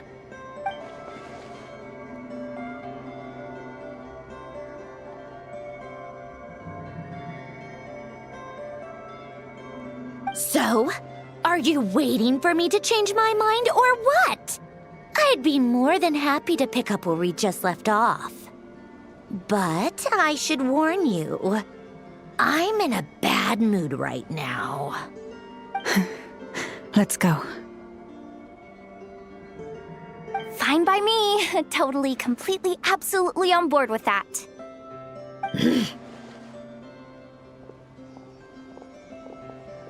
It's finally over. If that doesn't make the most thrilling commission of the year, I don't know what will. Looks like the Fatui are all gone now.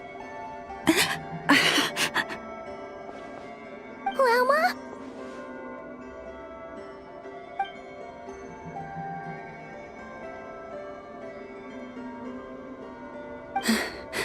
I'm all right. It's just been so long since I truly felt the power of the moon. I thought I sensed the wild hunt nearby. Don't tell me you've already taken care of it. Hey, it's Flint's! Hey, he's that Ratnik. Unless I am mistaken, you are the Moonchanter of the Frost Moon Scions, are you not? May I ask, what is that in your hand? Please, don't get me wrong. I've been tracking the wild hunt lately, and I've come to suspect that its actions aren't as aimless as they might seem. When I saw what you were holding, I could not help but start connecting the dots.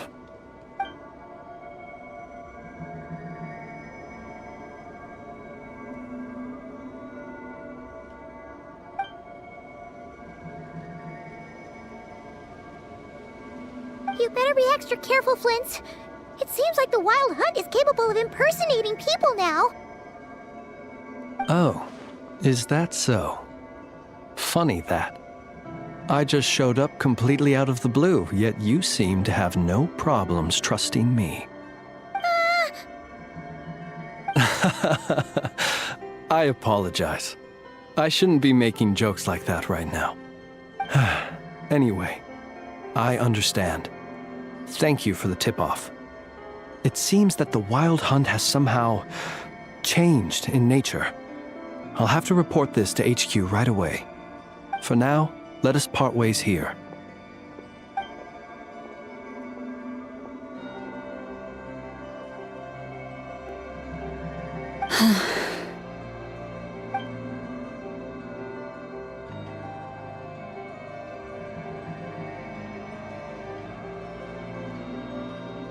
That little joke of his just now sure scared the bejeebies out of Paimon. Are all the Ratniki and Krai like that? They're usually stationed in remote areas and tend to keep to themselves. So, it's not surprising they end up a little eccentric. No, he's different. Really? How so? The animals. They've told me they're afraid to even go near him.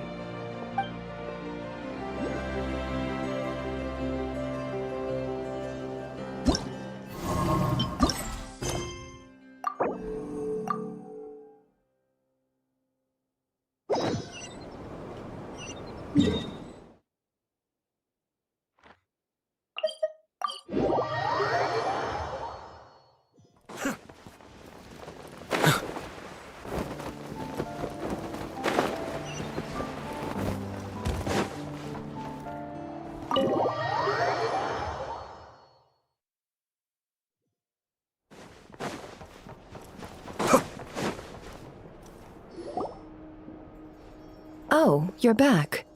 I just made you all a pot of tea. Better drink it while it's hot. Boss Neff, you wouldn't believe how scary our day has been! Seriously, I am never, ever taking random jobs like that ever again. You hear me? Oh, come on now. You even faced the wild hunt and lived to tell the tale. What's left to be afraid of? Wait a sec, how did you? Oh, right. Like you told us before, your business is dealing in information. Huh? Boss Neff. The teacups. Why is there one missing? Did you think I wasn't coming back? My. How could you think that of me? You know the rules. If a member of staff wants tea, they pour it themselves. Your cup's sitting safe and sound right there, in the cupboard. Member of staff? Does that mean you're accepting me back? Wasn't that the deal? Boss Neff! You're the best boss ever! You never change, do you? Everything turned out fine, no? You found exactly what you were looking for. Yet there you are, sulking away as usual. Nefer, that medicine we discussed before, the one for congenital Kuvaki sensitivity, I need you to get it for me. And how do you expect me to find something like that for you in the middle of the night? You'll have to wait till morning, at the very least. I need it right now. All right. I'll see what I can do. But you know urgent means extra charge, right? Thank you. You know what? You do seem a little different. In a good way? Or a bad way? Who can say? I'll take it either way, so long as you don't start making a habit of asking me for ridiculous favors.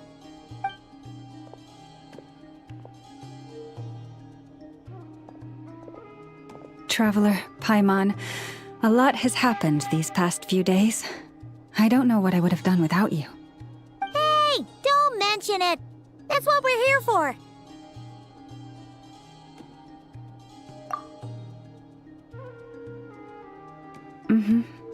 You're right. And tonight, I'm planning on telling them everything. Tonight? Isn't it a bit late already? The moon shines brightly this night. What better time for the Frost Moon Scions to usher in a new dawn for truth?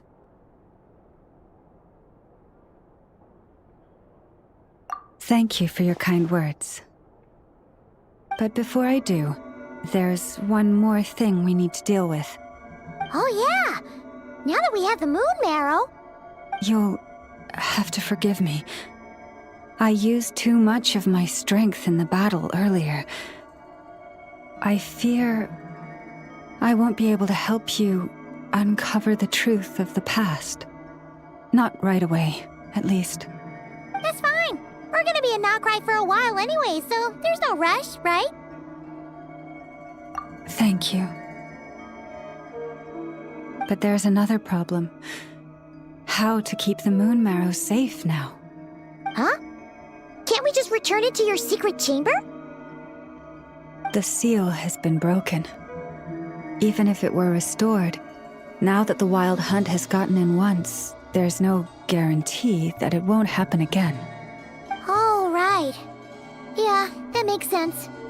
Back when the Frost Moon Scion's bloodline still ran strong, in special circumstances, a moon chanter could act as a vessel, safeguarding the relic within their own body. But it is a grueling trial of will and endurance.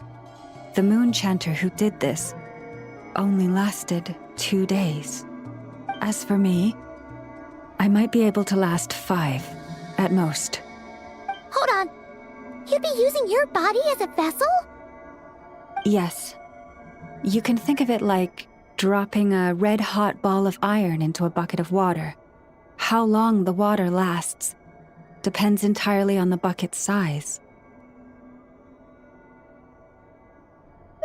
Pardon? Hey! That's not a bad idea! You've always held up pretty well against the Abyss. Surely the Moon Mare can't be any more dangerous than that. It's not at all that I don't trust you, but it's too risky. But we're out of options, aren't we? Might as well give it a shot.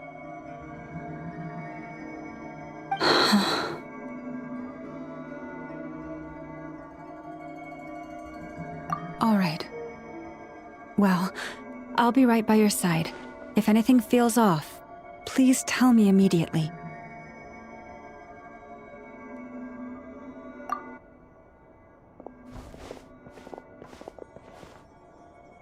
Here, hold it in your hands. Feel its power. Imagine you're a lake, a cluster of stars. Let the moon become a part of you. Whoa! It went into your body! How is that? Are you feeling any discomfort?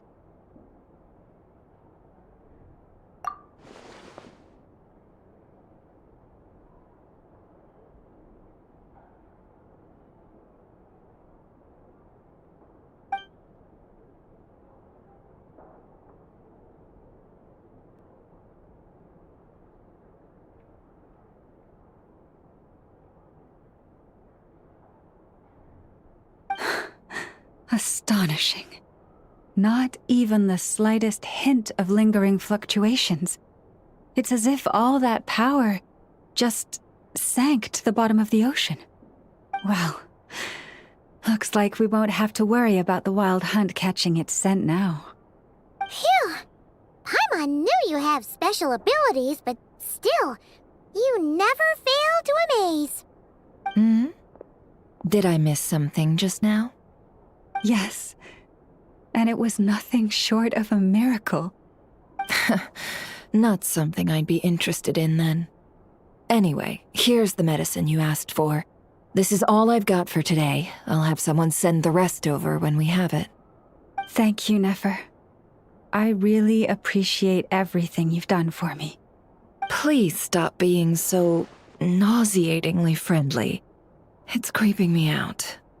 So, what exactly did you all go through during that wild hunt attack?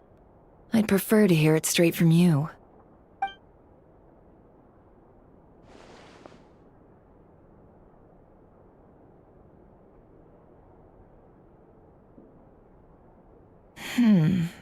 A phantom that can mimic the appearance of others. Quite different from what we've seen before. Yeah, and both times it appeared, its goal was pretty clear. It seems like it was after the Moon Marrow. And on both occasions, it was accompanied by the wild hunt, too. It appears there must be some close connection between the two. I must say, I don't often see you look this serious, Nefer. Too late in the day for thinking, that's all. We'll pick this up again later. You all feel free to keep chatting, though. Just don't forget to lock up when you leave. On that note, Traveler, please keep the moon marrow stored within your body for the time being. We'll take it back off your hands as soon as the wild hunt's been taken care of. Once and for all. Of course. Anyway, if the two of you will excuse me, I'm heading back to Hisi Island now. It's time I came clean with the Frost Moon Scions. Hey, we're coming with you! Though, guess we won't be able to do much more than cheer you on from the sidelines. That alone means more to me than you could ever know.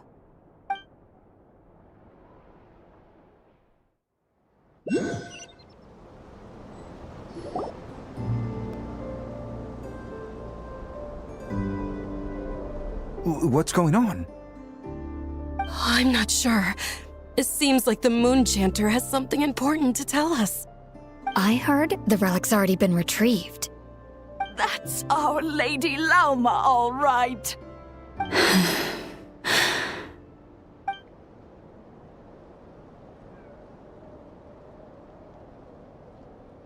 Noble scions of the Frost Moon, my kin beneath the moonlight, I hereby declare the truth to you. Long have our ancestors looked up to the Frost Moon, guided by her serene light. Yet now, she lies hidden beyond the limits of the sky. And so, Lauma began to reveal to the Frost Moon Scions a truth long hidden within her heart. A story of a false moon and the death of gods. Kutar was indeed born of the moon. But that does not give us the right to reap without sowing, nor clothe ourselves without the toil of weaving. As she spoke, some who listened were stunned into disbelief, while others seemed to awaken as if from a dream. From this day forth, the road shall be paved with truth, and we shall pave it ourselves.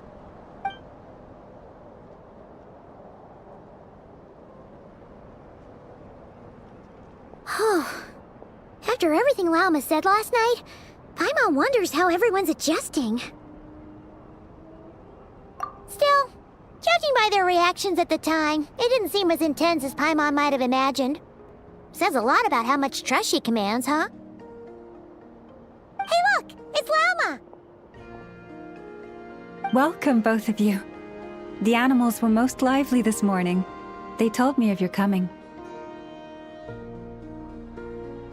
Nothing too dramatic happened, did it? No one took it so hard that they went on a binge-eating rampage and ended up cleaning up the whole pantry? Or something?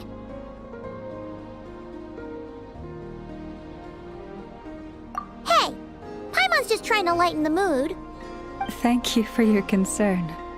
Change doesn't happen overnight, and new ideas need time to take root. But nothing as extreme as that has happened, no. Although... Although what?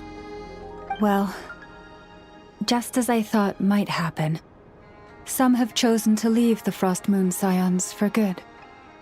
For them, losing their faith was like losing their home. Confusion, frustration, helplessness. I saw it all, reflected in their eyes. Oh. I respect their choice. May they carry the Frost Moon Scion's blessings far and wide, should they be willing to do so. If we meet again someday, perhaps we will be able to sit together and share stories once more. Others sought me out afterward, though, and thanked me profusely for sharing the truth with our people. They said they used to see me as distant, even somewhat unapproachable, whereas now I seemed much closer to them. Like a friend, or even a family member. Sounds like a win overall! Paimon thinks you did the right thing, Lauma. Thank you.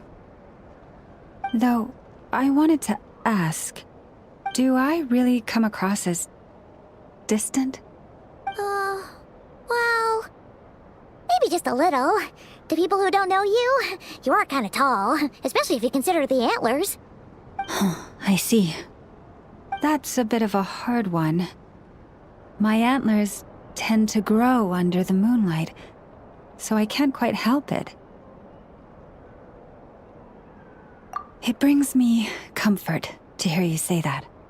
By the way, how has your body been adjusting to the moon marrow? I'm glad to hear it. I've also suggested to Nefer that we meet within the next few days. We need to figure out how to counter this new manifestation of the Wild Hunt. But for now, let's just relax. I want to enjoy this feeling a little longer of finally living on the bright side of the moon.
I have to stifle a smile every time I remember the look on my retainers' faces when I informed them of my plans today. Panic-stricken, but unable to muster the courage to say anything in opposition. Yes, this was a fine idea. Ah.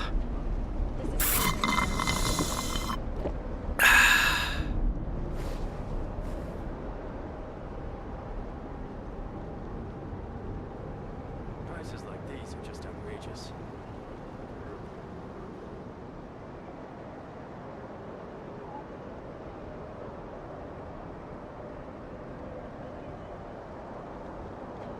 This is more than a fair price already.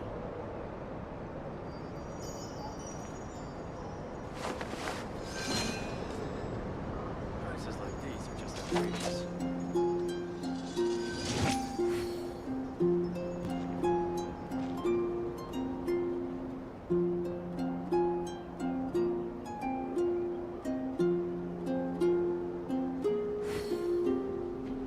This is more than a fair price already.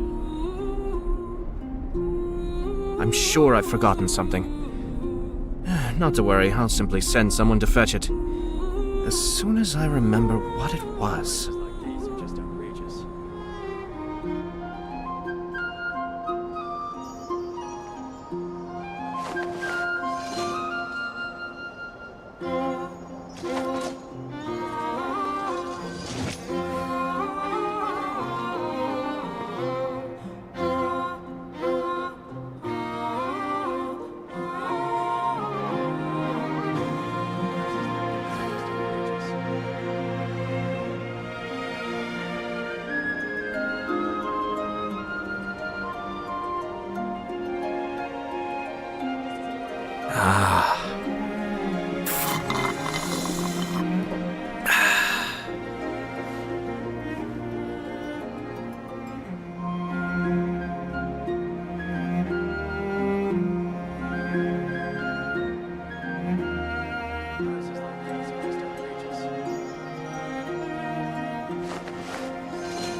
Prices like these are just outrageous.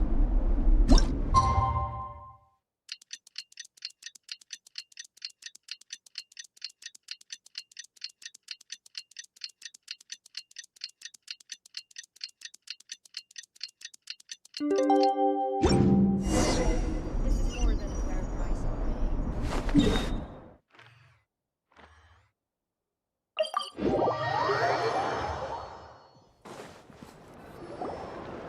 The wild hunt assault on Star Sand Shoal, you mean? Huge wave. First I've ever seen of that size. Good thing it was so brief. No, I mean there's been another to the north of Nasha Town. What? How many does that make in the last couple of days now? What are the Lightkeepers playing at? Can't be helped. There are only a handful stationed on our side in the first place, and the cannon hasn't been fixed yet either. They've been strained to breaking point for a while now, I'll bet. I'm bugging out if this goes on much longer. And here you all told me this was a good place to do business. Fool me once, I say. Hey now, this could be our big break. My second eldest brother made his fortune off wild hunt attacks, you know. Come on, let's get moving. There won't be anything left for us if we're late. Left for us to scavenge? I did hear about an overturned cargo vehicle over there. Hey.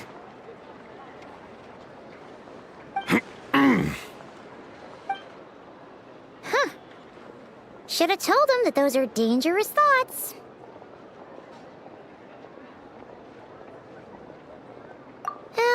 Guess you're right. Even if we solve this wild hunt problem, they'd probably just jump headfirst into some new danger if they thought they could earn some quick mora. Paimon will have you know that when it comes to staying out of trouble, greed and cowardice make the perfect match.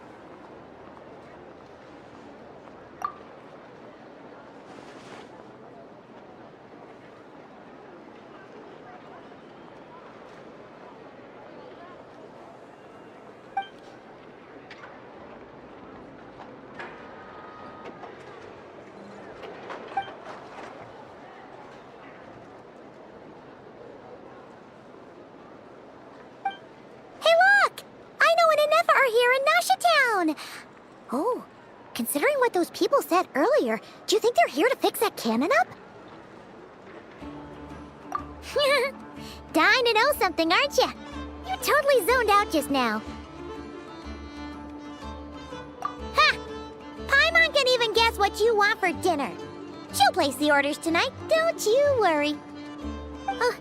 Anyway, let's just go, shall we?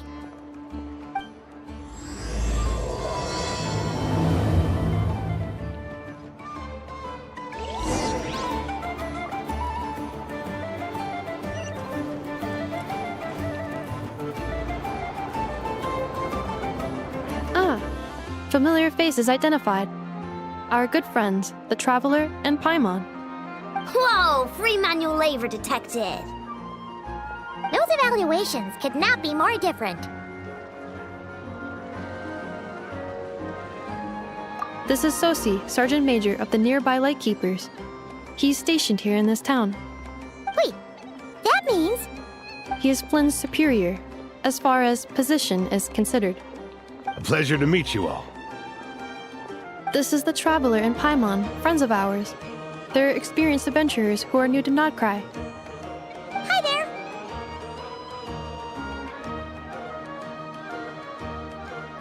there! Indeed. The sooner we can get it firing again, the quicker we can ease our current predicament.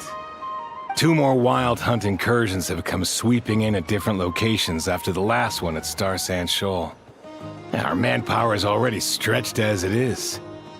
This is more than we can handle. Hasn't Flint's gone back to your HQ to ask for reinforcements? When will they arrive? Huh. Has he now? Yeah. That's what he said he was gonna do anyway. He hasn't contacted me about that yet. As per standing orders, he should be leading a team to root out the wild hunt. But I haven't received any reports for a while now. Well, he does act outside the remit of his orders sometimes. I'm his superior, yes, but I wouldn't say I have much control over his actions.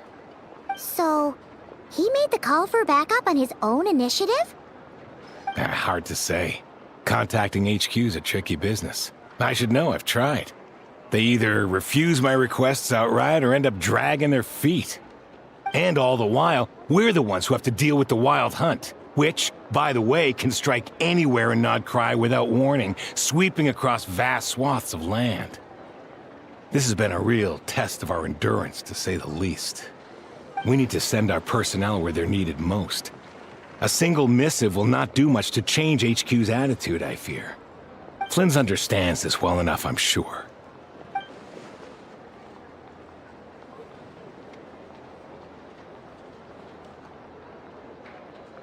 We usually sort our foes ahead of time into ones that our Ratniki will take care of and ones that we'll target using the cannon. I finished the preliminary dispatch work already, but this cannon... Okay. Hurry up, I know. Fix this, I know. You fix it if you're in such a hurry. That, or bring me some snacks. This is tiring work over here. Could you at least tell me how long we'll be delayed? We're way past our scheduled firing time. Well, that's your fault for firing too often recently. Machines get overworked too, you know. You could try thinking about their feelings for once, maybe. Sorry, what? A machine's feelings? In layman's terms, this refers to wear and tear. As such, a machine is more liable to fail the unhappier it becomes. The exact probability here would be... All right. I'm not good at this stuff, I know that. But let me stress that we Lightkeepers are the primary financial backer of this cannon. And our backing does cover the fees for subsequent repair and maintenance. And I'd say that was a good deal for you. You should thank the Krumkake Craft Shop. That means me, by the way, for making you such a huge and powerful weapon for such a measly price. Do you even know how much it would have cost you if you bought all the parts legit and fresh off the assembly line? Reminder, your future snack budget will have to be halved without the long-term commission payment, I know. Calculating a viable and cheaper option.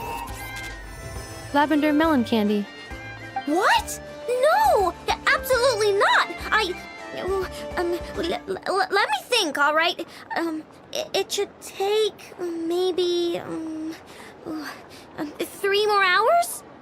Wouldn't this place be crawling with more monsters than there are fungi in Sumeru by then? That might not be the concern you think it is. The monsters of the Wild Hunt are only active in the immediate vicinity of its attacks. They will not spread any further, on their own initiative at least. We Lightkeepers will also keep an eye on those areas, both to monitor the monsters and to prevent people from entering the cannon's blast radius. That said, I'm afraid I can't wait 3 hours before dispatching manpower to the locations that the cannon won't be firing on. And here's where my need for manual labor comes in. There are some checks I haven't finished yet, but with your help, I can get the repairs done sooner. Wait, but we don't know a thing about this stuff. How much help will we be? You'll be fine, trust me. Just take this. Oh, and this. Whoa! This book is so heavy! And what is this? You can use Beep Boop Pizza to run diagnostics on the cannon. It'll tell you what to do. And this book will help you understand Beep Boop Pizza. This cannon was built using more than 50 components from different factories and manufacturers. Aino has bound the manuals into one volume. Also, please note, the device's name is Birgitta. So, it's manuals all the way down, huh? Yep, and if you're quick about this, we might just cut our time to fire down by a whole 2/3. I'll go with you. Nice! So you'll check the outside and Anefa inside. Come find me in the control room once you're done. Cool? Cool. Instructions received. Please go about your work seriously as well, Aino. No snacking while I'm away.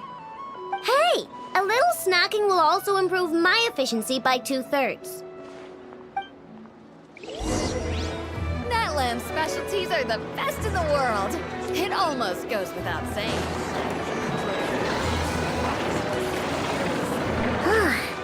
Aino's explanations for things that don't interest her are a bit meh, aren't they? Or is that just how geniuses are? Isn't Beep Boopita just following us around? Sure doesn't seem as smart as she said it is. How are we even supposed to know what to check?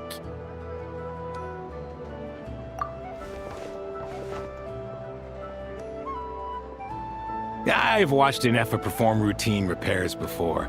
It seems some sort of maintenance port must first be found, and then this small robot will automatically interface with it.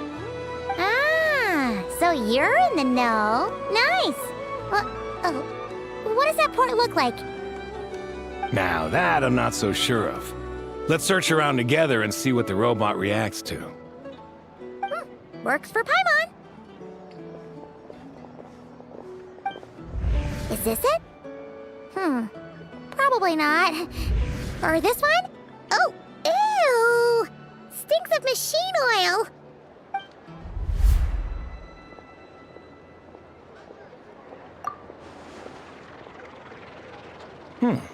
That thing over there looks promising.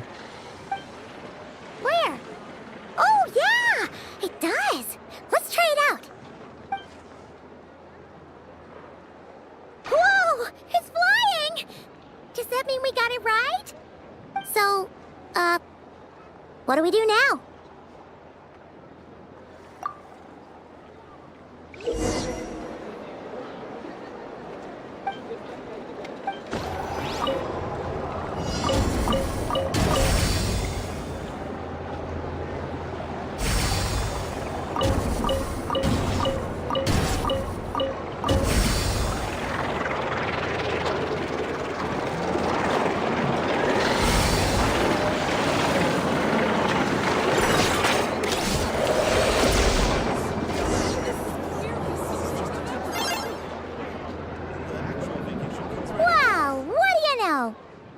Right.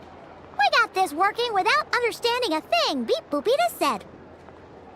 Still, it's impressive how you figured things out right away. Paimon's up next. along with this stupidly heavy book. Ugh. Let's see. Should be just like checking a dictionary, right? The matching result for this symbol is... check passed. All systems normal. Wait, is that it? Well, as they say, no news is good news. Yeah, guess you're right. Just feels like we did all this stuff for nothing, that's all.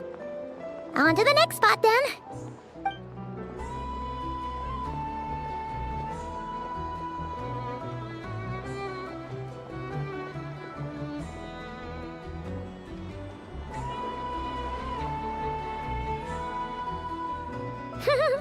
Paimon's getting the hang of this now.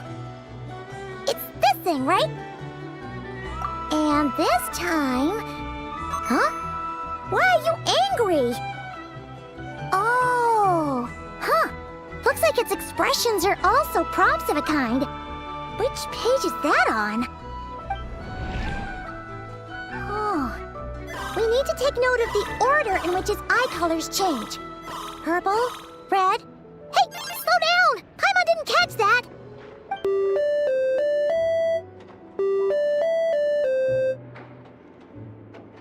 What? So now we've got musical prompts too? Weren't you only supposed to be a beep-boop machine? Alright, one final stop. This was quite a trip, huh? Agreed. I must say, you two have a talent for maintenance work. A bit shaky at points, but not bad for your first job. Good eye. Paimon's the real deal when she deals for real, you know. Really, I'd have liked to share the load, but you were really getting into it, and I didn't want to interrupt. Ugh. Couldn't you have mentioned that earlier?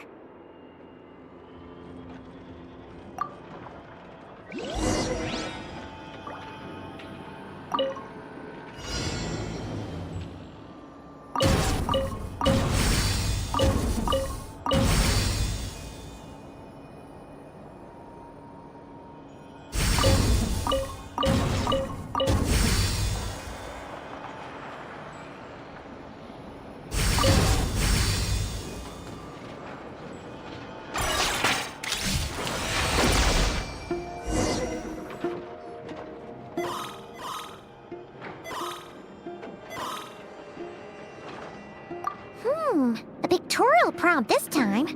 Don't worry, Paimon's just about gotten the hang of which prompts are listed where. We gotta take note of the flashing patterns. 1 yellow flash, nothing for 2 seconds, then 2 yellow flashes means the components here are overdue for regular maintenance. Maintenance is a high priority task. The device will be rendered inoperable until it is complete. Switch Beep-Boop Beta to input mode to send out a signal to unlock components. The description of input mode isn't on this page.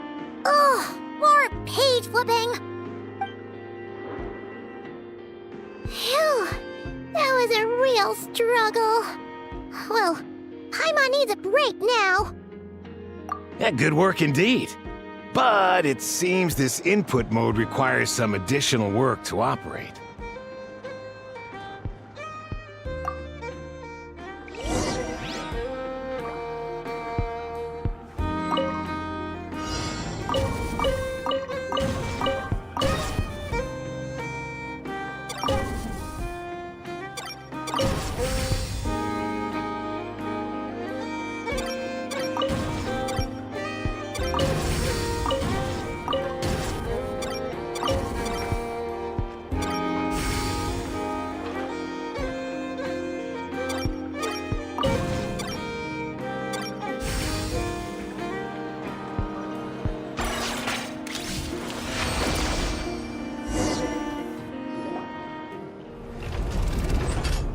Well, looks like we're all good.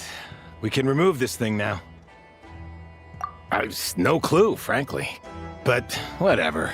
I got a feeling we've all given up trying to figure this cannon out. I'll go get the replacement component. We should be done once we pop it in here. What do you think? Maintenance work's easier than running errands, wouldn't you say? That's for sure. We're counting on you, Sosie.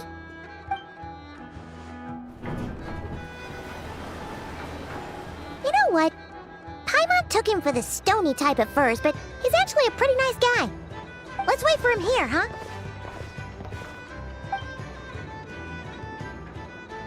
Are your tasks complete? Yep. Sosie's gone to get the replacement component. We'll be done here once we put it on. Allow me to check against the recorded data. Yes. This component is approaching its replacement deadline. The cannon will generate immense recoil when fired. If this is not controlled, the firing platform will become misaligned. This part is designed to anchor the cannon and ensure accuracy when aiming. Huh. So, if the cannon isn't fixed in place, will it start spinning around like some kind of massive firework? A novel analogy, but an apt one. The large-scale damage that might follow would be undesirable by anybody's standards. This component is currently easily damaged. The materials are not up to par, and there are still some design flaws. But Aino and I are working to improve it. Estimated waiting time remaining: 7 minutes. Would you like a crumb cake? Yeah! Dessert's just the best after a hard day's work. Certainly. It will be ready shortly. Observation. Freshly baked crumb cake results in the most efficient improvements upon human happiness indices. As such, I activated an internal heater before starting repairs. Thanks for the treat. Aino's lucky to have you.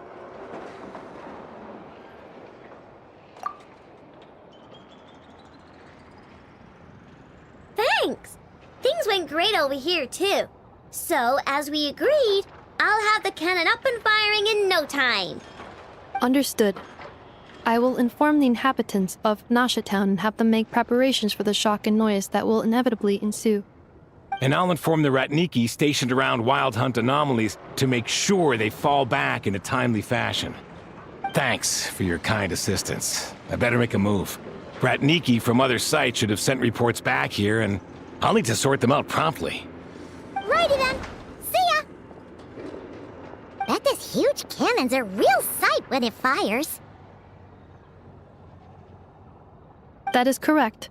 A huge crowd tends to gather on its own accord on such occasions. Pure, bright energy rays have never failed to inspire obsessed admirers. If you are interested, you can come back later to behold it in all of its glory. Sure. We did help fix it after all. It'd be weird if we didn't want to see it in action.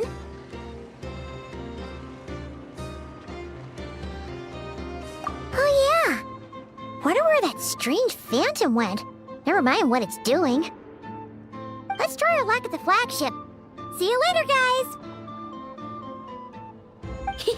Just be sure not to miss my masterpiece in action.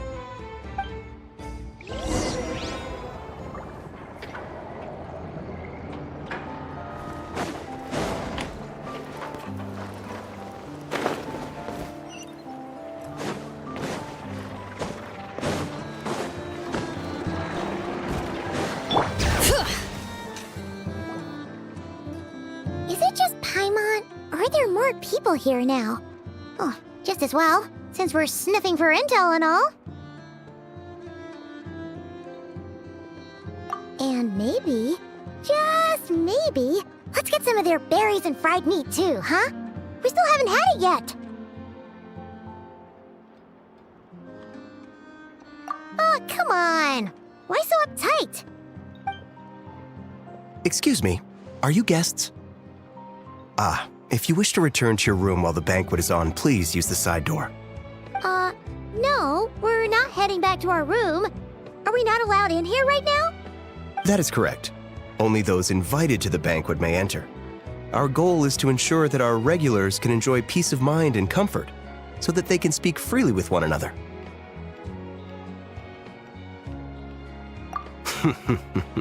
Familiar with our ways already, I see. But here in Krai, channels hold equal value to Mora. I am but a lowly employee, so you'll have to forgive my inability to help in this matter. It's fine. Can't be easy being you. Looks like we'll have to switch channels then.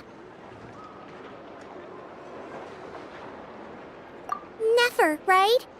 The Curatorium does seem to already have an amazing intel network up and running.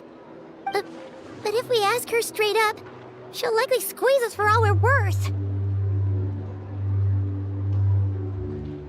Ooh, Paimon's got a plan! Llama got Never to help her prep some medicine, right? We'll be heading to Hisi Island later anyway to ask Llama to help us use the moon marrow. Couldn't we deliver the medicine while we're at it?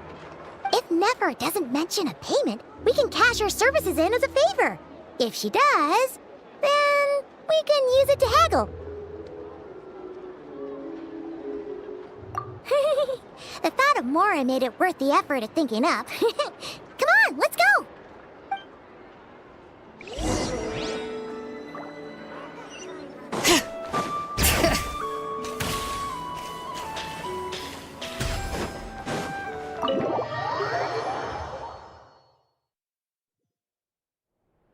Hey, Black Cat, we're here! Oh, it's you this time. Hello, you two. What's up? Not much. Just here to say hi. Also, we'll be going to Hisi Island later, so we can deliver the medicine to Lauma for you if you need. How thoughtful of them. Bet they want something from me in return. Well, the faster the delivery, the better, naturally. And we're lacking free hands right now, so that would be a great help. Yehoda's gone to get the medicine, and she should be back any moment now. If you have nothing else to do, feel free to wait here. I'll have someone bring you some snacks. Don't mind if we do then. Thanks! Oh yes, I'm sure you've all heard about what's going on. Nasha Town's in turmoil, and right now everyone wants intel. Whether it's to strike it rich, save their lives, or escape whatever predicament they've found themselves in. Ah, so you're busy making Mora. How nice. It's not all good news, I'm afraid. We're stretched so thin that our clients have taken to competing for our services via auction. The price for taking priority slots has all but skyrocketed. In other words, we've had to suspend free intel handouts for now. She cornered us right away! Did she guess what we really wanted from the start?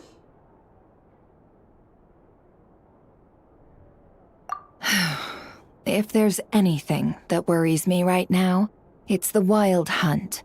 It affects everything we do, yet the number of people who can ensure cargo safety in the face of such a threat is vanishingly small. Huh? That doesn't sound too hard.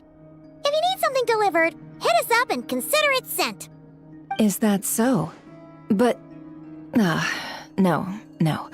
Forget I said anything. I mean, you're great heroes. How could I waste your precious time on trifles like these? Is there now? You should have said so sooner. Far be it for me to extort you, of all people, for intel. But seeing as you so kindly made me an offer, I suppose I'll accept. What's there left for us to say here?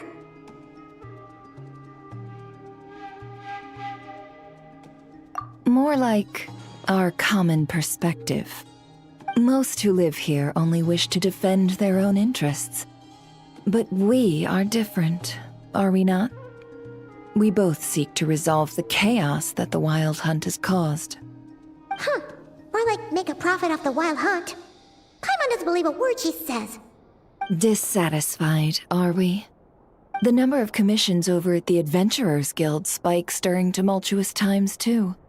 Would you call taking those jobs for Mora a sin? Well, that's...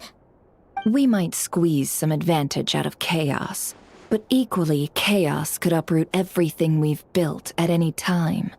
Such is the threat of the Wild Hunt today. And what business would there be left should it end in some great slaughter, or put to flight many who call Nasha Town their home? And as I understand, the two of you are here in Nod Krai to follow a trail of clues yourselves, no? Well, yeah. In that case, we should keep Nod Krai the paradise people say it is. At least until our respective goals have been accomplished. You must understand, no force exists here that would inspire unconditional unity amongst all parties. After that incident with Lauma, I'm inclined to believe you. Your selflessness is admirable, to be sure, and rare around these parts. Though it's rare for a reason, kid. Just a shame that our mysterious phantom has hidden itself well. Between that and its ability to shift shapes, it will no doubt be a most slippery customer. Really, I'd be all too glad to pass on any additional intel I gain. We make a good team, after all, don't you think? You front and center, me behind the curtain. That does make sense. Sorry, Nefer. Paimon took you for someone who only cares about profit. A well-placed only, indeed, Paimon. Nothing is wholly divorced from profit of some kind. Wait, so you were ready to work with us from the start? Why, of course. In fact, I was wondering when I might bring this up the moment you entered. But... Hey, boss, I'm back! Huh? Oh, you guys are here too? Indeed they are. In fact, they've volunteered to deliver the medicine to Lauma on our behalf. And totally free of charge. Such kind souls, aren't they? Really? Great! Oh, in that case, guess I'll be clocking out now.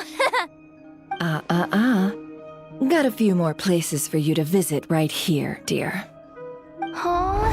Haven't I already worked a few days' worth of overtime already? Well, guess the extra more is pretty nice. Well, we better get this medicine delivered pronto. Huh?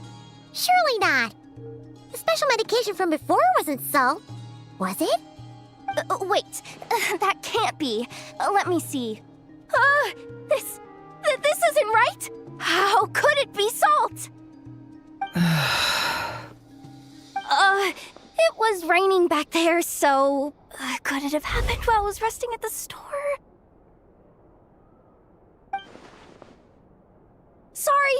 Sorry, boss. I'll get it back right now.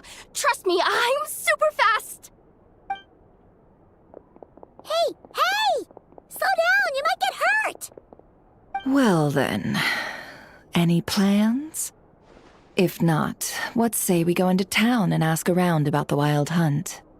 Oh, we were thinking of doing that, but we didn't get much out of it. The townspeople are a bit wary of us, and we can't get into the flagship right now. Ah, yes, the banquet is on today. Perfect timing. That's where we'll go. Huh? Can you get us an invitation? Oh, come now. What are we, sticklers for the rules?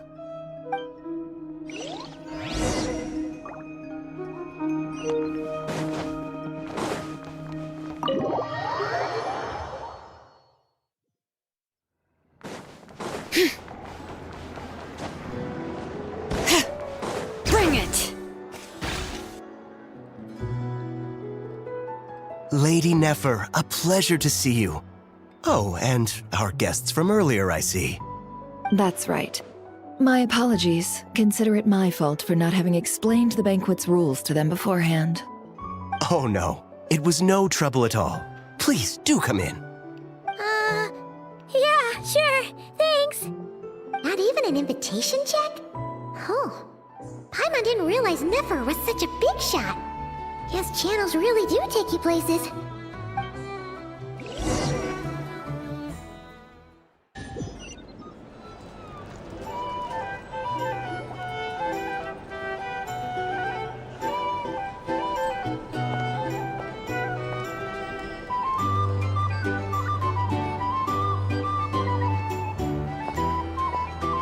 Finally! Now, what do we...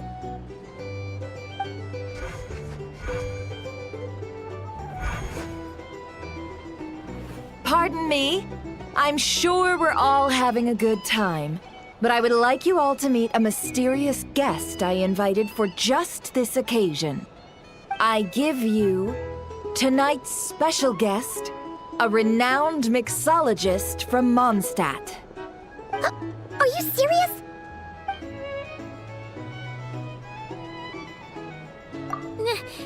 Nice to meet you all.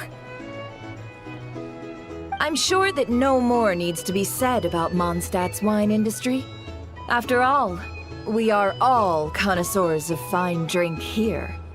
The special drinks menu is being set before you as we speak. Now then, for a time, let us set aside our worries and enjoy these exotic spirits from afar. Ah, I see. A new face for the bar.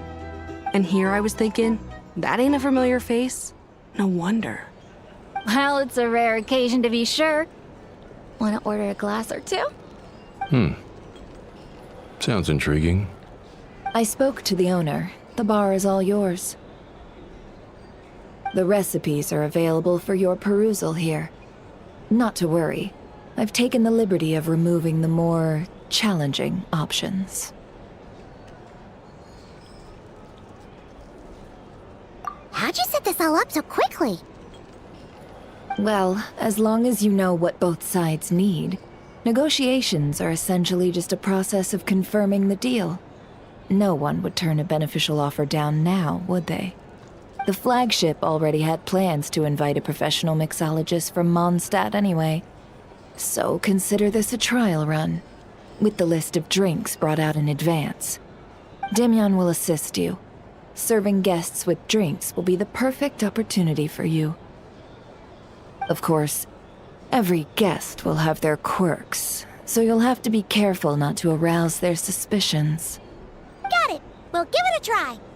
In the meantime, I'll go mingle with some of the guests who pique my interest. There'll be a little event during the banquet's second half, by the way. See you then.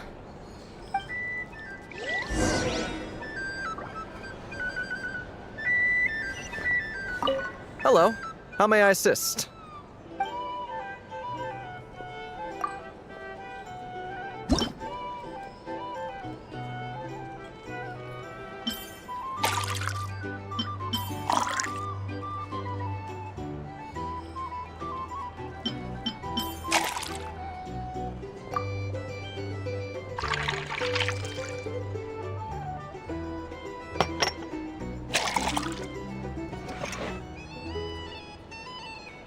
Good work!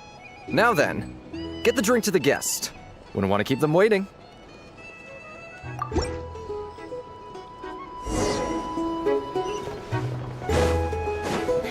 Ever consider returning to Snezhnaya? Would I be killing myself with fright here if that was an option? Oh, thanks. Tell you what, I envy people like you. I'm like a man in a leaking boat, soon to be food for the fish. I wouldn't come to this dump if there were any better place to be. Come now. Surely it isn't that bad. We've still got the light keepers. You trust them? I wouldn't. Wouldn't trust anyone, really. We're stuck with a wild hunt here. The Snezhnayans can't be bothered, the Lightkeepers can't spare the people, and everyone else, they're a mess. I'd sooner put an ounce of faith in that cannon. Forget it. Let's just drink. Let's see if this new mixologist is worth the billing.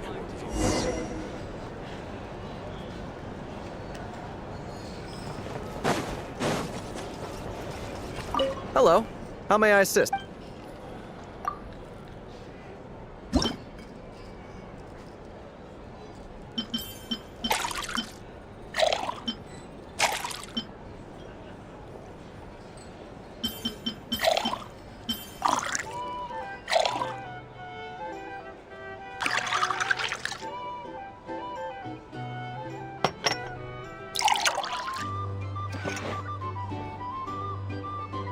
Good work!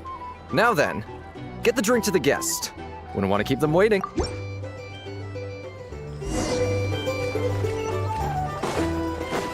doubt the Snezhnayans will stand idly by if this wild hunt problem gets any worse. I wouldn't be so sure. Leave it over there. Negotiate prices. Go find a flea market. Bet you some people are just waiting for this place to fall further into chaos. You've got a plan for that, then? Hard to say. But what I can say is that the situation in Nashitown will get out of hand if that cannon isn't fired soon. That gun's a symbol. The most solid proof that ordinary folks like us can stand up Here's against the the wild hunt. Wait. What are you angling for exactly?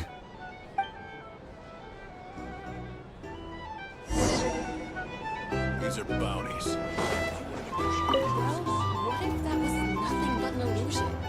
What if, let's say, the cannon was never meant to be fired? For our sakes at least. Surely this town is still of value to those who control it. Of course, but that's all it is. Value. For us, though, there's no place but Nashitown.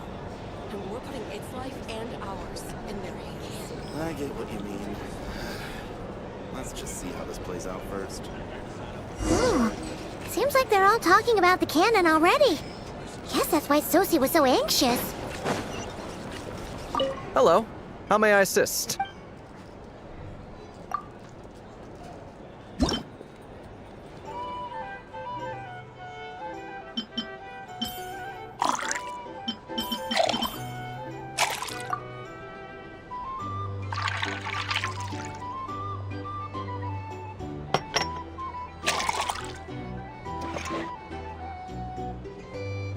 Good work!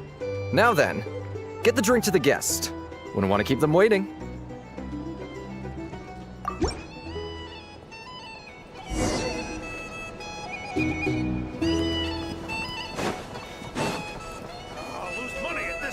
Oh, so this order was yours, huh? Indeed. So, any notable news? Ah, you two must be Nefer's friends. A pleasure to meet you. If you've got a moment, let's have a drink. On my tab, of course. Paimon doesn't recall there being any other orders right now. Sure then, we can take a break.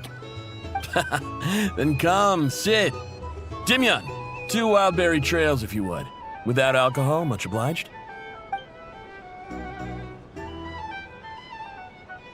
Hints is the name.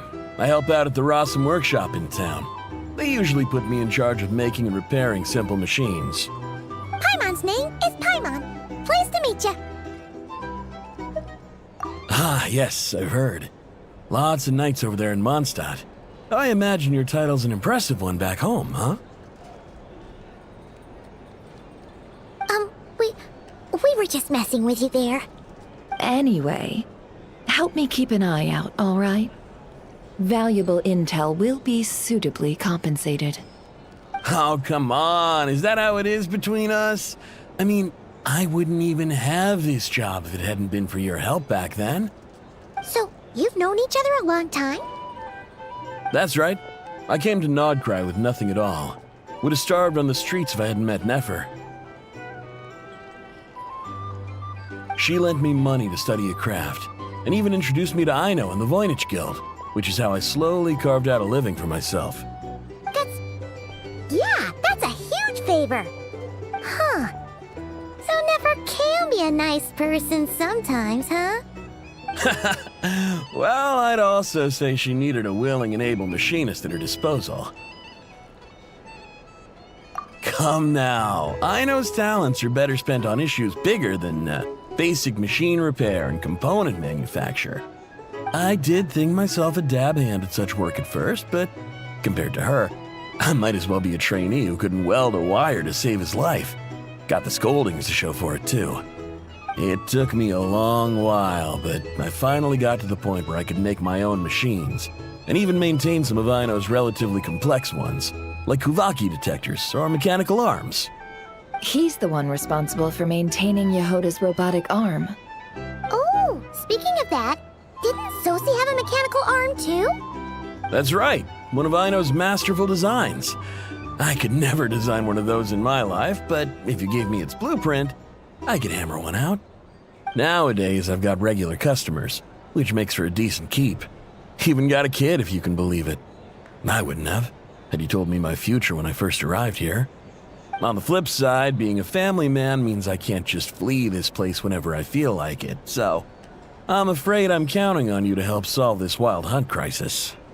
All the more reason to be proactive and do your part. Wringing our hands in despair does us no good in times of crisis. Oh, wait. Just another question that's been bothering me. Have you heard anything about people seeing illusions within Wild Hunt anomalies? People they know, perhaps? I have heard of humanoid shapes being sighted, but familiar faces? No. Most would think they'd lost their wits from fright if they started hallucinating. After all, no ordinary person could survive an assault from those monsters. Does this have anything to do with our current Wild Hunt crisis? Perhaps. Perhaps not. All right, I get it. I'll keep my ear to the ground for you, and naturally, my lips will stay tightly sealed. Then we'll take our leave. Enjoy your drinks. He's a social man. You can often find him here chatting with friends, and he's had contact with all manner of clients. Since he's never heard of the Wild Hunt exhibiting the power to imitate familiar faces, might it be safe to assume that our Phantom wants to keep that a secret? Huh. That does sound worth noting. How about we go talk to a few more people? A good idea, and one our upcoming activity will facilitate. Let me show you how it's done. Come, back to the bar.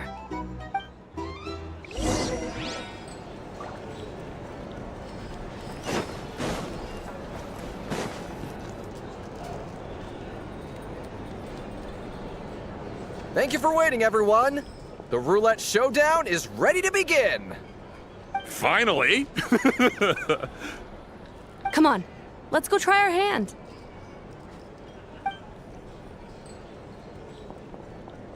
Joining us, new guy? We'll pass. No, you won't. The one who'll be mixing the roulette special has to take part. Those are the rules. But...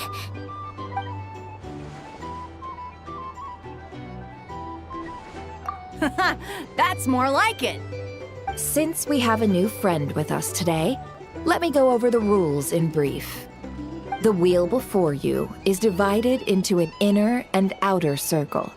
Participants must take turns to spin the pointer of the inner circle.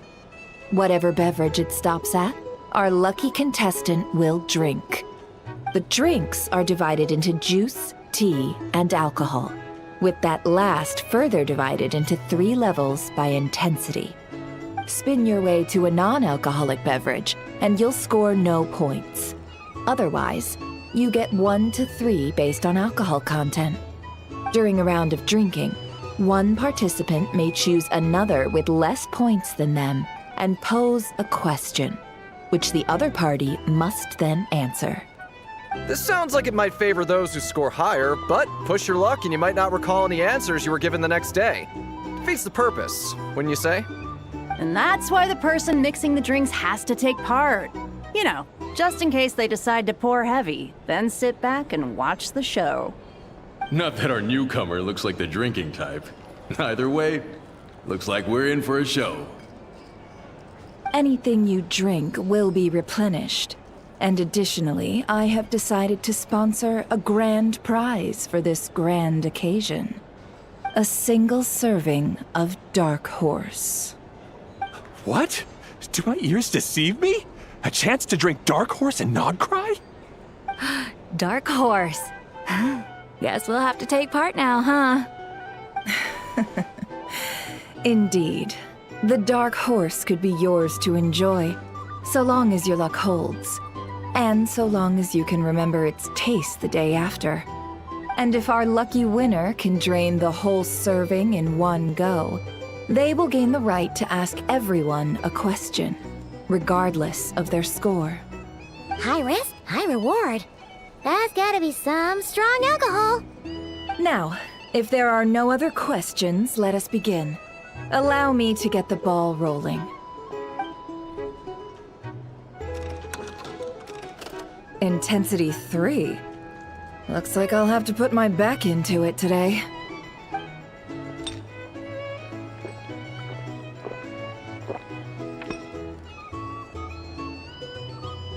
Let's go! Wow, this is kind of intense. Oh, my turn. All right, man, fess up. You've been making a killing lately. Where's it all been coming from? Hey, bro. I heard you met up with some big shot from the Voynich Guild. Mind introducing me sometime? Ugh. A normal drink, huh? Must be my lucky day. We've reached the final round of the roulette showdown. Let's see who gets the last laugh. I gotta say, you monsters really know your alcohol. This recipes are super good. Teach me, would ya?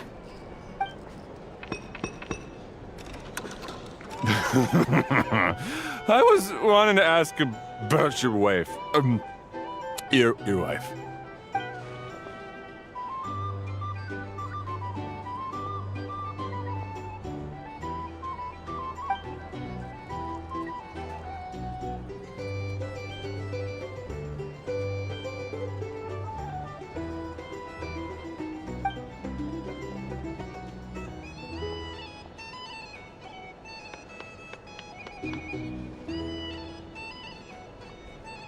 You're up.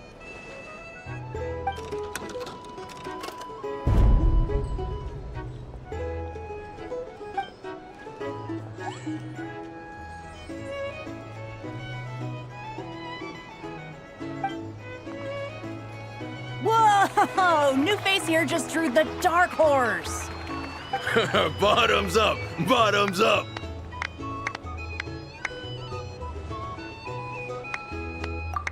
Hey, will you be alright?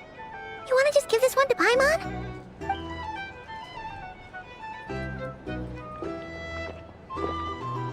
Whoa! He actually downed it in one gulp.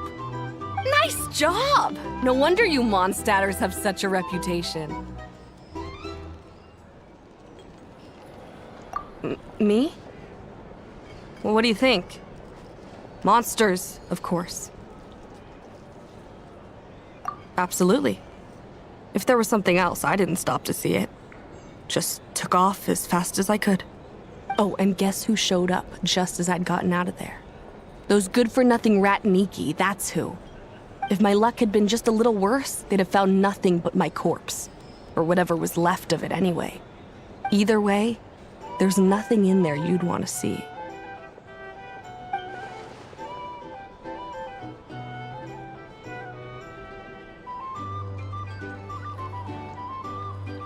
I see some downcast faces. Why, have we all hit our limit? Says who? I'm still raring to go. 'Cause you didn't drink that much. In that case, let me raise another glass.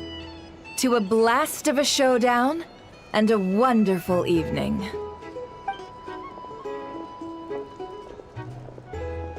Hello, sir. Lady Nefer has ordered a fresh round of drinks. Could you deliver it to her?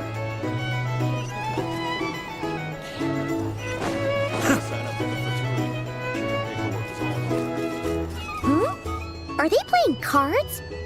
Paimon spies some elemental dice. Same as usual then? One die, 100,000 mora. I'm not here to do business with you. Come now, I've already ordered us drinks. Or are you looking to add another line to your ledger of arrears? Oh, so this is a business deal. So, let's go over this again.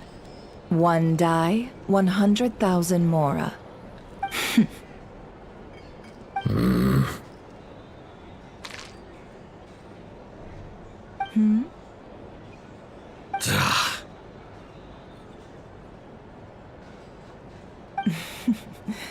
Then we have a deal. Come, you two. Take a seat as well. What are we even doing here? I can give you 3 things. The features of the Wild Hunt, the exact locations where it has appeared, and the intel we've received from the Lightkeepers. The Wild Hunt is in fact a phenomenon linked to abyssal power. Fog and monsters follow in its wake, posing a lethal danger to ordinary people. On the flip side, these monsters cannot leave the fog, so the disaster cannot spread quickly. We already know all that. Fair enough. Then I won't beat around the bush. Here's a map of current Wild Hunt anomalies that I snagged from the Lightkeepers, including the locations they'll soon be bombarding.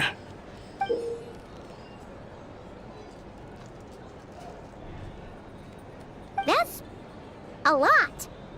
We've never seen anything like this either. That's why everyone's so worked up.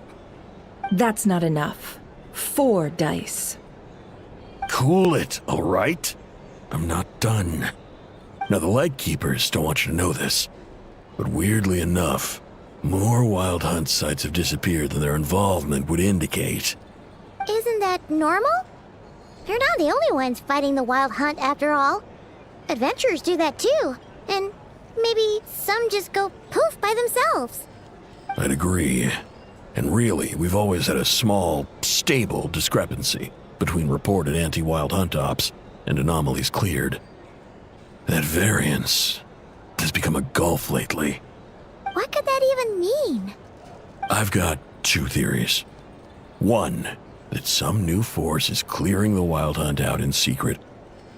Or 2, that some Ratniki are not reporting the work they do on purpose. The odds of the former happening is low. Not many organizations can even engage the Wild Hunt. Never mind keep those operations a secret. If you're interested, I'd recommend following the latter train of thought.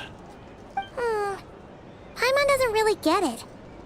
What would anyone gain from doing that? Now that's what I call interesting intel. No wonder you've been doing well for yourself lately. Even if you've mostly just been reselling my intel. Please, stop. This is all I've got for you. Oh, stop that. Why, people might start thinking me a bully. Let me give you an opportunity instead. Out of respect for your independent intelligence gathering. An answer to a simple question. For 50,000 off your debt. Have you heard of people seeing familiar faces within a Wild Hunt anomaly?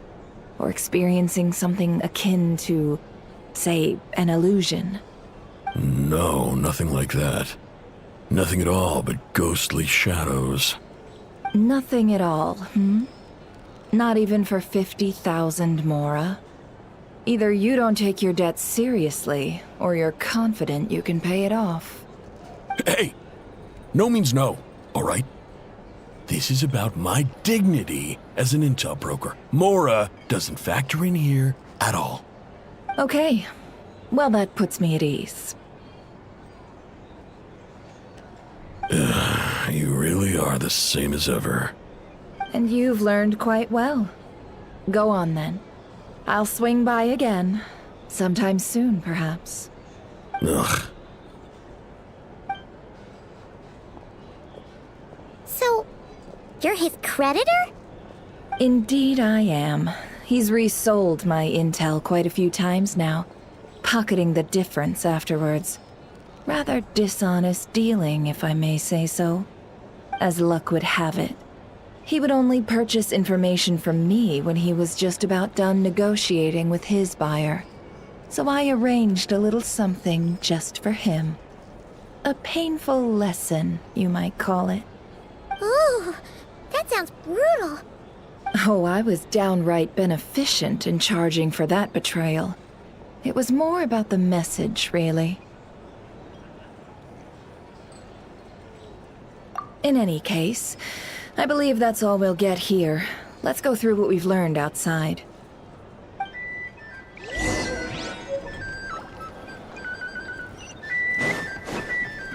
are bounties.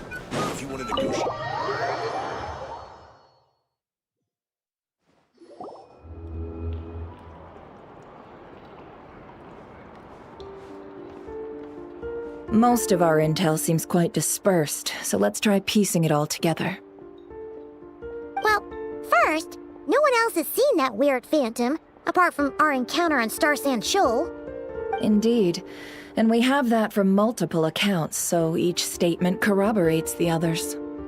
What in Teyvat could that phantom be planning?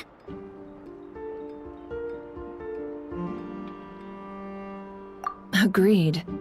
Instances of the wild hunt afflicting Nod Krai in general have increased in frequency, but the phenomenon itself hasn't changed much. What you encountered must have been something special, with our mastermind concealing themselves within, in order to target the Moon Marrow. In which case, two questions arise. Who is this mastermind, and why would they want the Moon Marrow?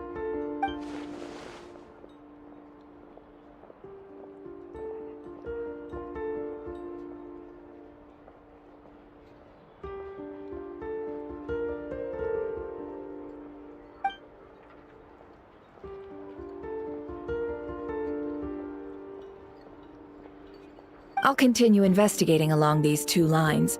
We can reconvene again if any progress is made. I'm back! Luckily, the store owner kept the medicine bottle I left on the table safe for me. Here you go. Huh. Thanks a bunch, Yehoda. Take a break. You've earned it. Oh no, I've got work to do later. And anyway, isn't the cannon about to go off? I was watching it the whole way back, praying it wouldn't fire. Not until I got back, you know? Again, lucky me. Huh. So you're interested in that big gun? Of course. I mean, just think about it. Something that size is bound to be comprised of thousands, even tens of thousands of parts, fused in such a way that it can operate smoothly and fire off a supergiant, super strong beam! Isn't that just so cool? I mean, miraculous. Like a miracle created through countless careful calculations. It has been a while since the last time it fired. Go on, feel free to go watch. Work can wait for a while. Thanks, boss. Anyway, y'all wanna come? It'll be worth the while and worth your wait. I swear. Might as well. Fruits of our labor and everything, you know? Woohoo! Let's go! Kaboom!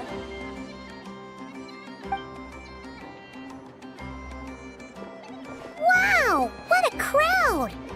People seem pretty excited, too. Just goes to show how big a deal this cannon is, huh? Oh, for sure. One shot, one kill, problem solved. Simple and practical. Just the way we like it. And even if that wasn't how it worked, just listen to how it roars. If that isn't power, I don't know what is. If only I had that kind of strength. Hey, don't think like that. Your skills and smarts have been a big help to us, too. Really? They think that?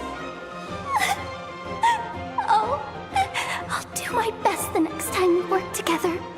For sure.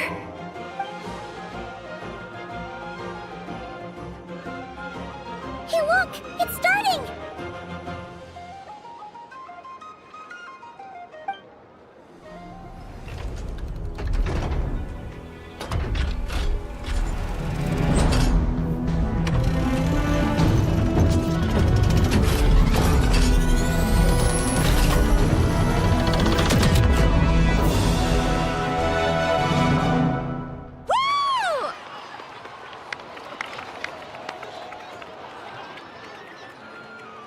Nice one!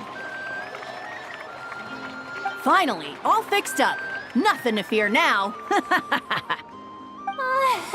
Awesome! Felt that one in my bones. Whew! That sure was powerful. And pretty dazzling, too. Guess that's why everyone's been counting on this thing. Surely the Wild Hunt doesn't stand a chance. I feel so alive right now! Overtime? Ha! It's gonna be a piece of cake!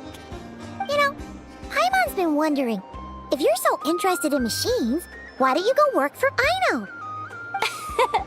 That's what we call drawing a line between your work and your hobbies.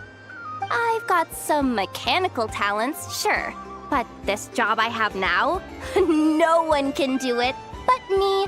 Not even Aino or her silly robots. Anyway, gotta go. See you later. Says the person who got salt and medicine mixed up. Huh. Looks like the crowd's breaking up as well. Let's head over to Hisi Island. Let's not keep Llama waiting.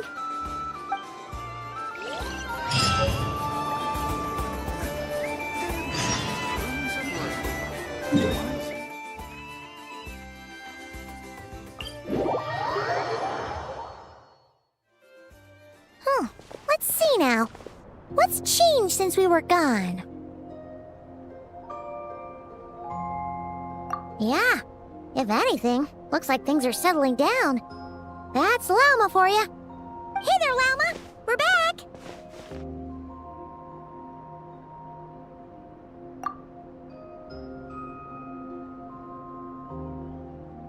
The cleanup work has been much more complicated than I expected. Solving problems that have built up over time is a tall order, to say the least. I believe it will take a few weeks more. Fortunately, those who remained appear to have shaken off the initial confusion and are becoming more proactive by the day. It's as if they've finally been forced to come face to face with what their faith actually is. And it's all thanks to you. No, I should have done this a lot sooner.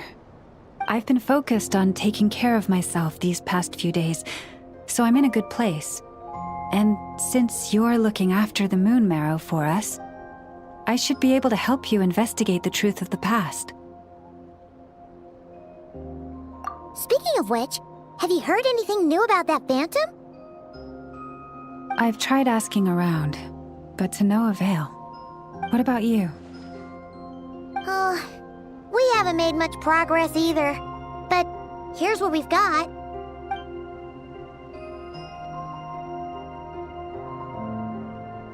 I think I've got the gist of it. Sounds like you've got your work cut out for you too. Don't forget to take good care of yourselves. In any case, please, come this way.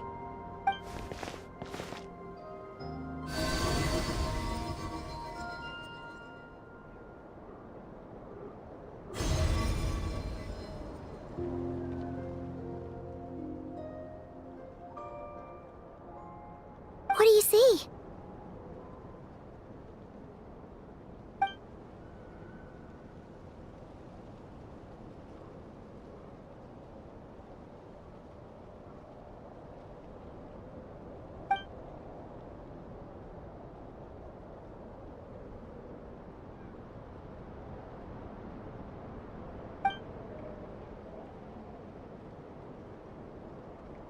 What?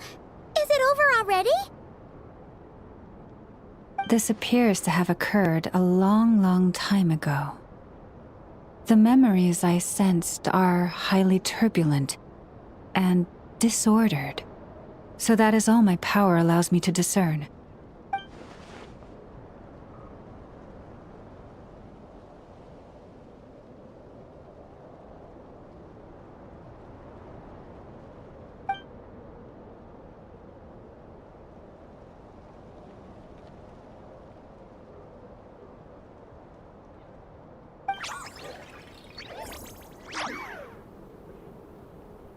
Huh?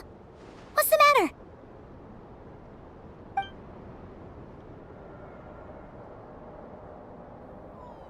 The flowers changed color.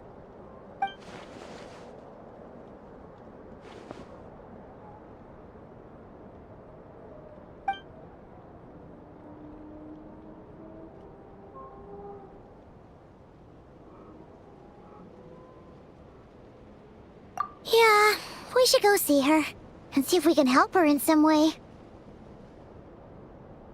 I'll leave that in your hands then. Oh wait, here you go. This is the medicine you asked the Curatorium of Secrets to help prepare earlier. Thanks for coming all this way with it. You've been a huge help. Also, if I may, I have a feeling that Kuthar might be able to help you get a more detailed glimpse at the memories about your spaceship. Oh, that's true. She's the Kuthar after all. But we best check if she's doing okay first. See you later then.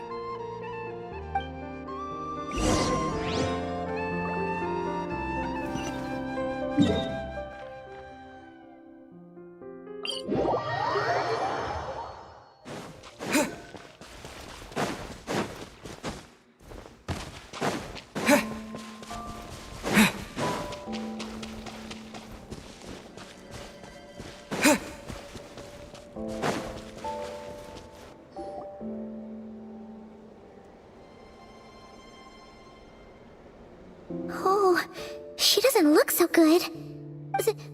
Sorry for disturbing you, but are you okay?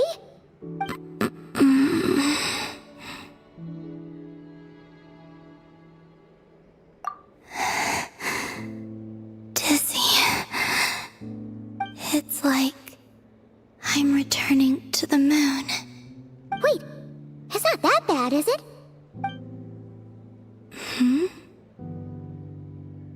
I sense the moon's power within you. We got the moon marrow back from the Fatui. Can it help you in any way? And what do you require this time? Come on, don't even think about that. Right now, you gotta focus on getting better.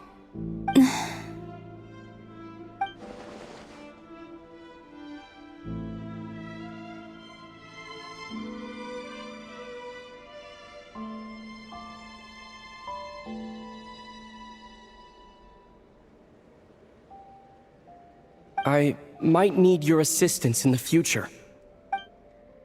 Oh. Very well. Give me your hand.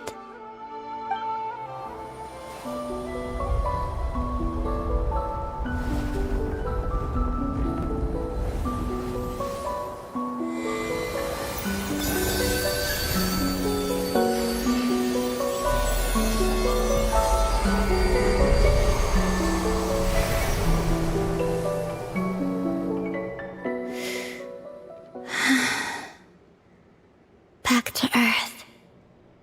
My thanks. Your feet never left the ground. But anyway, feeling any better?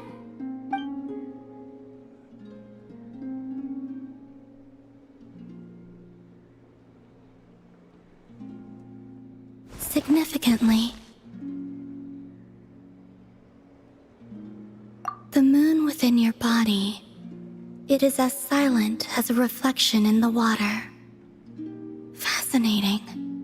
I merely drew forth a ray of its light from the water. Enough to keep me tethered to the ground for now. I think I sense some other changes as well. That is the moon goddess's favor. All things I come into contact with will bear this mark. It is harmless, and will fade over time. Speaking of which, do you want to be the Moon Marrow's custodian, now that you've got your power back? It's supposed to be something that belongs to a god in any case, right? It is the remains of Arya, goddess of the eternal moon. So it does have to do with... Wait, what? Did you not know this already? Lama just said it was different from the other fragments, and that she could sense divine power within it. And she is correct. When I drew that ray of moonlight from the marrow, I also drew some memories from within. That is how I know that it belongs to the goddess of the eternal moon. But Lama also saw the past by using the moon marrow. Why didn't she see that?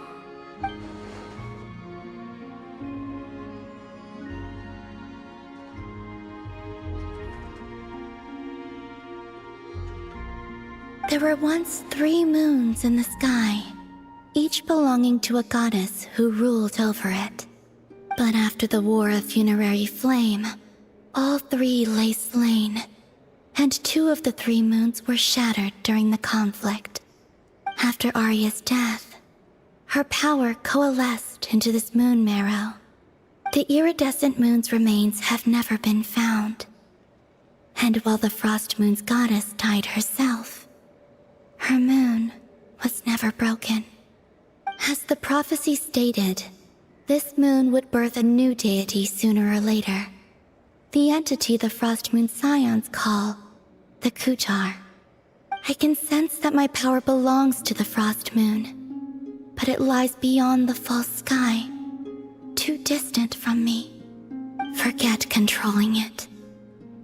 Sensing it alone requires immense effort. Oh, wait, let Paimon count this up. We have the Eternal Moon's Marrow with us. No one can find the iridescent moons. Does that mean you have the Frost Moon's Marrow inside you then? No. It can only form after the moon goddess is dead. Consider it a form of energy core. You may as well ask if there are rocks on the moon. Oh, so you're saying that you represent the Frost Moon's power, right? Yes. Now, a god with a gnosis is named an Archon. Since you bear the moon marrow, does that make you a moon goddess? You do not wish to become one? That's not really the problem here. Also, why are you so eager to pass that title on to someone else? Anyway, never mind this becoming a moon goddess stuff for now. We're asking if we should return this moon marrow to you. I do not desire it. Huh? Nor does it desire to come to me. And what does that mean? When I came into contact with its power, I sensed a kind of rejection. I can only guess that this is because I, too, am a moon goddess. 2 moons will not rise at the same time, let alone consume one another. Guess it's stuck with me for now, then. You sure that's gonna be okay? Glauma did say that you've hidden its power well, but the damselette sensed it just fine. And it's the wild hunt we're dealing with here, not some run-of-the-mill enemy. If it detects the marrow... The wild hunt? You speak of that phenomenon as if you were describing a person. Well, it sure looks like there's a person behind it all. Someone with a super clear goal, too. They've been after the moon marrow non-stop. That seems to ring a bell. Huh? Is it really? My colleagues used to mention someone, back when I was still with the Fatui. He hailed from Conria, gaining abyssal power during the Cataclysm, and he had a consuming fixation on the moons. Conria? Well, we don't know if the phantom we saw has anything to do with that, but the details kinda match. What was his name? I only know what others called him. The Rehir of Solnari. Huh. There was that title too. Yes. Wait a second. Dane mentioned him, didn't he? Does that mean that our enemy is Rerir, one of the 5? If that was the case, surely he'd be stronger than this, though. I have heard that he disappeared not long after the Cataclysm. But when I asked my colleagues where he went, they replied, "Do you really not know?" Why would they say that? The tale of his final fate has it that he fell into the moon's reflection, from which there can be no return. Wait, hold up, pause. There's just too much information. I felt the same. They seemed to think that I should be the one who would know everything about the moons. But as I said, my prologue lies beyond the false skies. I do not even remember my name. Oh. Either way, following his departure, the wild hunt situation worsened drastically, and it has since become a byword for abyssal disaster. The present phenomenon may have inherited the same title, but it far surpasses its past incarnation in both scale and lethality. Oh, to think that we're up against one of the infamous 5 sinners! That's way too much for us to handle! That incident on Star Sand Shoal must have been luck then! Or maybe he wasn't giving it his all. And even then, he still defeated Marionette. Oh? What did you just say? Would you mind repeating that? That's your ex-colleague? So, we were on Star Sand Shoal together, and she was beaten by the Wild Hunt, too. Did you just laugh? No. She totally did. Are you two on bad terms or something? No. I simply imagined the put-out expression she must have worn in that moment, and found it interesting. She seemed quite shaken. Oh, she'll adjust soon enough. She's very good at that. Okay, anyway, we've gotten off topic. Now that we know how dangerous the guy targeting the Moon Marrow is, you sure you want to carry it around with you, Traveler? If Fatui intelligence is to be believed, Rerir would prevail even if all of Nod Krai were to stand against him. Perhaps something restricts him, if only for the moment.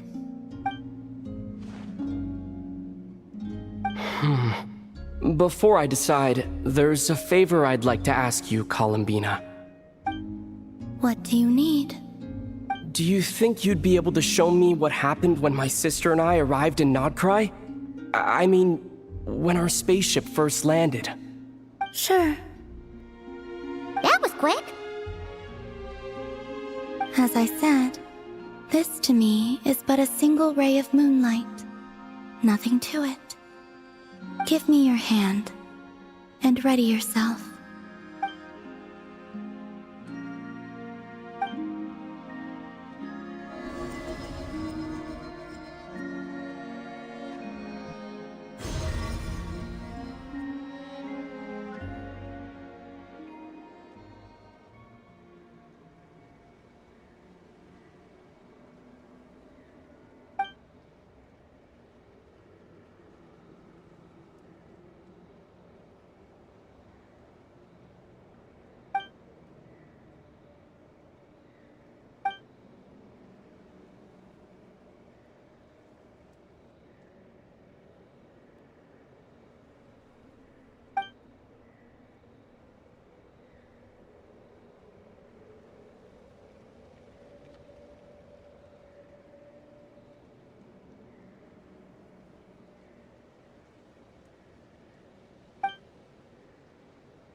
Where is this?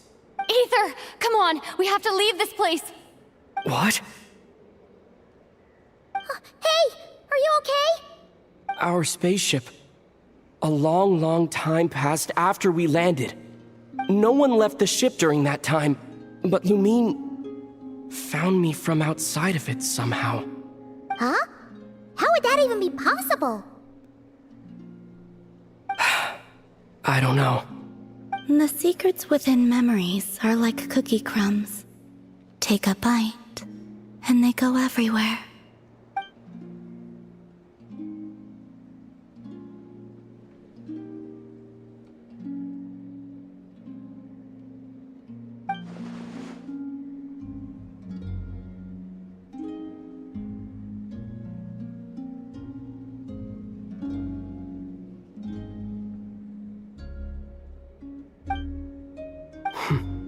All right.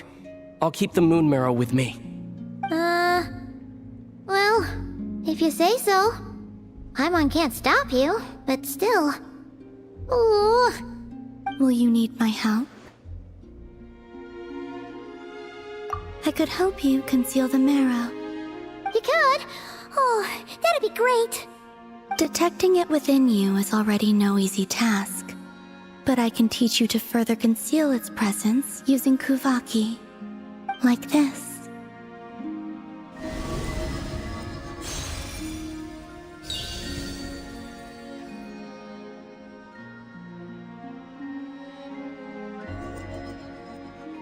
Ooh, looks like a shield.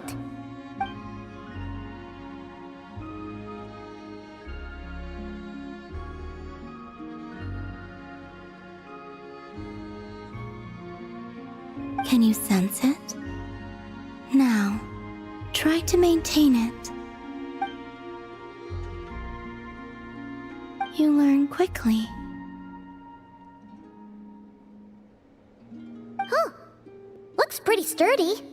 Could probably be used in self-defense in a pinch, huh? Are you always here, Columbina? It's kind of dangerous out there, sure, but have you, like, taken a walk outside or something? I dislike strangers. Slightly better.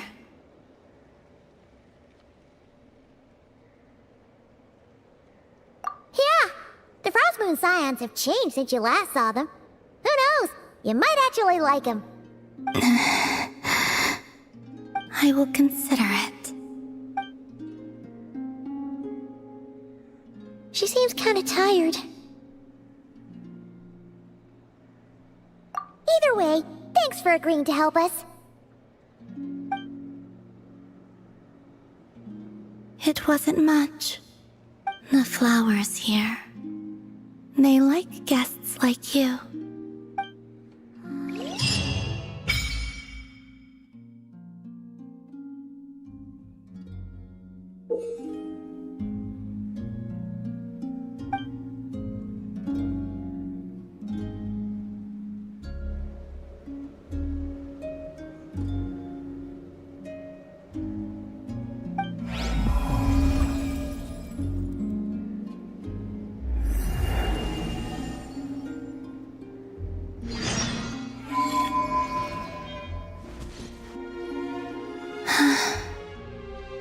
Best let her rest.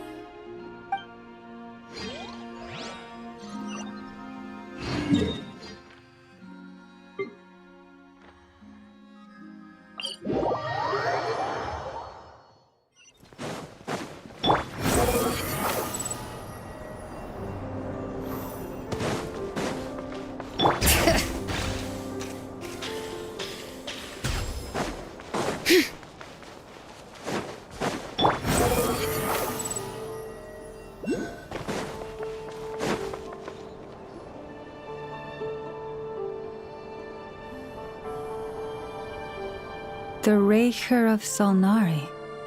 I've never heard that name before. Let's keep this news confidential for the time being. It would only cause even more panic amongst the people of Nodkrai. But if this Rarier is as you describe, he will be a truly formidable opponent if we try to take him on by our strength alone. Yeah, things might be okay if everyone was willing to work together, but right now...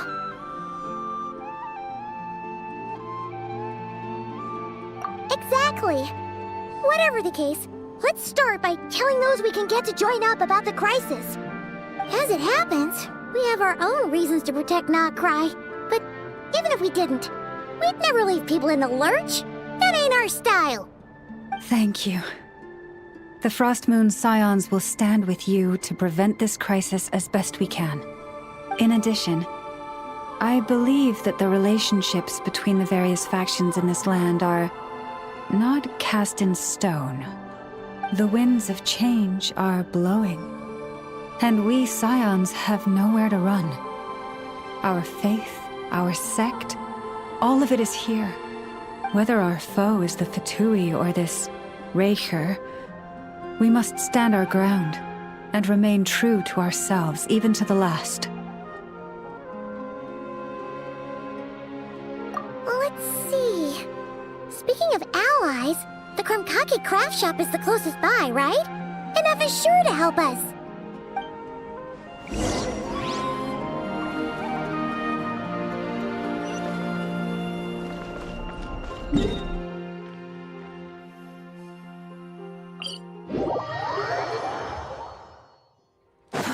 Too slow. Behold!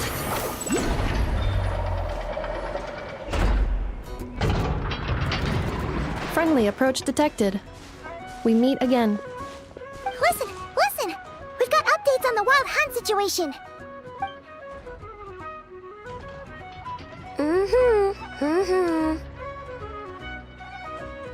Threat level exceeds expectations. Peely, doesn't matter if he's the Rahira Solnari or Solari or whatever. One volley from my cannon, and he'll be blown to smithereens! You were there when we fired it, right? If that isn't the kind of firepower that helps you sleep at night, I don't know what is! True, but the cannon only works against shambling monsters, right? What if Riri's super fast? Well, we'll just get an effort to go grab him and tie him down. You're not taking this seriously at all, are you? Anyways, firepower is not a concern.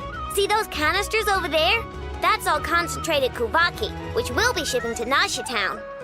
More than enough ammo in there to blast that Fatui research facility to bits in a single shot. You sure have been looking forward to this battle, huh? Of course! This is gonna be the shot that shocks the world. All of Krai, heck, all of Snezhnaya will know my name once we're through. Sure, travel safe. I know. There remains intel left unshared. Oh, right. Yeah. Since you're investigating the wild hunt, something pretty weird's happened in Nasha Town. Should probably watch out for that once you're back. Remember that Sosi guy? The Ratnik in charge of firing the cannon? He's been found dead in their organization's offices. Wait, what? Didn't we just see him, like, half a day ago? Yeah, it's still new news. So not many people are in the know. We were only informed because we'd worked together closely. And even then, only just now. I'll send a Nefa over to Nasha Town with some flowers later. Oh, he seemed like a good guy. Didn't put on any airs despite being a superior officer either. The data concurs. This gentleman appears to have been one of the most accomplished amongst the Lightkeeper's sergeant majors. His character has also received commendation. Most would have lacked the motivation to fatally attack him. Oh, that makes it even worse. Hey! What do you mean, actually? Either way, I'm not clued in on the details. Only Ratniki have been allowed on site to investigate the scene. You'll have to find some way in if you want to check it out for yourselves. Got it. Let's go then. You coming along, Anefa? My tasks are incomplete. The last few batches of ammunition must be randomly inspected. You go ahead. All right. We'll see you later.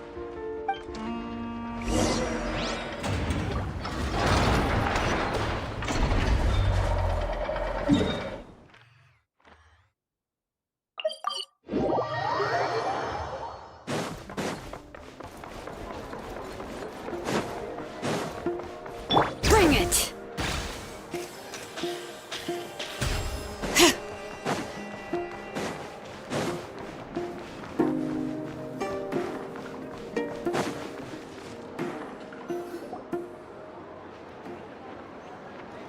This must be it. Oh, doesn't look like there's any chance of us getting in with that Ratnik guarding the door, though. Should we go speak to the guard first? Might as well try squeezing blood from a stone. Ah! Never! When did you... I came over to take a look as soon as I received the news just now. Aino told you about this then? Before we start, shall we see if we've made the same guess? Indeed. Quicker than we thought as well. Keep your eyes peeled for any clues once we get in. No need to jump to conclusions. But how are we supposed to get in at all? Just follow me.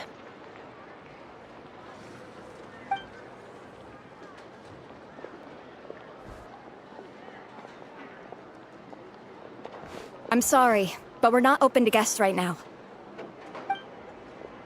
Sorry about that. They're here to investigate. All of them? The paperwork checks out. All right then. Enter.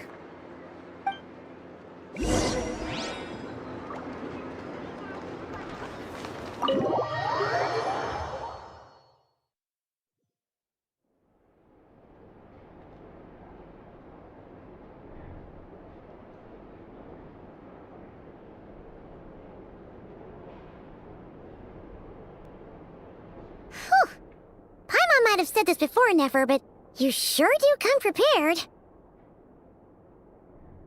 Shishich, my old friend. Fill us in, if you would. Greetings. If you would allow me. The murder happened not long ago. The Sergeant Major was killed by a single piercing strike from a polearm. We have performed a preliminary sweep of the crime scene to facilitate investigation. No obvious signs of a violent struggle. No damaged doors or windows. The culprit must have used some other means to enter the room unopposed before performing the deed. Entering unopposed? So, do you think there's a chance that the culprit would usually have right of entry?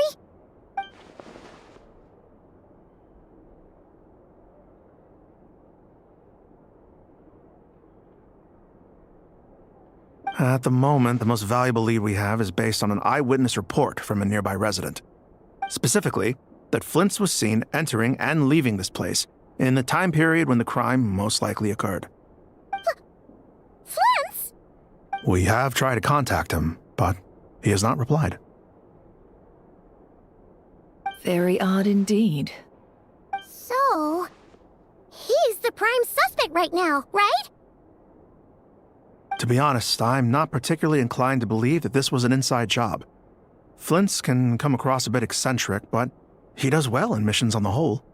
He also had no disagreements with the Sergeant Major that we know of. So he lacks the motive to commit such a terrible crime. But neither the eyewitness report nor the nature of the fatal wound itself are in his favor. So we are looking for him at present.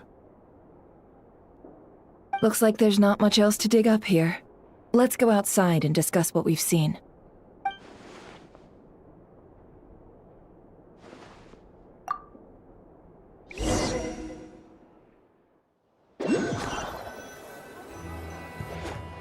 So, the evidence points to Flint's, and he just so happens to have disappeared without a trace. A sticky situation indeed. We know that this Flint's could have been Rerir in disguise, but we lack the evidence to prove this to anyone else. Furthermore, Flint's has left us with many questions, all of which will require a reasonable explanation. Yeah! He said he would report back to headquarters, but it seems he hasn't gone at all. What could he be doing?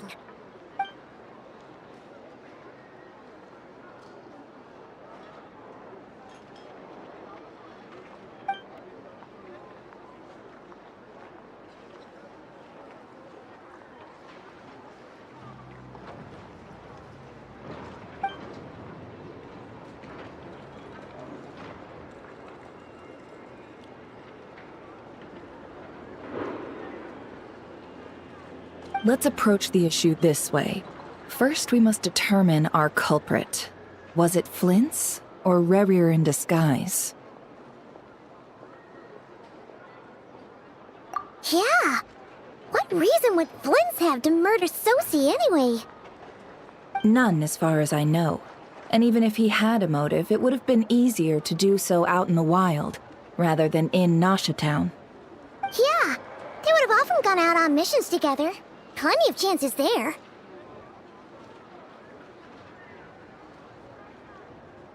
Yes, but there's one thing worth noting here. Remember the intel we got back at the tavern? No one has ever seen a phantom that can take the form of other humans within the Wild Hunt.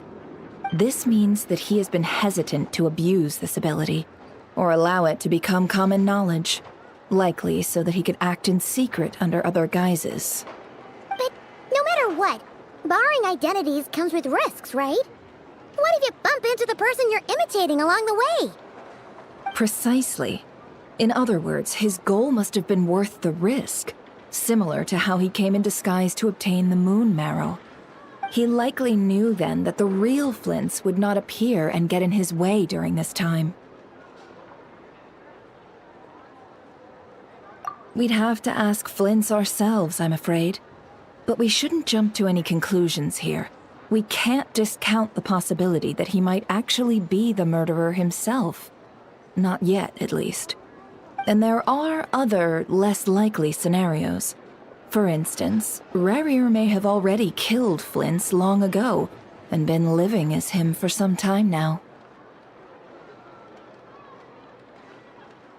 Yes, that is our ticket to a breakthrough. Then we've got to find him before the Lightkeepers do, or we might never see him again. Steady now. Our friends should be back soon. We've tracked him down to a beach north of Nasha Town. The Wild Hunt is present too, so we're putting a force together. I'll have you know that this is top secret information I'm leaking here. Don't worry, you'll receive a top-class reward in return. The beach is all yours. I'll stay and slow the Lightkeepers down. Things might go south if you bump into one another. Oh right, before we go, should we reveal Rarier's secret? Since he's trying to keep it all hush-hush, why don't we just pull the curtains on his little trick?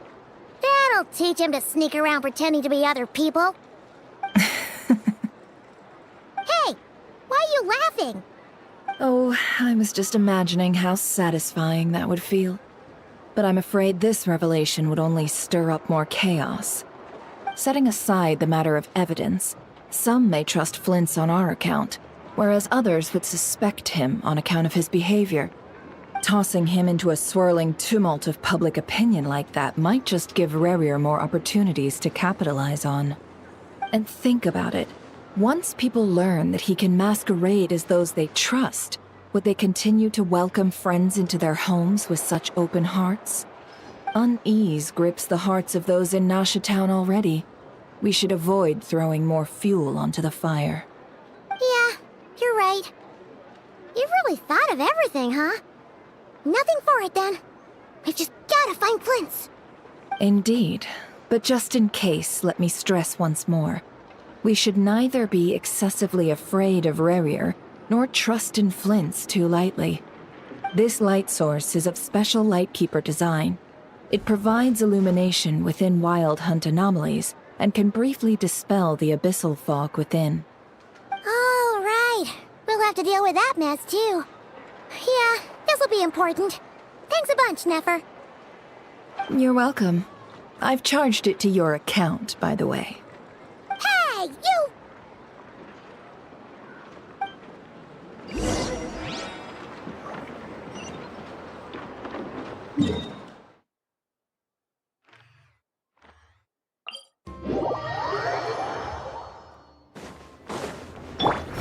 Upon the gale.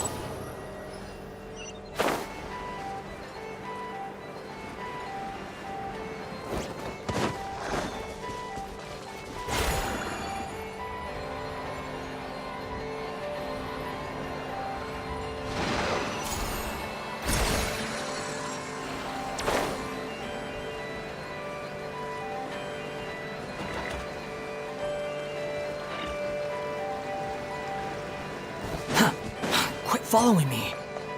Squall and fury.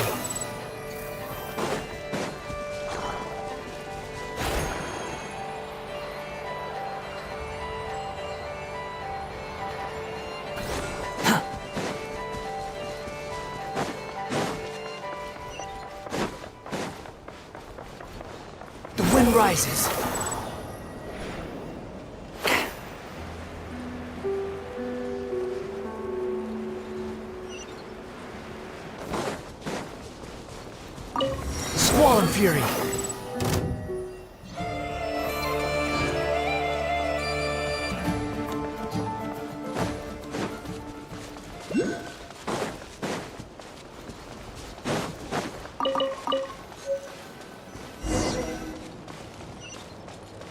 Whoa! Is that a Lightkeeper's lantern?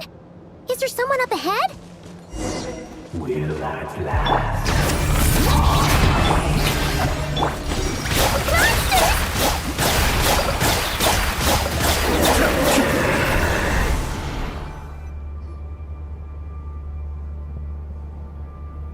This monster was lurking near the lamp.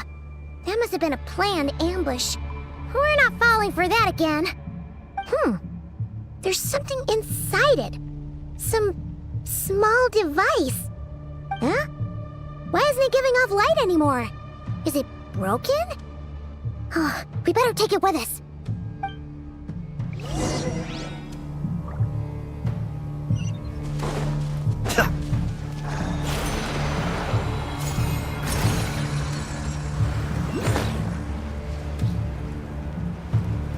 Is someone there? Please, help me! Isn't that Flint's voice? Did you hear that? But is that really him? Ah! We'll be in trouble if these spooky shadows touch us! Quick, use the lantern!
We'll be in trouble if these spooky shadows touch us! Quick, use the lantern!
Operissos.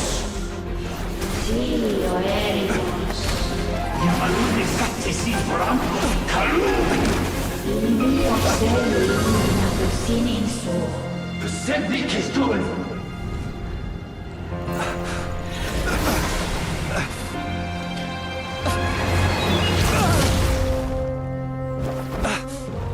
Hand it over.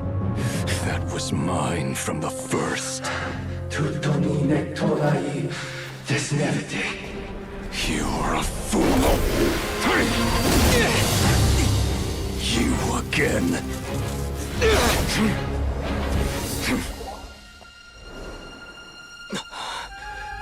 What the? It's stronger than before.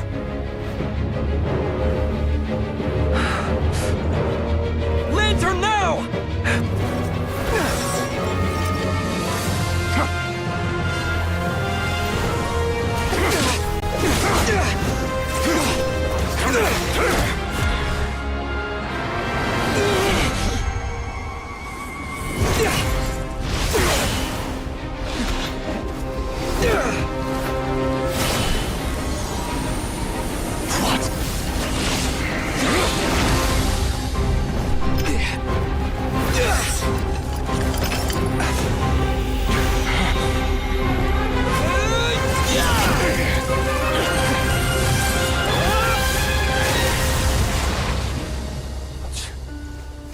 It escaped again. This situation speaks for itself, I presume. So, you were tangling with Rarer out here all by yourself. So, that vile phantom hiding inside the Wild Hunt has a name of his own. Yeah, you don't look so good.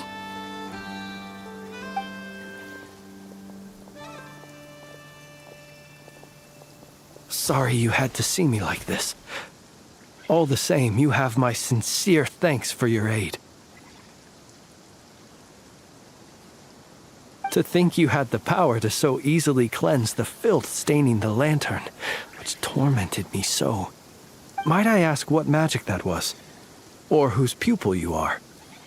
I believe I might have saved some face had I mastered just a fraction of such abilities. And an enviable constitution it is. A pity that such abilities cannot be acquired. Why did abyssal power just burst out of your lantern anyway? That is a long story. Many moons ago, when on Wild Hunt clearance duty, I shattered one of its cores only for a special crystalline object to fall out. I sensed a power surging within it that was at once familiar yet strangely illusory. I freely confess to being an avid collector of ancient gems, coins, and other curios. And curiosity it was that had me store this crystal inside my lantern. Afterwards, I wound up collecting a few more such crystals quite by accident, and discovered that they could merge into a single piece without my prompting. Though my understanding ends there. It was only recently that they began slowly emitting abyssal energy, which could neither be dispelled nor weakened. Is that what Rarer claimed belonged to him? That must be what he's after then! I concur. And here's the kicker. Before he was exceedingly weak. In fact, I've already beaten him several times, though I could not destroy him completely. But I noticed while engaging him that the crystal fragment would restrict my powers. As such, it occurred to me that I should hide it rather than tangle with him any longer. Alas, he has proved most fixated upon this fragment. And for some reason, his strength has grown by leaps and bounds since I last encountered him. And where, might I ask, would it be safe? Or do you think it wiser I threw it away? Were our places switched, would you discard it, knowing that its perilous might was beyond your ability to counteract, yet capable of causing greater harm should it lie beyond your grasp? Yeah, throwing it away would mean giving the bad guy what he wants. But exposing yourself to its corrosion and growing weaker by the day, that sounds super dangerous too. Only those who shoulder risks are qualified to welcome in the turning of the tide. Those who flee when troubles come are nothing more than deserters. Though I shan't deny that I have your fortuitous arrival and most outstanding assistance to thank for my continued ability to speak such platitudes. Either way, it seems this fragment is now utterly still. That must have made it useless to Rarer. I doubt he would have retreated so readily otherwise. I imagine this wasn't the only reason you came looking for me, though? Well, no, but...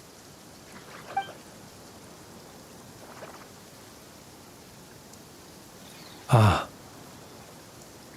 I see.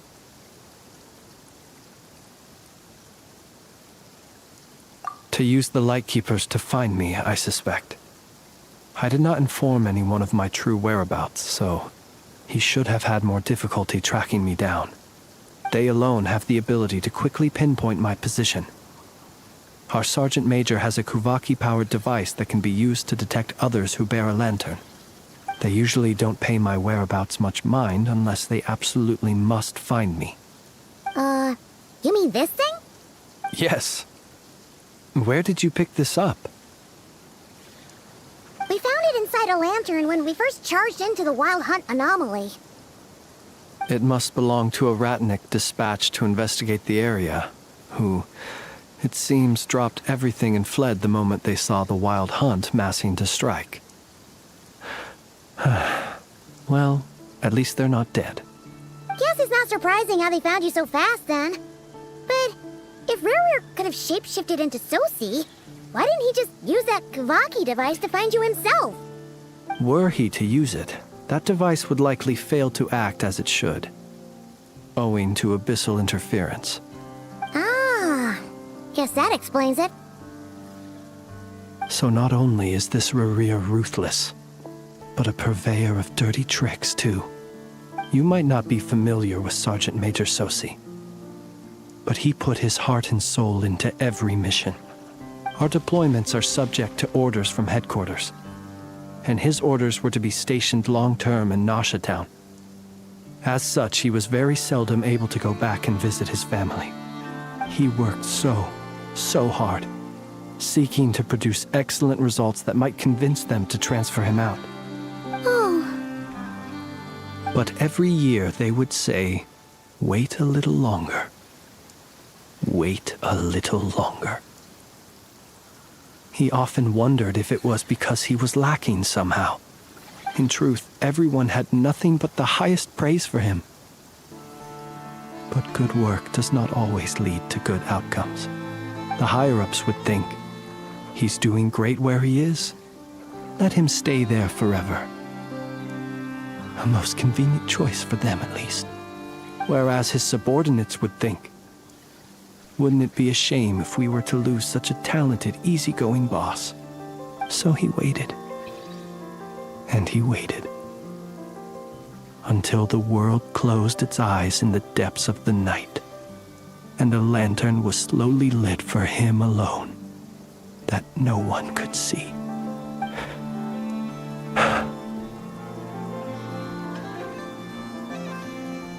One that has played out many times throughout history. Another reason to take this Rerir's head. Oh. At least we now know that he's looking for these fragments inside Wild Hunt anomalies. And yet, what did the Sergeant Major have to do with any of this? Why did he have to die? Could Rerir be angry that the cannon Sosi set up to fire destroyed the fragments he wanted to collect? Could you take me to the scene of the crime?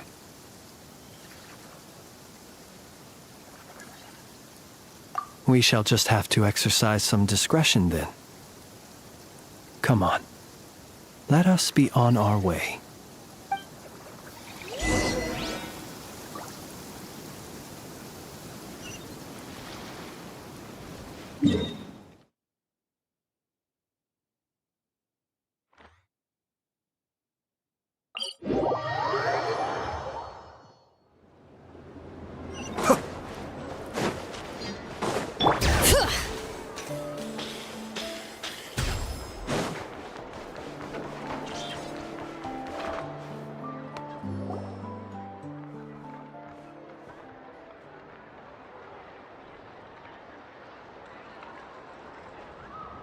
I understand the situation more or less.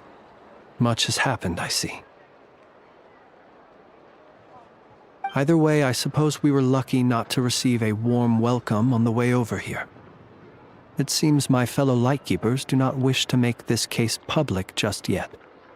Yeah. Guess Nasha Town's already been enough of a mess lately. Let's stop here. Any further and the Ratniki might detect us. Since you two can enter, I'll have to request that you kindly pick me up once you're inside. Oh? And how are we supposed to do that? You'll know when the time comes. See you later.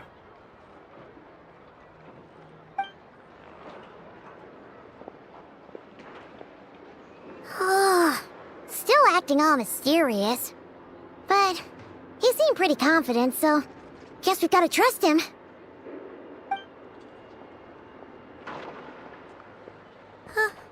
Hello? Ah, you're the special assistants for this investigation, right? Yep, that's us. Well, you're just in time. We're basically done investigating the crime scene. All that's left is to finish writing up some records. Then properly dispose of Sergeant Major Sosie's remains. If there's anything else you'd like to look into, this is your last chance to do so. Sadly, no. The motive behind the killing remains a mystery.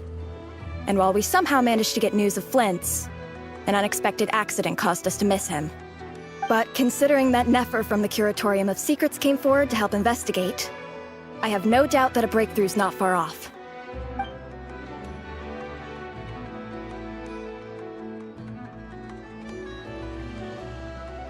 We'll do our part too.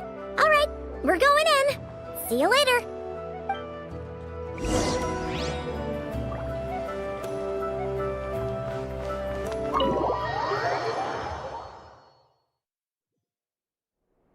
Phew, we're in. Thanks to Nefer's reputation, once again. But we still know nothing about how Flint is gonna enter, or how we'll pick him up. Never mind how we'll leave later on.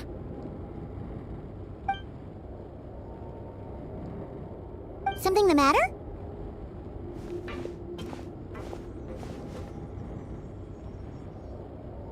Huh. That looks like Flint's lantern. But where is he exactly?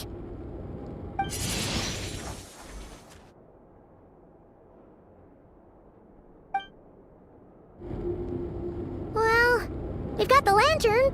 What now?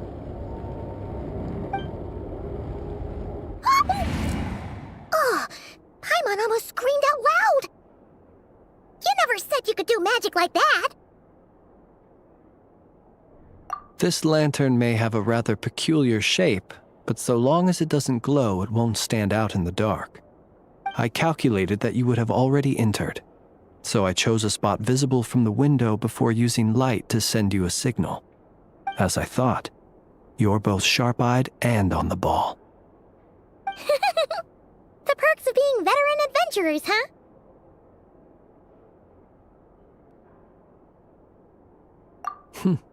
Your composure is more impressive still. You're right. That required a little trick of my own. But let us leave such trivial topics for a more relaxed moment. Our time is limited after all.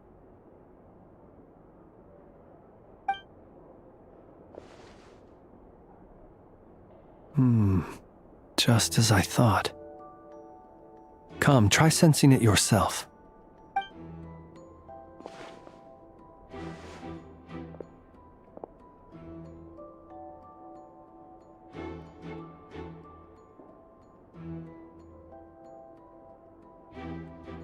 Identical powers must flow from the same source. It was the Wild Hunt, then, that took my form and killed the Sergeant Major. But why do this? To sow chaos by depriving the Lightkeepers of one of their commanders? If the Wild Hunt's true form is powerful enough to stand against the world as you claim, I fear not even the full force of Lightkeepers could stand against him, let alone the handful of us stationed in Nashatown. He would have no reason whatsoever to pick quarrels with individual ants. Let's look again more closely. We must leave no stone unturned.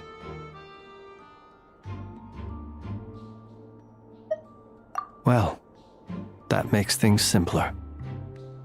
In that case, allow me to disturb the fallen. May the ghost flame guide your spirit. May you rest in peace.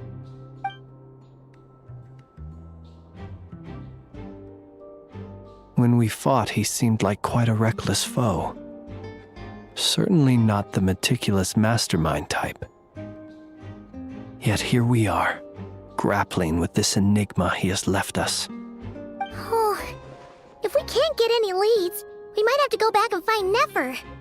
Oh, the longer we're stuck here, the likelier he is to achieve his goal. Oh, this is so frustrating!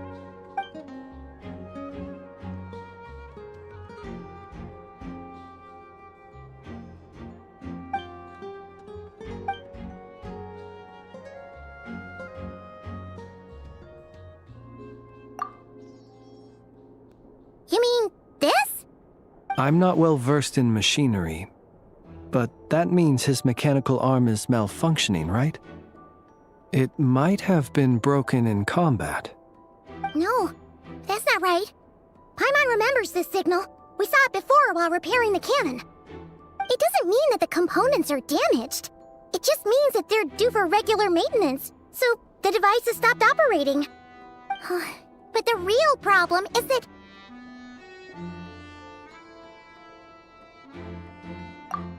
Yeah, he even helped us find the maintenance port.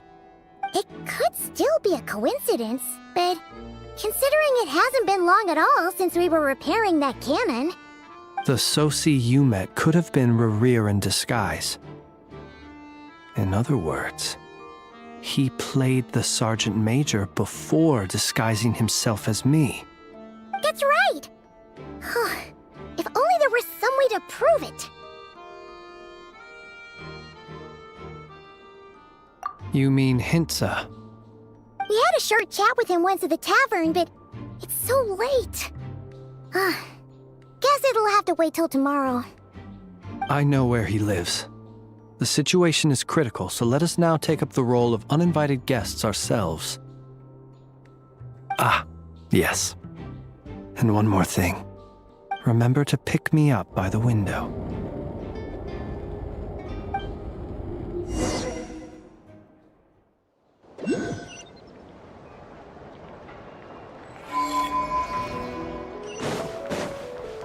The wind rises.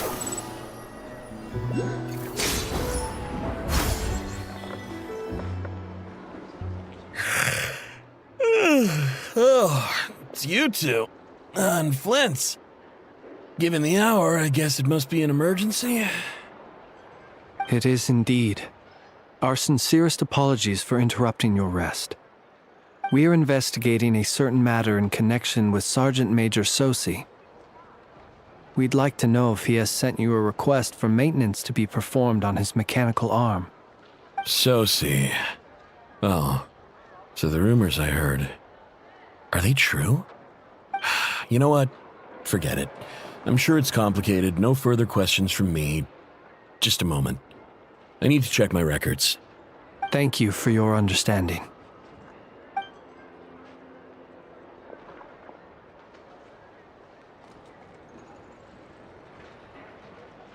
Got it. 8 days ago, he came to request a round of regular maintenance. But as it happened, I had run out of the required components. His mechanical arm is especially sophisticated, having been designed by Aino personally. The parts, too, could only be made by her. As such, they usually take several days to arrive. In fact, this time, he even asked me if we could push his request forward. And I understood, completely. Not being able to use your hand, that's rough for anyone. But even more so if your job involves fighting out in the wild. So I did my best to convince Aino to rush the job. And eventually, the parts arrived. 3 days ago, if I remember correctly. I sent word to the Lightkeepers immediately, but he never showed up. I assumed he was just out on some mission or other. What's with those faces? Everything all right? You've provided us with some very crucial information, Hintsa. You have our thanks. We can't make everything public yet, but once our investigation is complete, I will return to thank you and provide an explanation on behalf of all the Lightkeepers. No worries. Just glad I could help. Thanks. Good night. Good night. Hope the investigation goes well.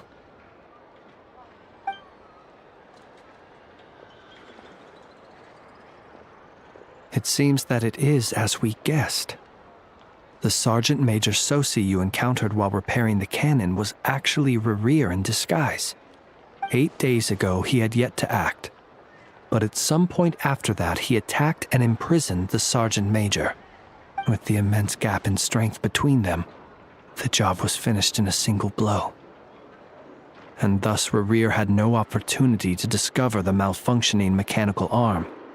Perhaps his mastery of shapeshifting extends only to outward form, and not therefore to complex internal mechanisms.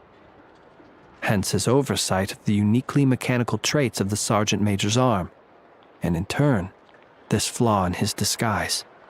You're saying He thought no one would realize his mechanical arm was actually made of some kind of black muck on the inside, so long as it worked, right? Still seems like there's a lot of guesswork involved here, but it mostly makes sense.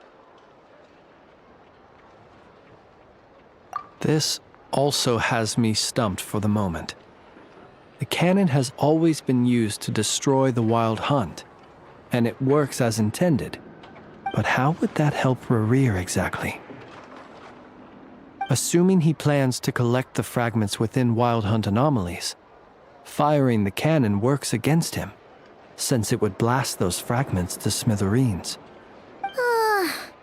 So we solved one mystery, only to dig up another. Whew. This is getting Paimon kind of down. And sleepy, too. Yes, I'd say it is high time we took a break. Seems like there's a lot left to investigate. We'll have to fight Rerir eventually. And we'll do a poor job if we're not well rested. Yeah, we should totally get some sleep first. A reasonable suggestion. I have no doubt that my quarters have been turned inside out by now, at any rate. My colleagues have never failed to live up to my expectations of their discourtesy. Well, guess we'll just have to pick you up as usual. That would be good, yes. Feel free to put the room costs on my tab.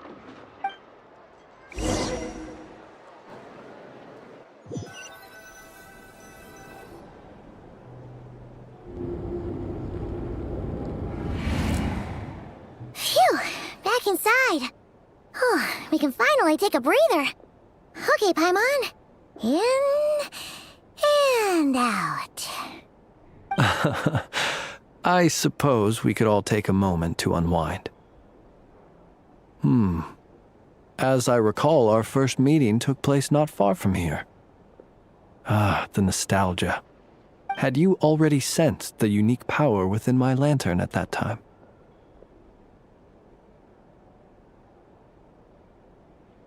I see. Words truly do fail to capture your superlative insight. Fortunate then that abyssal energy was only leaking from the fragment in minuscule amounts when we first met. Or I might have been in for a real interrogation.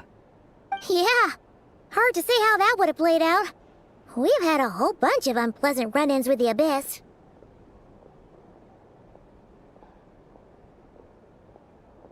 You mean to ask why I'm going this far to oppose him? Well, as a light keeper, I'd say I'm simply doing my job. Yeah! You're covered in more mysteries than Paimon could shake a skewer at. You can't just get out of explaining yourself by making lame excuses. All right. I suppose I do owe you some honesty, whether out of gratitude or the need to build trust. Your deductions have been quite correct. Should one wish to conceal oneself within a lantern, elemental power alone is not enough. You know humans well, and naturally you understand their limits. But some things that humans would consider difficult are quite normal in the eyes of non-humans. So, you mean you're one of the latter? Have you heard of how Snezhnaya was once the realm of the Fae? This race is no longer of any importance, but they still exist, as evidenced by the fact that I am standing before you. We've heard some scattered legends, but that's all Paimon thought there was to it. I once turned my heart toward humanity, and thus did I experience loss. I once labored and did much, and put an end to my tale with my own hands. When you realize you are floating in the middle of a vast ocean, you cannot help but feel that swimming in any direction would be equally meaningless. Would it not be better, then, to simply sink? But before I could sink to truly lightless depths, chance had it that I should be awakened by a band of Ratniki.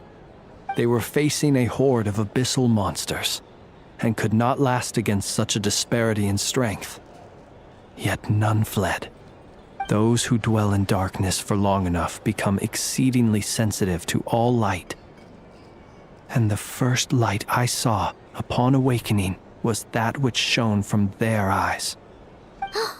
Is that why you chose to help them? Perhaps I was moved by their valor. Perhaps I simply saw my past self in them, and was moved to action for the first time in a long, long while. But I was freshly awoken, and my powers were limited. I could not prevent casualties altogether. The survivors and I buried the fallen heroes. That was the origin of the final night cemetery. Well, not exactly. I was just more familiar with them. So joining up seemed the most convenient way to experience human life. Doesn't sound too believable. Well, I believe it.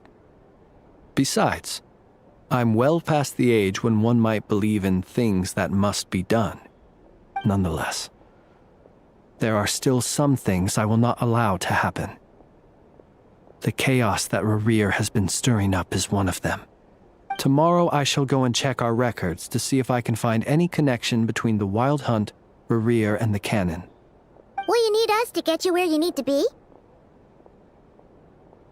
Oh, I'll be fine. I keep a backup copy at my residence in case of emergencies.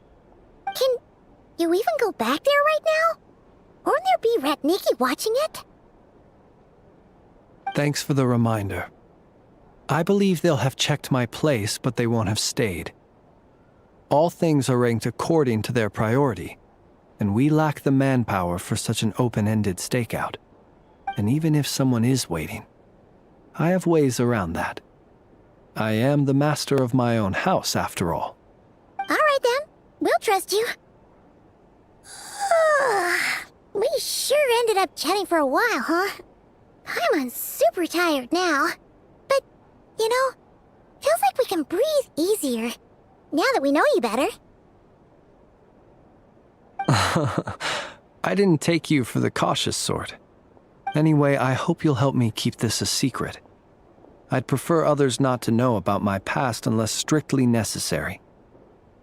Nor do I want to attract more trouble on account of being a fae. Paimon's lips are sealed too. All right. Thanks again for your help. Good night, you two. Finally, we can rest. Let's go get some sleep. There's tons to do tomorrow. It's getting late. The situation is urgent, but rest is vital. Good night, both of you.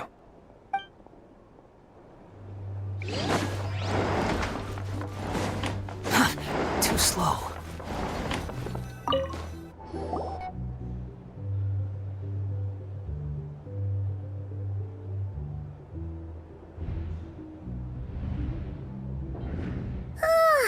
So much noise. What's going on this time?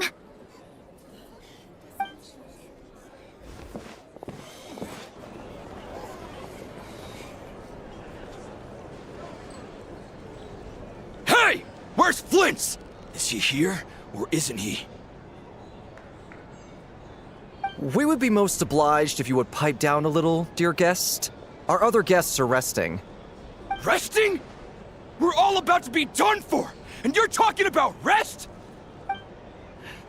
Flint's is a Wild Hunt shapeshifter, here to deceive us all! If we don't get rid of him now, there'll be no end to this! You'd better give him up. If anything happens, your business here is done for. You want that, huh? Or are you in cahoots with him? You with the Wild Hunt too, huh? What happened? Did something leak out?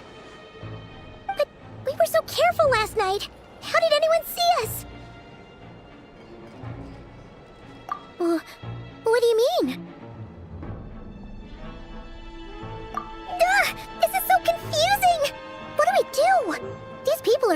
for Flint's, but they're super heated right now. It's not like all the unusual stuff about him will make it any easier to explain either. Okay! Hey! Let us in now! My apologies. My apologies. Hold on! Calm down, everyone! What in Tevat is the meaning of this racket? Are you intent on depriving both the Voynich Guild and the Curatorium of Secrets of even a moment's rest? Boss, do we really have to entertain people who don't respect the rules? Call a few of your boys and have them thrown out. And what hole did you crawl out of? A watering hole, of course. The one you've just disturbed. A place to get a moment's respite from all the recent unhappiness, and to escape from all this talk of the Wild Hunt, or strange ghosts and phantoms. Who'd have guessed people like you would come bursting in, shrieking louder than any ghoul? This is a matter of utmost importance. We've got solid evidence. All we need now is to confront Flint's face to face. Exactly. And you sure don't look like an impartial party either, Nefer. Oh, don't I now? How about this then, boss? Let them do their search. If they find their man, they can have their little chat. But if they don't, then they owe everyone here an apology, as well as compensation for all the racket they've caused. Wait, it's... All right. I suppose that's the only way. If we don't let them in now, they'll be back sooner or later. What a mess. Oh, alright then. Well, I'd say that sounds like an impartial proposal. What say you? Or are you suddenly unsure of yourselves? Come on, everyone! Move it!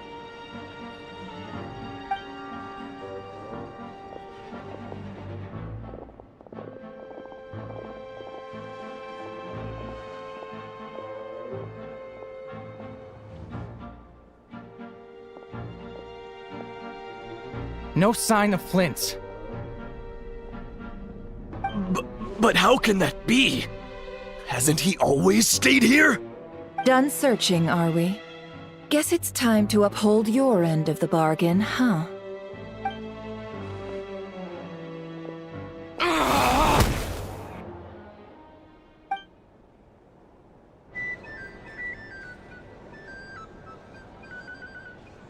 So, Paimon, you've been waiting to ask me something, haven't you? Yeah, how did they even find us here? My inside man with the Lightkeepers informed me that you paid the crime scene a late-night visit. I surmise that you must have rendezvoused with Flint's and obtained some new information. Then, early this morning, a group of people gathered at the town gates, news spreading amongst them that the Wild Hunt could disguise itself by taking on familiar faces. Everyone started throwing out the names of possible suspects. No one, seemingly, was exempt. And amidst it all, Flint's name started gaining more and more traction. I'm sure his solitary lifestyle may have played a part, but I wouldn't discount Rerir throwing fuel on the fire in secret. So, did Flint's make his escape after hearing about this? And that's where I, Yehoda, the quick-witted, fleet-footed backbone of the Curatorium, got my chance to shine. While everyone was super focused on the argument in the main hall, I alone noticed an opening. I got her to climb up to a window to help Flint's out, only for her to return with nothing but a lantern. Aw, come on, pause. I was just getting started. We initially intended to bring Flint's back to the Curatorium and wait those people out, but I never expected this to be all that was left. I imagine, though, that he wouldn't have left something that was so seemingly important to him behind. Might he intend to come back and get it later? Maybe. I'm not sure. Well, he's out of harm's way now, so that's not super important, right? Oh? What Paimon means to say is, we got lots of new intel to share. All right then. Yehoda, contact the others. We're going to need all hands on deck.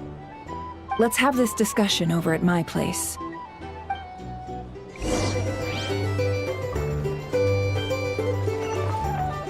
Quit following me.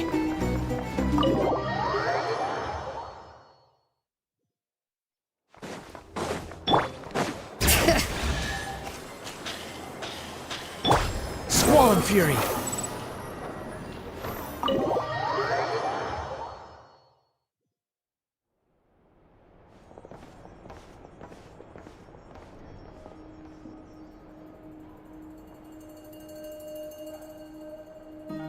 I see.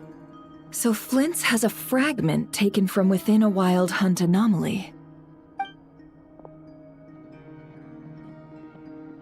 Is he gonna be okay now that he's on his own again?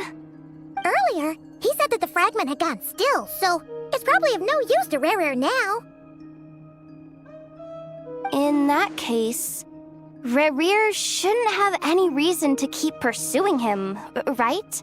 So was all that ruckus back at the flagship just an act of spite? Or what? If I were him, I would have simply turned my attention to collecting other fragments. A reasonable course of action. Remember what we heard back at the tavern? The actual number of Wild Hunt anomalies destroyed has been greater than Lightkeeper records would indicate. Some of these must have been Rare's doing. He must have been seeking more fragments. This much is pretty easy to understand, but why would he pretend to be Sosi and put so much effort into getting the cannon up and running again? Maybe 'cause that'd be more efficient than having to clear anomalies himself? Yeah, I'm confident that the ammo we're packing has the oomph to do that. But I am a mechanic after all. For me, test data and their conclusions speak loudest. Oh, why don't we find a few of those fragments ourselves and use Kuvaki to carry out a little experiment? Our lab could certainly accommodate such a test. In other words, we gotta destroy a couple of anomalies and collect fragments from them, right? Lightkeeper operations have just about ceased following the Sergeant Major's passing. Meanwhile, the Wild Hunt continues to grow in scale by the day. I fear only we can keep the situation under control now. Then we best act fast. Paimon's got a bad feeling about this. A feeling we all share, I'm afraid.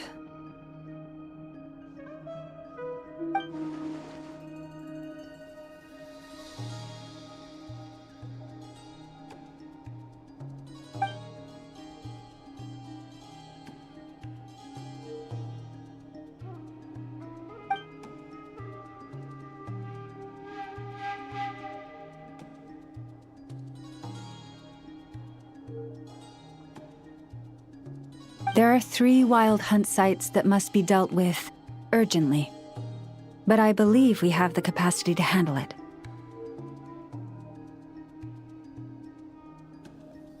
Works for me.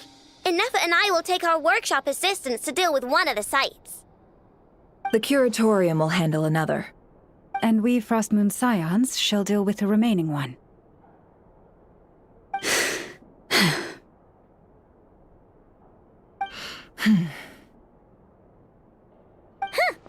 Paimon didn't think she'd ever get to see everyone here carrying out a plan together like this. Never mind you. This is a first for me, too. Let's head out, then. We'll meet back up at my lab with the fragments. Understood. Time is of the essence now. Our foe could make his next move at any moment, so we must stay in contact with one another. Gotcha! Stay safe, everyone.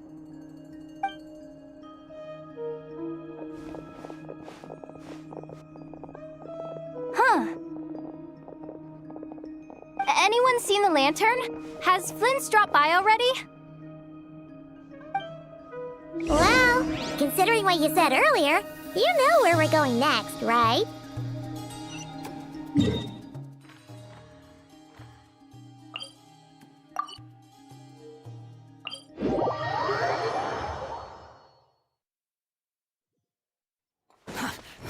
disguises.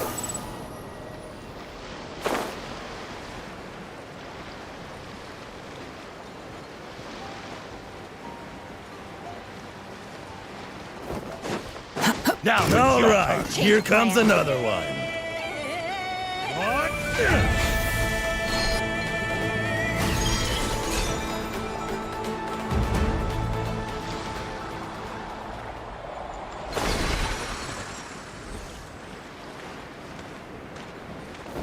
Behold! What a waste of time!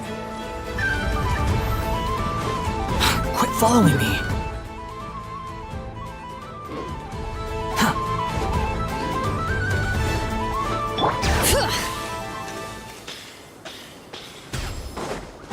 Squall Fury! Use of force authorized. Bring it!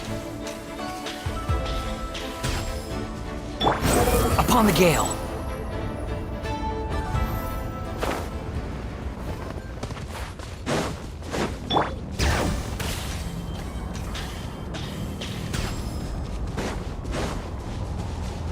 Squall Fury!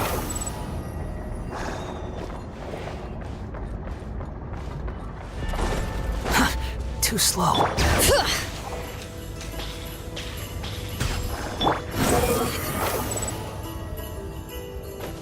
Quit following me. Bring it! Behold!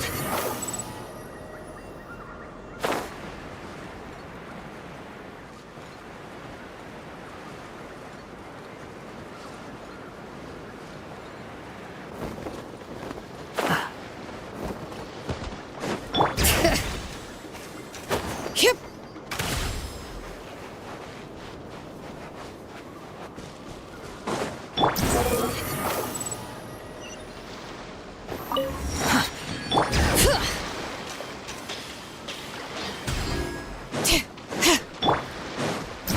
Upon the gale. Bring it!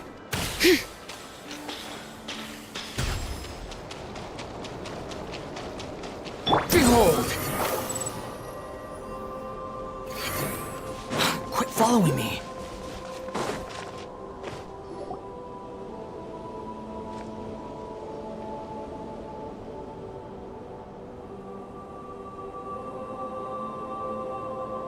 Oh, no one's guarding this place just like he said. But, where do we find the information he mentioned?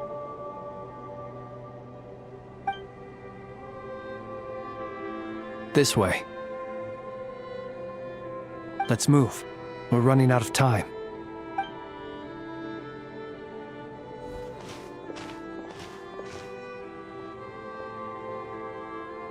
Ah! There you are! Okay, let's split up and make this happen. Or not!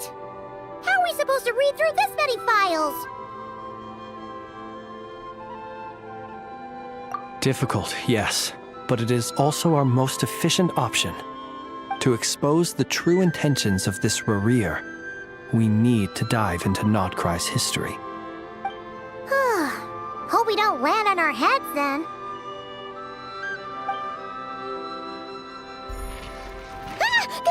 Ghost!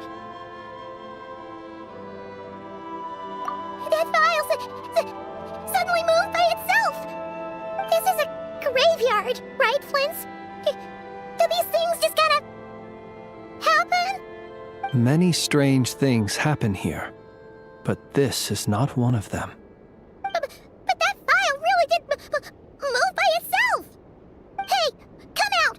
Don't scare Paimon like that!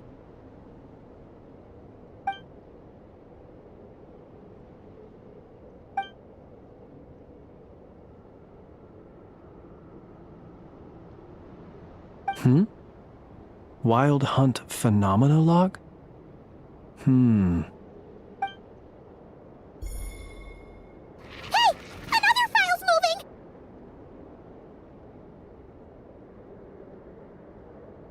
Are we being given hints? I feel no hostility. On the contrary, It seems we're being aided somehow. Really? Hey! Seriously, another one? Okay then. Paimon will read this one.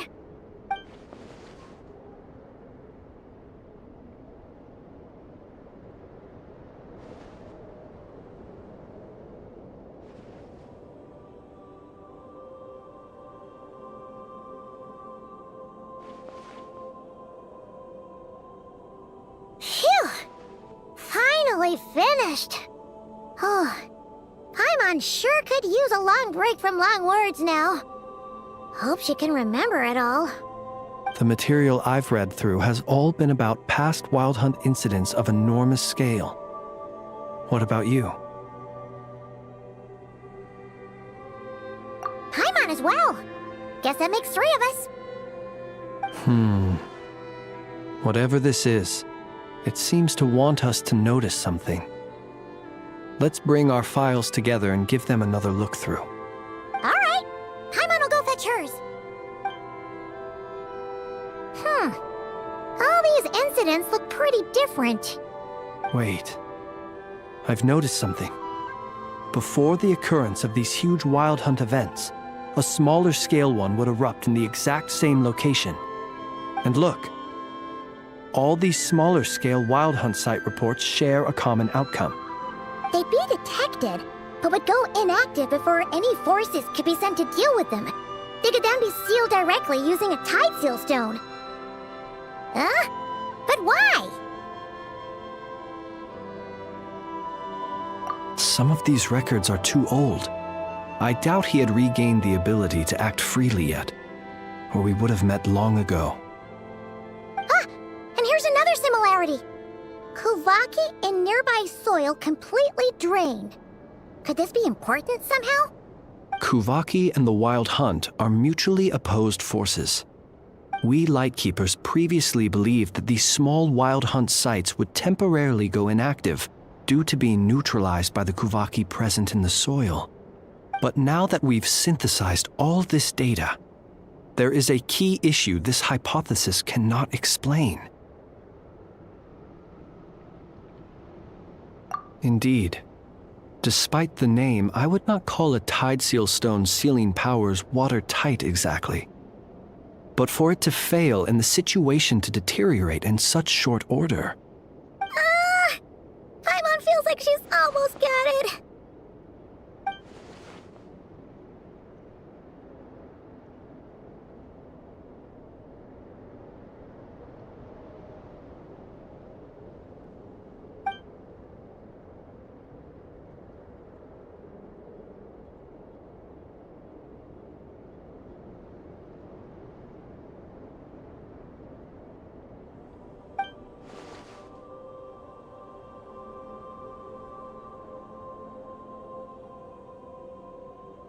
Yes, that might be it.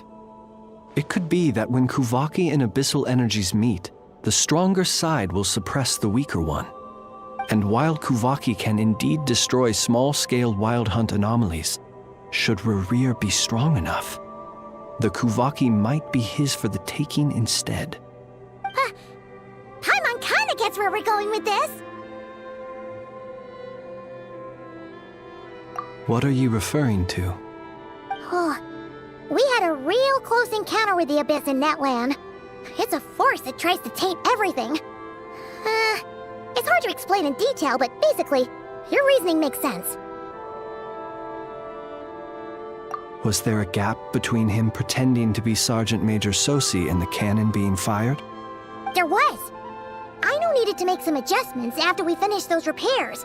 Rerir, disguised as Sosi, left at that point, leaving him more than enough time to shapeshift into you, return to the Lightkeeper's office and set up the crime scene, before heading over to the cannon's target area and absorbing the Kuvaki. It all makes sense.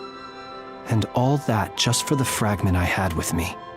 It begs the question, what makes it so special that he needs it so badly?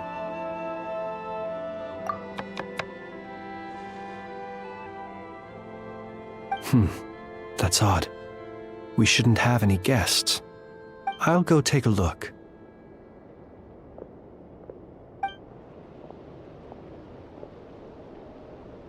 Ah, it's an ibis. It's carrying a letter! Oh, Llama must have sent it. She can speak to little animals. Huh, let's see here. Situation urgent. The cannon began operating shortly after we left Nasha Town and is preparing to fire. It is locked on to Star Sand Shoal. Please return to Nasha Town and assist with all haste. Lauma. That's gotta be Rare's doing.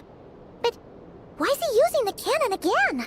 Didn't he already fire it once before? No time for speculation. He's already made his preparations. If you recall, his body was incomplete when we last met. If this bombardment continues to increase his strength, he might regain his complete form. Huh, what should we do? There's no way we're getting back to Nasha Town in time. Let's go to the cannon's target site. That's where we should find Rarir, and that's where we'll stop him. One moment. Just let me get this news to Lauma. Nasha Town is in their hands now.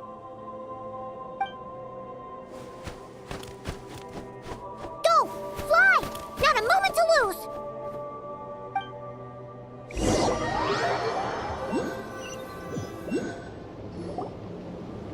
You're here, as expected. Humans, you never change. Always trying to use powers you neither comprehend nor control. But it is also thanks to you that I found a way to return. You've messed with the cannon again, huh? Sorry, but this round's not gonna go your way. Such faith in your companions. But will the inhabitants of Nasha Town understand why they wish to stop the cannon? I think not. When all they see is the wild hunt surging up everywhere they look, the cannon must seem like their only lifeline. This is the truth I have revealed to them.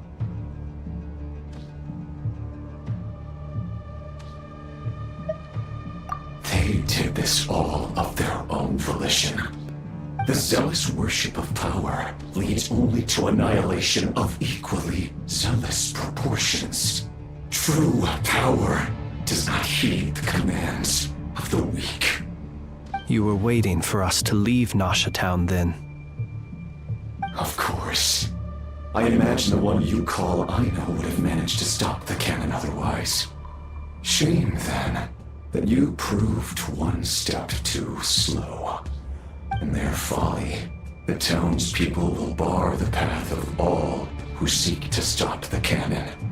And your kind-hearted, weak companions have not the stomach to deal with them. The cannon will not be stopped now. Well, sir, you look most pleased with yourself. In that case, before you put us out of our misery, I would like to ask you a question, if I may. See this fragment? It once haunted your dreams, but now it seems useless to you. What is it exactly? That is my corpse. Sorry, what? My body was once torn into countless pieces and hurled into the swirling chaos of time itself. But even so, my life and will were not extinguished. Every last fragment calls to me. Sooner or later, they shall welcome my return. What are you even saying? Huh. So the terror of the Wild Hunt was in fact caused by scattered pieces of your corpse. I guess they don't call you one of the 5 sinners for nothing. Serendipity guided the fragments to construct an incomplete version of myself, upon which I began collecting more within Wild Hunt sites across the land. But each time, the fragments I obtained were hardly worth mentioning. while that which you hold in your hand was my heart. So that's why it responded so strongly to you. Only by retrieving this most critical piece could I gain mastery over the turbulent Kuvaki energies and be fully reborn. Hence, you fired that first shot, hoping to regain enough power to seize the fragment from me. Are you completely crazy? Weren't you afraid of dying? Dying? Such power has no hope of killing me. It may destroy my form over and over, yet always I rebuild it. It may smash my flesh and crush my bones thousands of times and more, but that is of no consequence to me. What truly infuriates me, however, is how you've destroyed my heart. All that suffering, everything I endured, and all for nothing. I've adapted to the strength and flow of this Kuvaki. The next cannon shot will multiply my strength immeasurably. It will not be a full restoration, no, but it will be more than enough to destroy any in this world who stand in my way. Still, I suspect the Kuvaki will have rendered you down to nutrients for my consumption well before you have the time to kneel before me. Traveler! Behind you! Look at that light!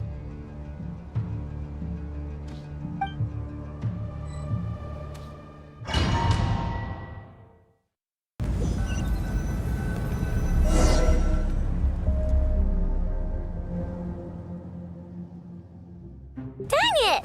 Who fired up the cannon without my say-so? Its defensive barrier has also been activated, likely in anticipation of interference by malicious actors. The air is thick with fear and anxiety. It's spooking the birds and beasts. What exactly is going on? You're here. Looks like this was all part of Rerir's plan. Not only did he plant seeds of suspicion in people's hearts, seems he's now igniting them. Yehoda's gone in to scout out the situation. She'll be back any minute. I'm back! I'm back! Oh, it's bad out there. Rumors flying everywhere you turn. Something about the Wild Hunt preparing to spawn a wave of monsters, the likes of which we've never seen before. But that's not even the worst of it. Lots of folks don't even believe the cannon can prevent this crisis, so they're getting ready to make a run for it. Others are trying to make a quick buck out of this whole mess. How could they still be thinking about Mora when such a catastrophe is imminent? Unprecedented danger brings unprecedented opportunities in its wake. A chaotic situation can bury much wrongdoing. Even those who flee without reserve put themselves at the mercy of the divine. Is it any wonder, then, that some will aim to profit? After all, a gamble that might rewrite one's entire life is hard to come by. Even so. Well, seeing as you disapprove of their actions so strongly, Lady Moonchanter, I suggest that you be the one to handle them. Not like that's the only major problem on our plate right now. Affirmative. We must quell the chaos in Nasha Town as soon as possible. Also, the unexpected activation of the cannon entails a high risk of incorrect operation. This must be stopped in a timely manner. Well, about that, people have been talking about how someone might come to stop the cannon. They've decided they won't let anyone in. What? I made that thing! They can't just take it from me! Let me over there! What are they gonna do? Stop me? They might, if Rerir has already formulated some countermeasure. For example, he might have spread a rumor that the Wild Hunt would take your form.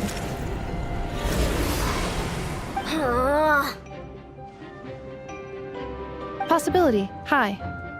If they view the cannon as Nasha Town's only hope, they are likely to conclude that anyone who tries to stop it must be with the Wild Hunt.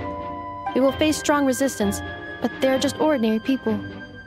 Brute force must be avoided, if possible. There's no time. Let's go into the town. I'll find some way to calm the townspeople. You find a way to stop the cannon.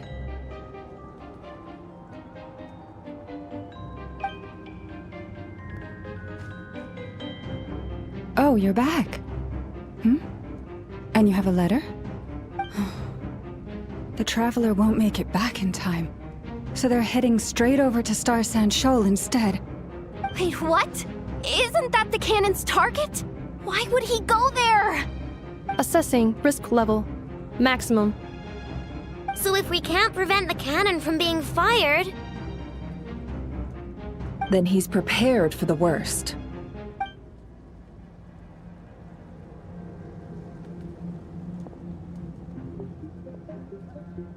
And we must ensure that his trust in us is not misplaced.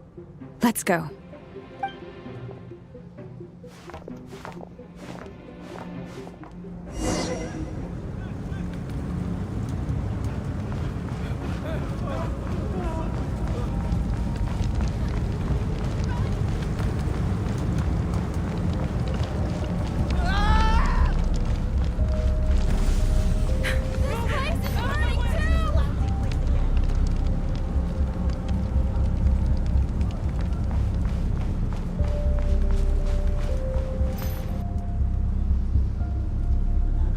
Most of those we've met so far have been attempting to escape, so they haven't gotten in our way. But it won't be so easy from here on out. Looks like they formed groups to protect the cannon. If they believe that we're with the Wild Hunt, we'll have no choice but to force our way through. Is that Lady Lalma? But are you really her? It's you, Rixa. I believe you recognize this power, having lived on Hisi Island for so long. It is not something that anyone else could imitate. I do, yes. So it really is you, my lady. But why are you here? Really, I believe you, but the others, well, they'll be on high alert. The townspeople have been misled into believing that they needed to activate the cannon. I am here to stop them. But... I know what you wish to say.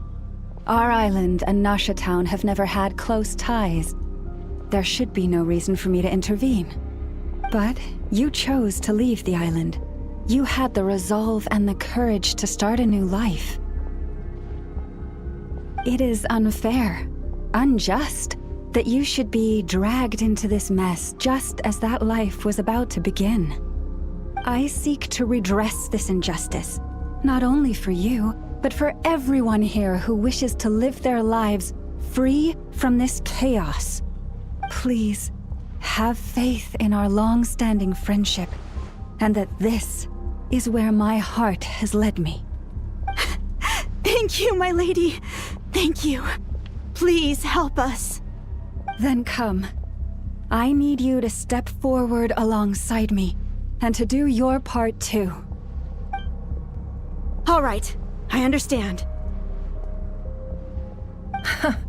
Seems we chose the right person for the job. All right, everyone. Let us meet again later. Huh?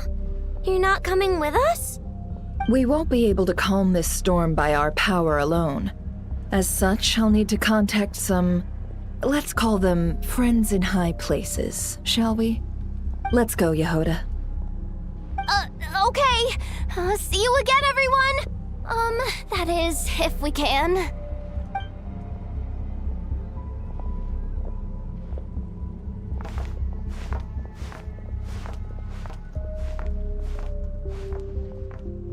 Remember these words. The road shall be paved with truth, and we shall pave it ourselves.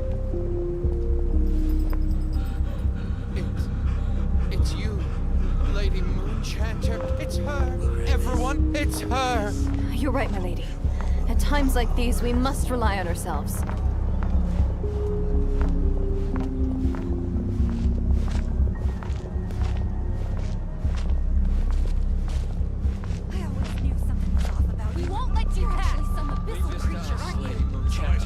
Go.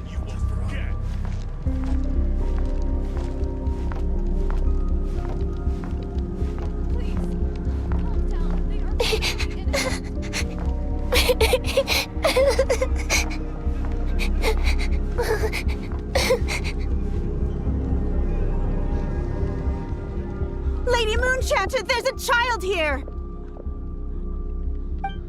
It's all right now. Go, quickly.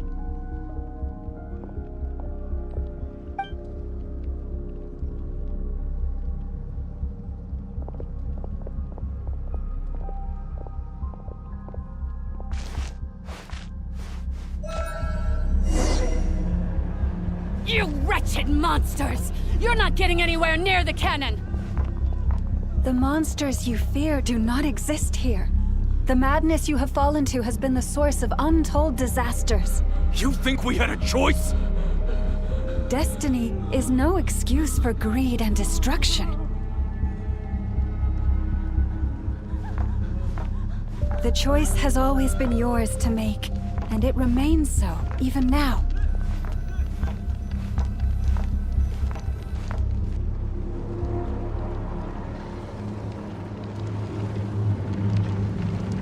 Thank you for bringing us here. We can quickly overcome the barrier by going upward from over there. The cannon is all yours now. Got it. Thanks, Lauma. Inefa, give her a crown kake. Orders received and immediately deferred. Departure takes priority. Please, everyone, listen to me. I will not deny that we hold different beliefs. But in the face of the immense threat that hangs above us all, we must persist in trusting one another. Otherwise, rifts will surely form, prized open by those who harbor ulterior motives. If your fear is born of helplessness, if you flee because you know not how to fight, then follow me, you who are lost. I am no god. But so long as we hold our candles steady and unite beneath the same moonlight, no deception or rumors can be concealed from us. Let us resolve then to defend ourselves and to stand firm against the false illusions by which our foe seeks to beguile us.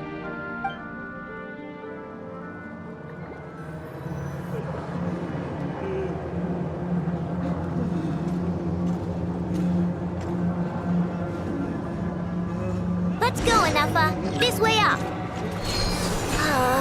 This is making me dizzier than I expected. Adjusting route. Make ready.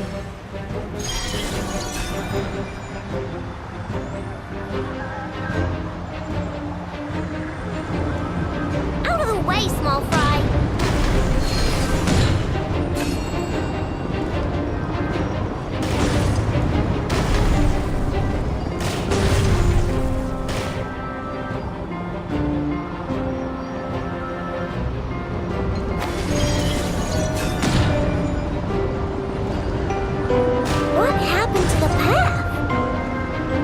Missing. Fall imminent. Come on, come on, come on! And get out of there! Whoa, nice! Preparing barrier breakthrough. Brace for impact.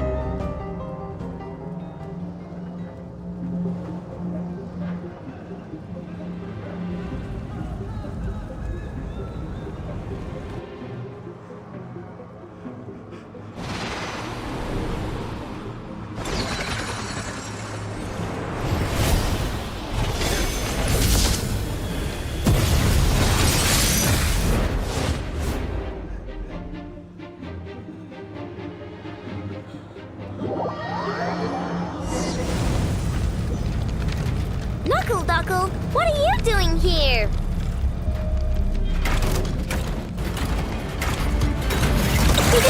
No claw! Ultimatum protocol. Defensive mode engaged.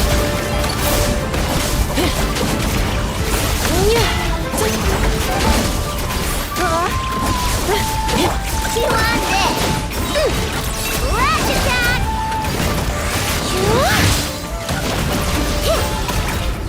Cleanup sequence initiated. Annihilation mode.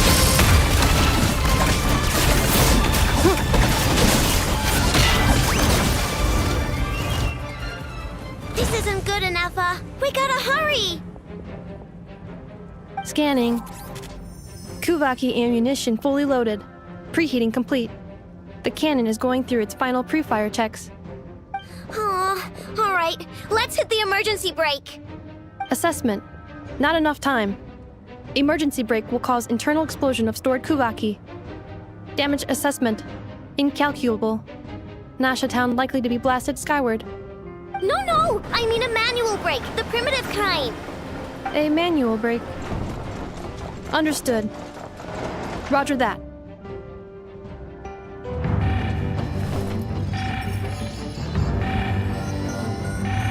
We are out of time.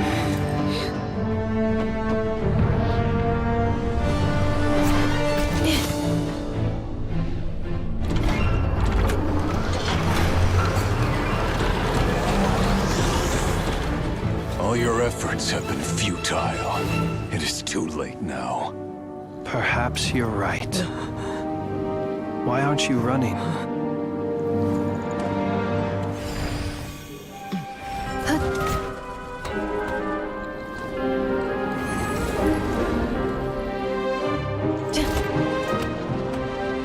Sato passa sax, intimi potus in necritus necrus baptusi, que omnes tu zonos pentusi. Os esticos palatin pirantur resurcu, topirtu aetion veratum.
Well, that's not good.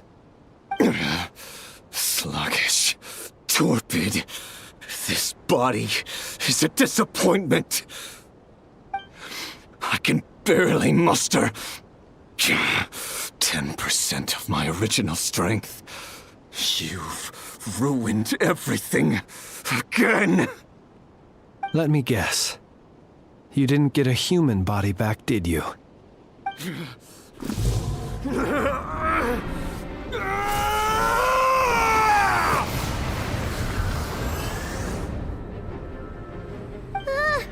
What's with him?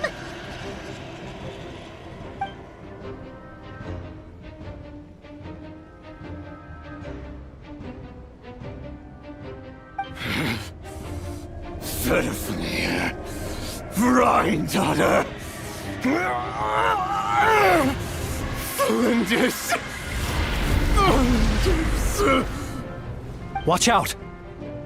Whatever rationality he still had when he was searching for his body is gone. All that's left is the calamity you see before you. A monster fueled by nothing but his own obsession. Matters not. Having a heart. Being human. It's all irrelevant. Complete completely and utterly insignificant. You matter not. Does anything in this world? None of it matters to me!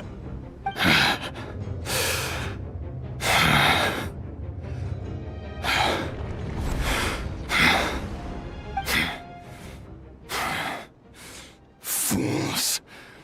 Time to die!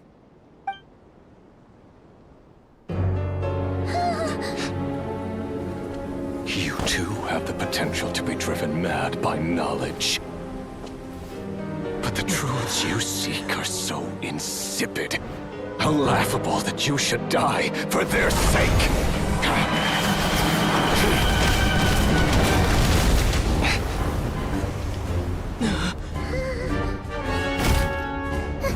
You're wrong. The unknown is but a fog to be dispersed. Knowledge is the true pillar of the world.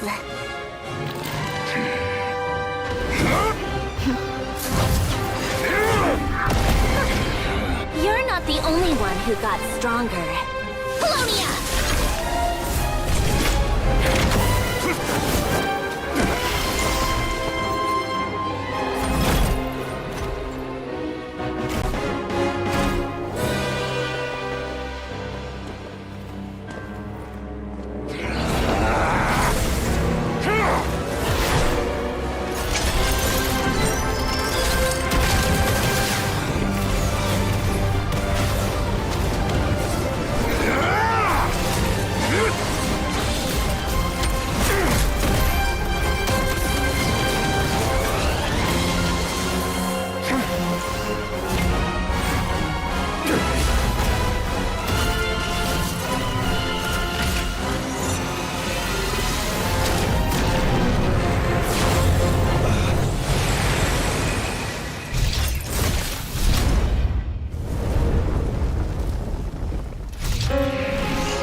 It seems this young lady aided in our escape.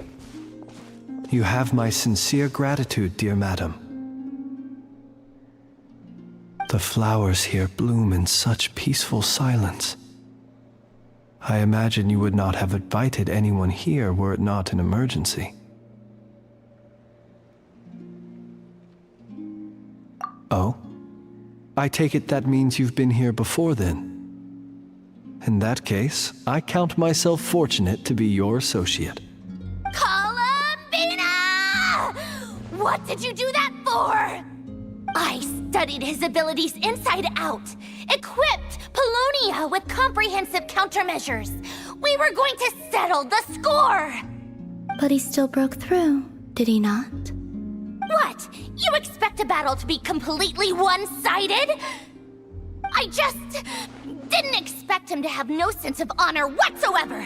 Polonia would have been fine in a head-on clash, but battles just get chaotic.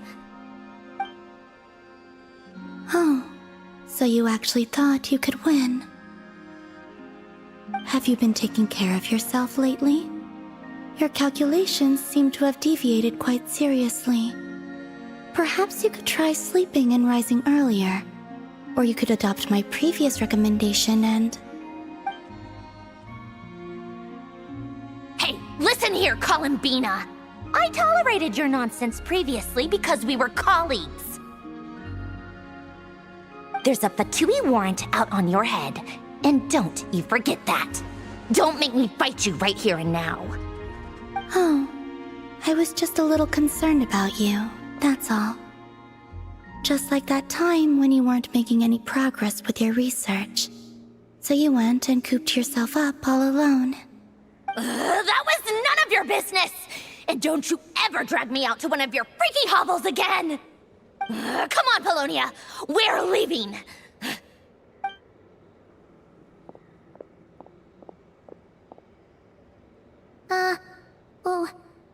Well, anyway, thank you. I was worried about you, too. Not only because the remains of the Eternal Moon Goddess cannot fall into his hands, but also because you've done much for me yourselves. And then I brought your associate along for the ride, too. But that was as much as I could do. You're not afraid to speak your mind, miss. I like that. Please, call me Flint's. It is my honor to make the acquaintance of one such as yourself. Still, what do we do now? Riri's gotten stronger again. At this point, it doesn't seem like we can beat him. We did block most of the Kuvaki, so I'd say we've put a lid on his plans for now at least. But we still don't know what his aims are, and he may continue gathering power. So we must be very careful. After you left, I could no longer sense his presence. That means it's safe out there for now, right? A question, if I may, kind Miss Columbina. When the cannon's Kuvaki beam was deflected earlier, I saw several bolts of energy streak toward Hisi Island, only to be blocked. Did you also have a hand in that? No. I see. Curious. Oh yeah! The cannon veered off course in the end, didn't it? Paimon wonders how Aino and the others are doing. Let's head back and check on them. In that case, Miss Columbina, I shall not disturb your serenity any longer. Thank you once again for coming to the rescue. Go now, all of you. Do not worry.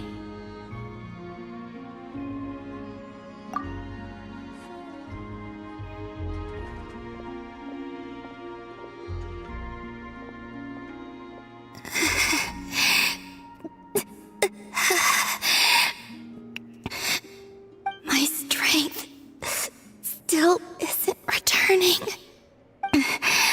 It seems my time is running out.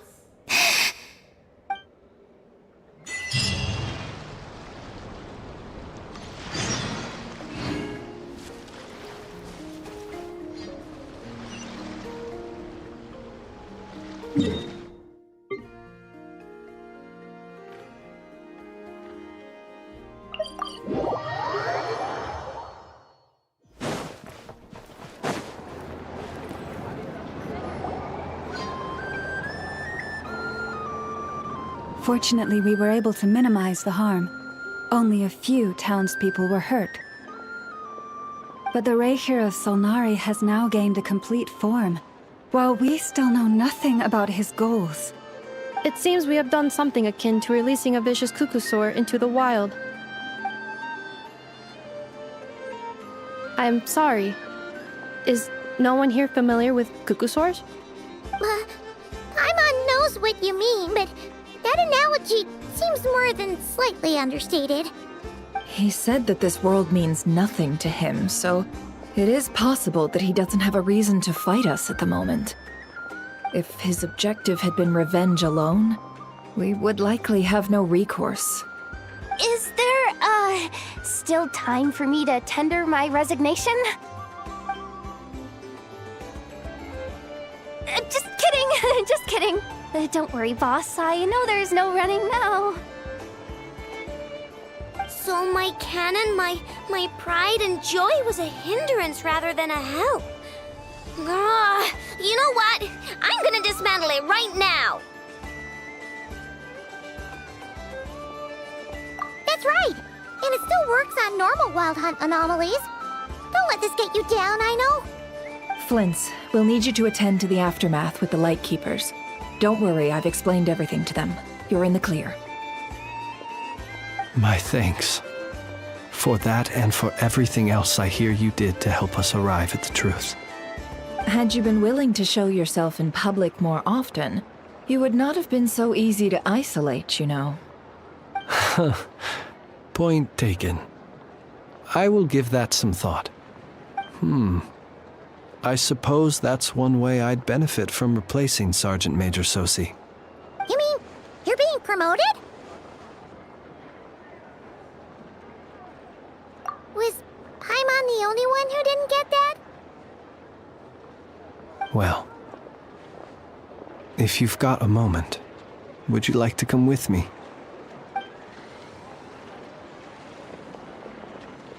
There's a certain gentleman I'd like to send off on his final journey.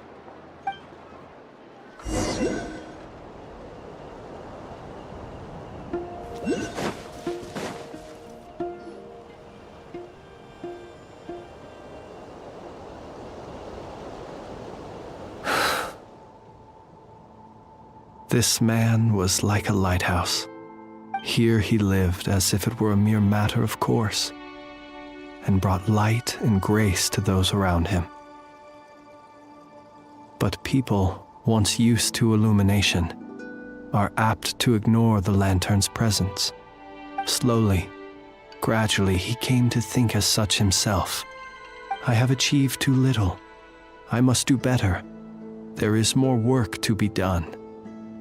Perhaps his end was tragic.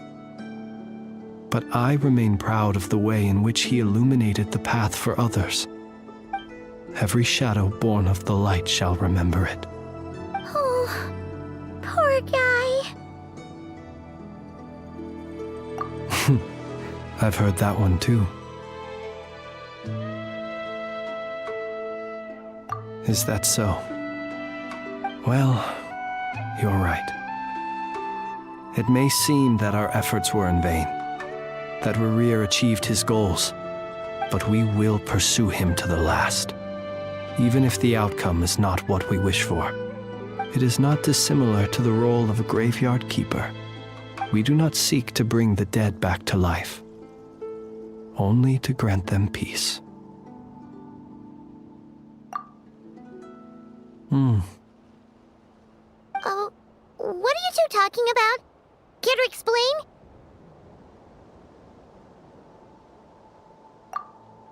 Okay. Either way, the Lantern Fae is not playing the leading role in these final rites. Lightbearer, with your blood you have paved the road to glory and justice. Even as we hurry on, bruised and battered though we may be, stay a while and look back upon the world and all its love and hatred, until it closes its eyes in the depths of night, and a lantern lit for you alone flickers softly into life. Thank you for everything, Sergeant Major Sosi.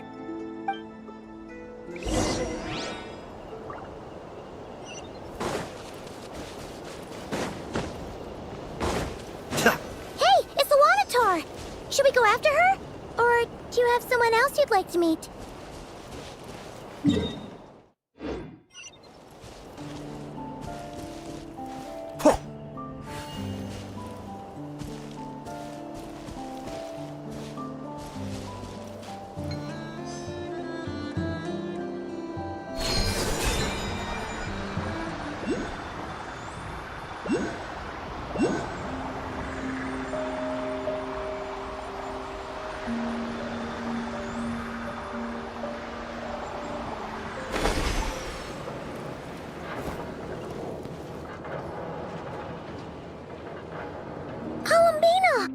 What are you doing here? Was it not you who recommended such walkabouts to me? Yeah, but aren't you afraid the Fatui will see you? Zandrone seems uninterested in my capture, and the others are unlikely to risk making contact at all. They have more troublesome affairs to deal with.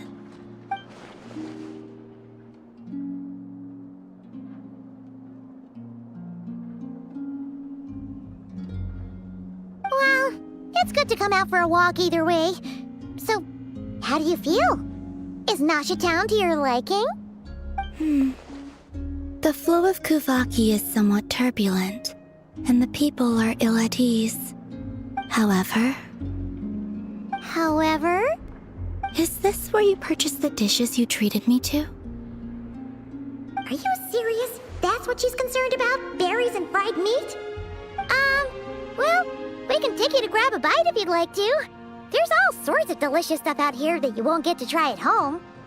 You've been quite subdued. Thorny questions on your mind, perhaps?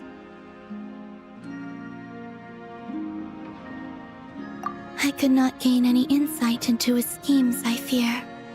Now that he has donned a shape and form, selling his power short would prove a fatal error. But that power of his plays host to an obsession that borders on mania. I cannot say if that fixation is directed at the moons or at something else. Perhaps understanding the subject of his fixation shall prove key to repelling him in the future. Well, Zandrone's daily routine is highly irregular, while the doctor often orders people around. As for Arlecchino... Was that not what you were curious about? Well then, have you been to that experimental design bureau of theirs? That weapon will play a key role in the Tsaritsa's plan. That's what I've heard, anyway. And what plan is that precisely? Well, I cannot say I care. I could look into the Eternal Moon's marrow for you if you wish it so. But after our previous attempt, I suspect your spaceship has been intentionally hidden away. Perhaps someone has certain truths they wish to hide from you, or from others. And I doubt there are many who could accomplish such a feat. I still wish to return to the moon that belongs to me. That is where the answers lie buried. That is my true home.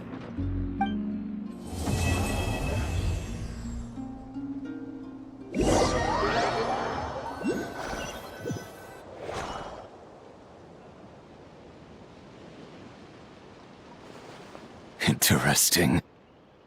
You followed me this far. Why not show your face? Haha! Right! Right you are. I forgot to introduce myself. The name's Varka, Knight of Boreas, and Grand Master of the Knights of Favonius.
Hello, I am Yume Mizuki, a clinical psychologist. If something's troubling you, Feel free to talk it out with me. I can banish even the darkest of nightmares from your mind.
I have to stifle a smile every time I remember the look on my retainers' faces when I informed them of my plans today.